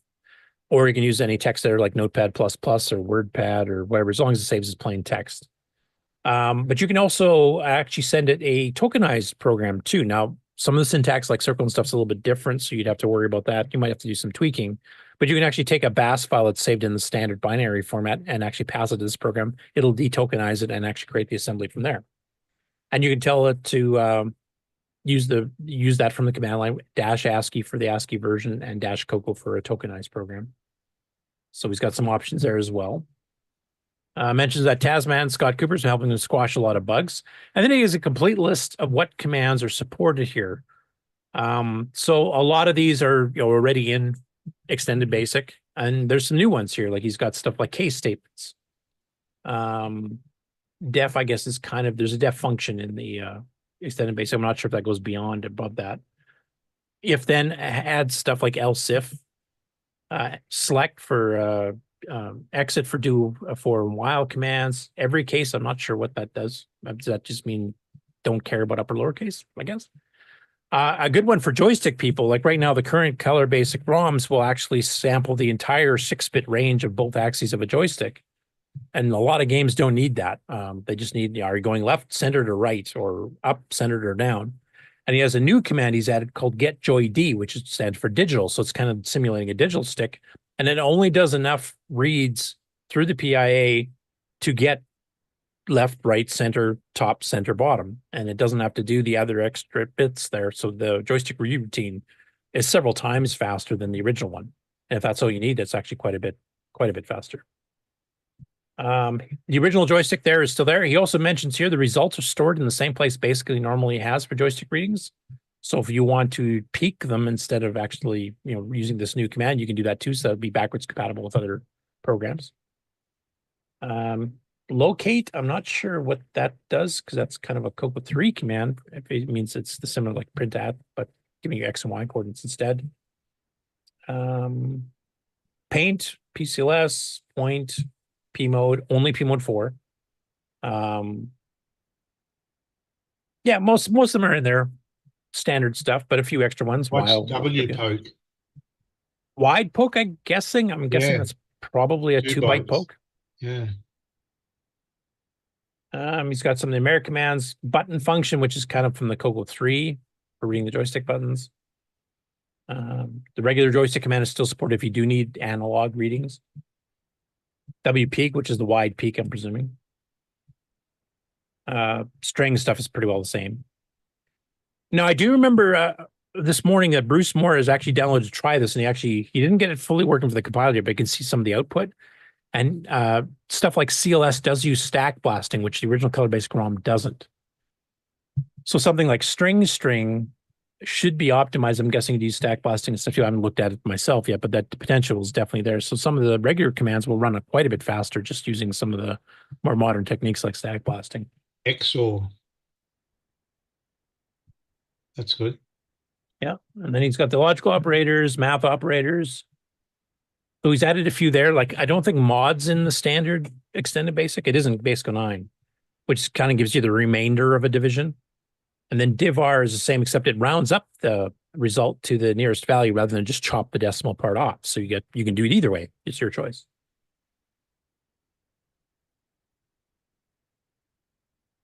And a bunch of other things. Anyway, you can go read the total description he's got in there on his blog, nowhereman999.wordpress.com. It'll be the latest entry. It'll, of course, be in our show notes on the Discord as well.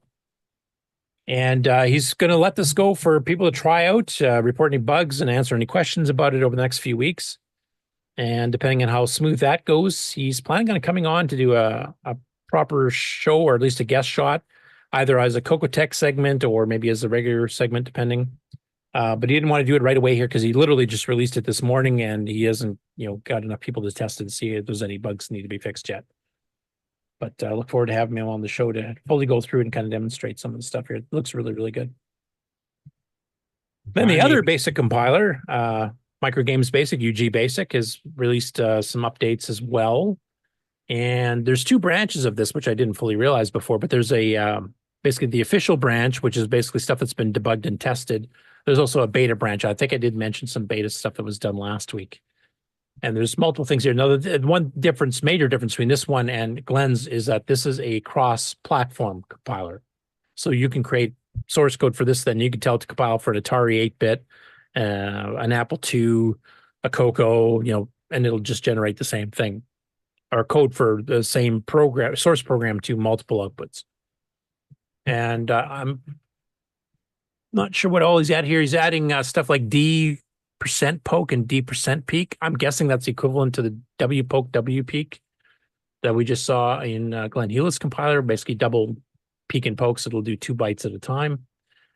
He's adding some new commands like proc, NRM at, key get, do null, and swap. The last one I do know because OmniBasic has it one. It's basically swap 2 strings.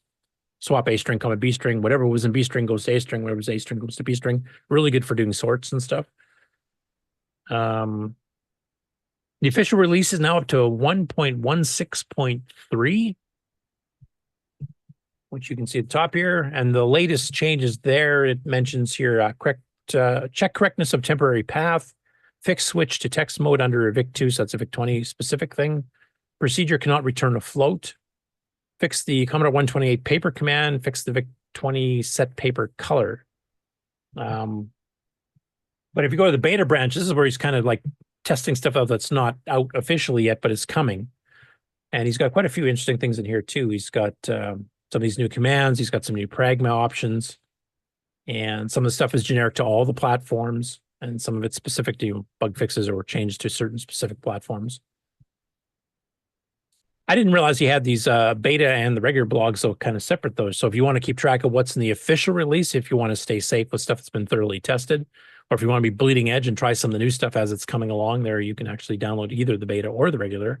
And he's got these, you know, weekly, or actually even more often than weekly updates that tells you specifically what he's added or changed in each. And then one more compiler story. So Henry Gernhardt III, of course, couldn't be here because he's celebrating his mom's 80th birthday. And he basically is working on his 4th ROM project. This is a project where he's actually going to have the 4th language as a replacement ROM in the CoCo 1 or 2 level machine, where basically you boot it up and it comes up in 4th instead of coming up in extended basic. And this episode here, which is almost an hour long, he gets variables basically working for allocating memory. He gets constant working and data memory allocation. So he goes through it, and like Coco Town, he does show the mistakes as he encounters them and the weird effects that happen when you do that kind of thing. But instead of playing the parts of explaining the compiler and what it's doing, I'll let you guys watch that yourselves. He does have a little bit here where his in the middle of recording this live to record on his YouTube channel, and then all of a sudden he gets a phone call that completely startles him. It ends up being his mom, and then he talks a bit about his mom and his mom's experience as a Radio Shack engineer, and you know, getting the Coco and stuff, and how she was involved with that at the beginning. I thought I'd play that in honor of her 80th birthday, which is today, which is why he's not here today. And he also has a request for others, which would include everybody who's listening and watching this here too. So I'll play that little chunk of the video. So I was wondering if y'all out there in the community, in the Coco community and in the Tandy community at large, could do me a favor and wish her a happy 80th birthday. And here's how you can do it.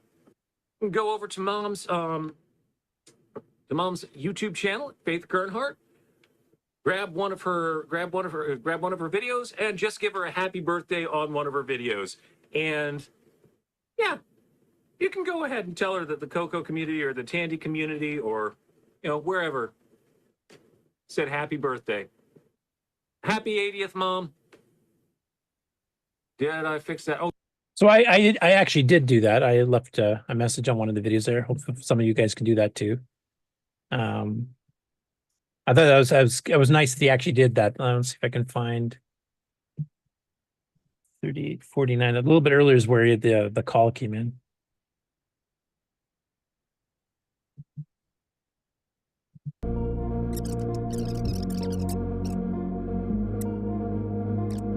And I know what it's like when you're in the zone and you're not expecting a phone call. That's why that didn't look right. Okay. Watch his reaction. So in this case, we're going to. Hey, Kathy, how's it going? So my mom was a systems engineer for Tandy Radio Shack for Tandy Radio Shack Company through the mid 80s and into the early 90s until basically the computer centers and the position of systems engineer stopped being a thing, at least in the state of West Virginia. But as a result of that, we were a Tandy family, and Mom had kind of a little special place in her heart for the Coco as well, because that was the first computer that she used to help her transition over to the new career of computer engineering and computer science. And guess what? Tomorrow is her birthday, and she's going to be her 80th birthday. So I was wondering if y'all out there in the... Anyway, that's where he repeats a request about if anybody wants to go hit her channel on YouTube and just leave a comment wishing her a happy birthday. And he's going to kind of present those to her, make sure that she's aware that she has got some. I did send one earlier today, so I'll have to see what if there's a reaction to that yet or not. So anyway, happy 80th birthday. Yeah.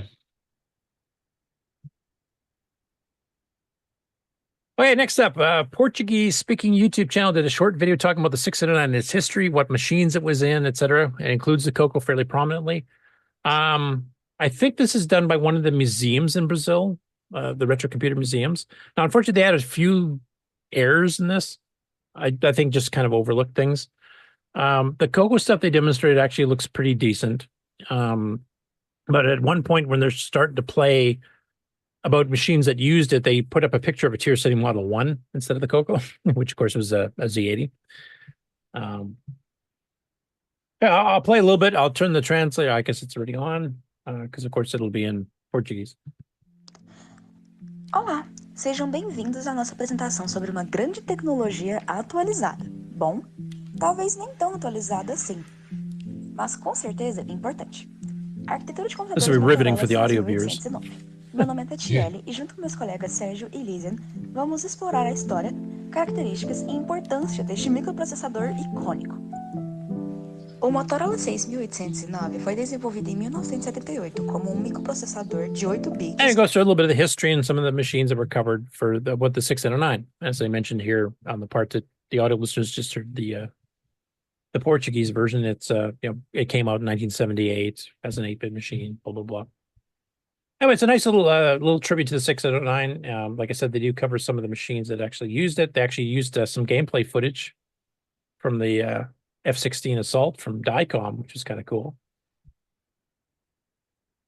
And the Asteroids by Matt Sarnoff.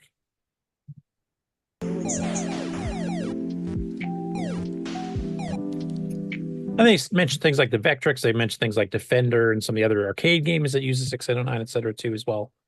So they cover a couple of different machines and, in various industries. I thought that was kind of cool. Definitely go check it out. It's not very long. It's just under 4 minutes. And if you turn YouTube translation on for the closed captioning, you can actually follow along with what they're talking about.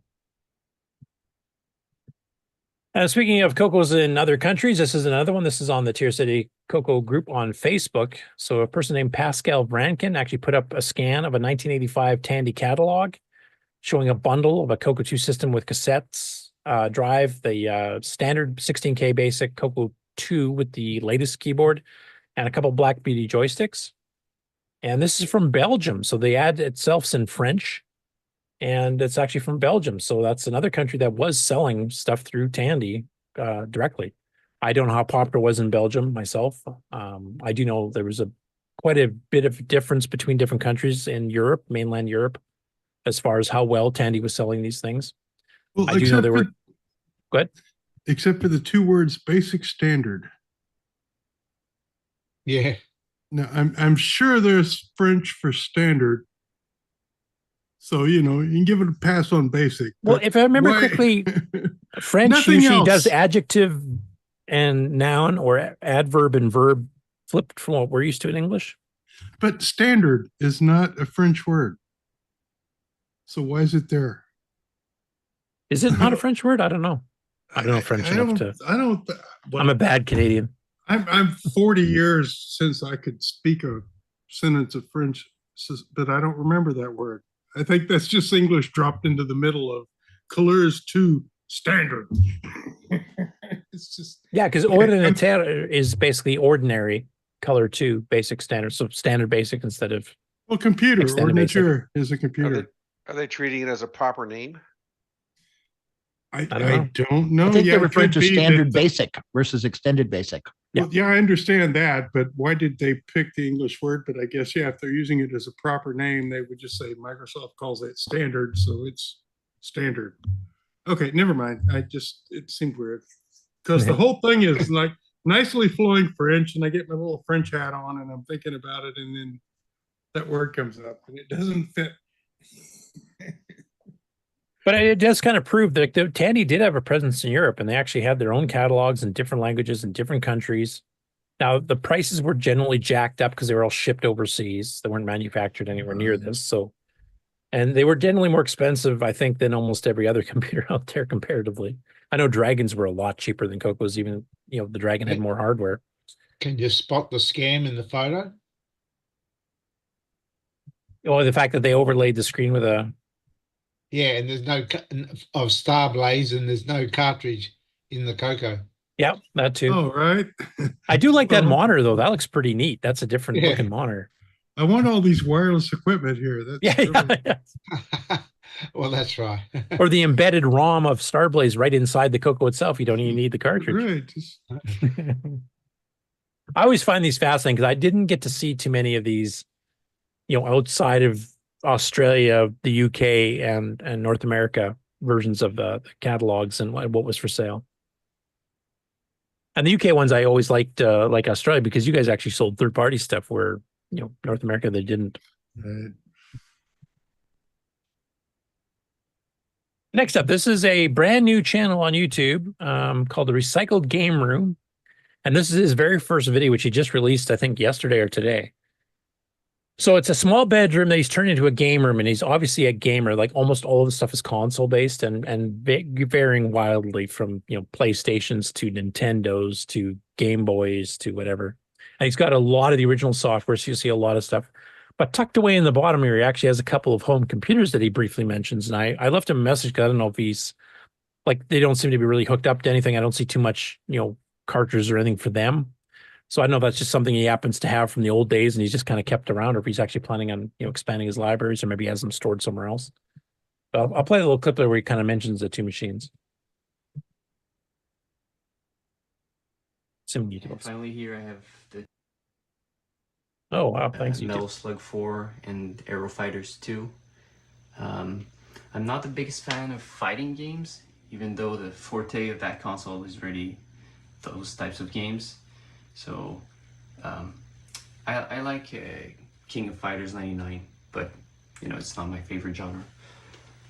And finally here I have the TRS-80, Commodore 64, and some disk drives, and a Super Game Boy 2. The chair. So I just thought it was neat. Like he's got this huge room set up with all the game carts and consoles behind him. He's got several screens set up. He's got mixers and stuff, so you can switch between consoles. Like you see, each of those shelves has a different console. And he just match or switch box, so we can just switch between any of them at any time and flip which one's on. Then he's got a closet that's got a bunch of extra things like controllers and some other more obscure systems and stuff. So I left him a comment just to ask about, how much do you know about the Coco? Maybe check out the CoCoNation show. But I'd like to see if he's planning on doing any videos of gameplay and stuff in the Coco. I'd be kind of interested to see what he's got himself, or if he's aware of what all has been, produced since the Coco's heyday. So I'll see what kind of response we get out of that. And then the last one I've got for this week is Dragon Meetup. So Julian Brown mentions here, he says, having tackled the issue 2 S static RAM board, I've thrown together an equivalent option for the issue 6 Mark II board, giving it a fighting chance of offering 64K instead of 32K. Because of course the Dragon 32 is basically set to be a 32K machine. If you wanted to get 64K in it, that's cutting traces and bodge wires and all kinds of stuff, kind of similar to what we had to do on D&E boards to do the same thing on the Coco. But he's trying to do all these replacement motherboards and replacement, option boards and stuff here to try to make things a lot easier. So his Dragon 32 replacement board, his first versions were strictly replacing, like nothing's changed. The later ones, he's added support for 64K natively without having to do all these bodges. And now he's even adding in like the Stuart Orchard design 256K RAM upgrade boards and stuff like that. And he's had swappable video outputs. You can do PAL and NTSC just by swapping a little daughter board instead of having to change the motherboard completely. So he's been doing a lot of this stuff, and he's actually dug out some other projects that I didn't mention in the news here because it sounded like he was just digging them out to revisit them and doesn't even know if they work yet at this point. So once he gets some firmness on some of those projects there, I'll put them in the news as well. But yeah, he's been very active doing a whole ton of stuff lately, and he's like he's like the UK equivalent of Pedro here for redesigning motherboards to make replacements in modern times. And that's the news for this week. Sloopy's in. Oh, wait, I forgot one thing because there's nothing to show for it, but I have to talk about it. There's an upcoming video from TGB Chris that will be coming out probably the next 2 weeks. I mentioned it a little bit earlier in the show, but to give an exact quote from him. And he published this originally on the Tandy Discord, not on the Coco Discord. So he says, hey, all, I've been following up with my experimental Network 3 network with an 8-inch drive system as a host, and CoCo's as the clients. Now, for those of you who know the history of the network 1, 2, 3 controllers, these were for sharing stuff in the classroom, kind of a networked environment. Network 1 and Network 2 are cassette-based. And the CoCo, we actually, Ken and I got to visit and actually try one of these out at the Vintage Geek Museum in Tennessee. But the Network 3, when it was first advertised, was supposed to have a CoCo version, but they never, ever came out with that. And Chris has kind of, I think, figured out why, but he's also got it working now.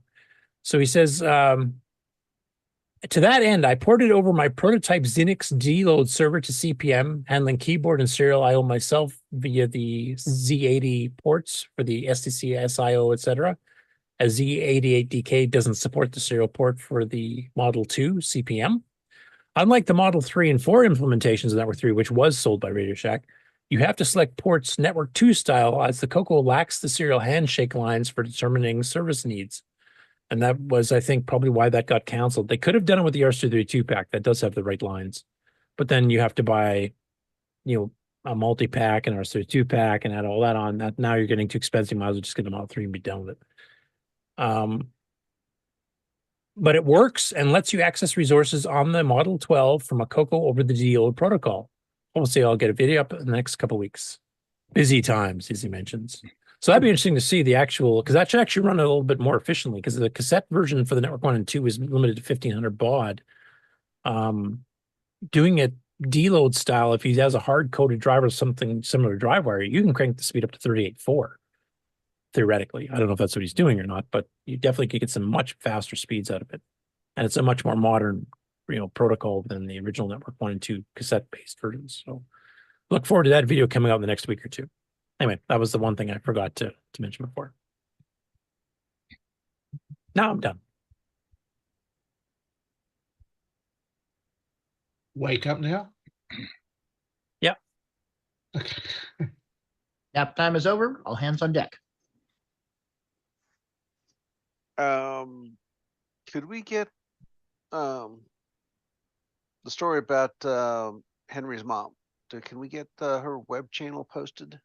Yeah, what's the proper I found one, but I'm not sure if it's right or not.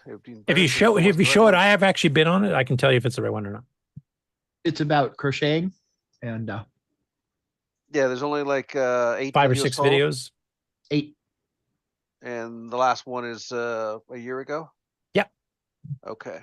And most of them have like, under 30 views and one has 200.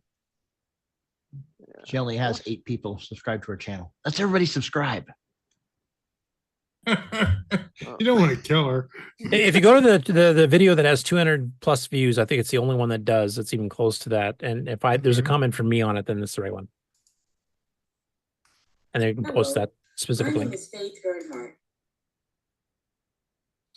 200. Okay, there's 288 view and a 251 view. Martha Snowflake or yeah, I think it's the one I commented on. Tattoo. 251 says 0 comments right now. What does that mean to us? Oh, maybe you didn't get approved then? I did post a comment there. Oh, maybe it takes a minute. Yeah. Comment anyway. Hello. Yeah, there's no comments there.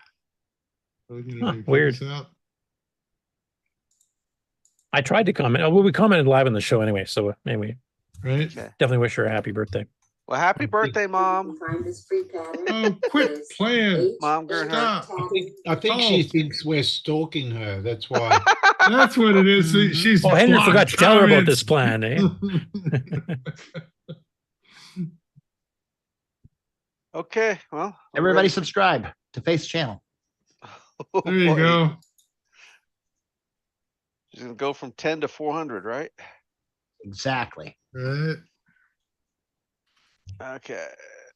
So, ready for the outro? Yep. Yes. This concludes another episode of the CoCoNation, the world's leading live interactive talk show featuring the Tandy Color Computer. For all things the CoCoNation, visit us on the web at thecoconation.com. We'd love to hear from you. Send feedback, suggestions, even segments via email to show@thecoconation.com. The CoCoNation show would not exist without the community and its cast and crew. The CoCoNation theme song copyright 2022 D. Bruce Moore. Mixed, mastered, and produced by D. Bruce Moore. The CoCoNation is over. Join us on the Coco Discord server. Coco forever.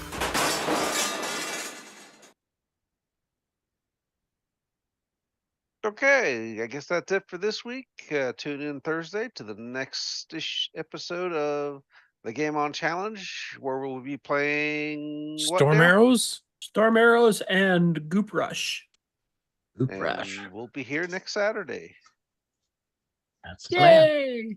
Bye, everybody. Bye. See y'all next week. Bye-bye. Come back again.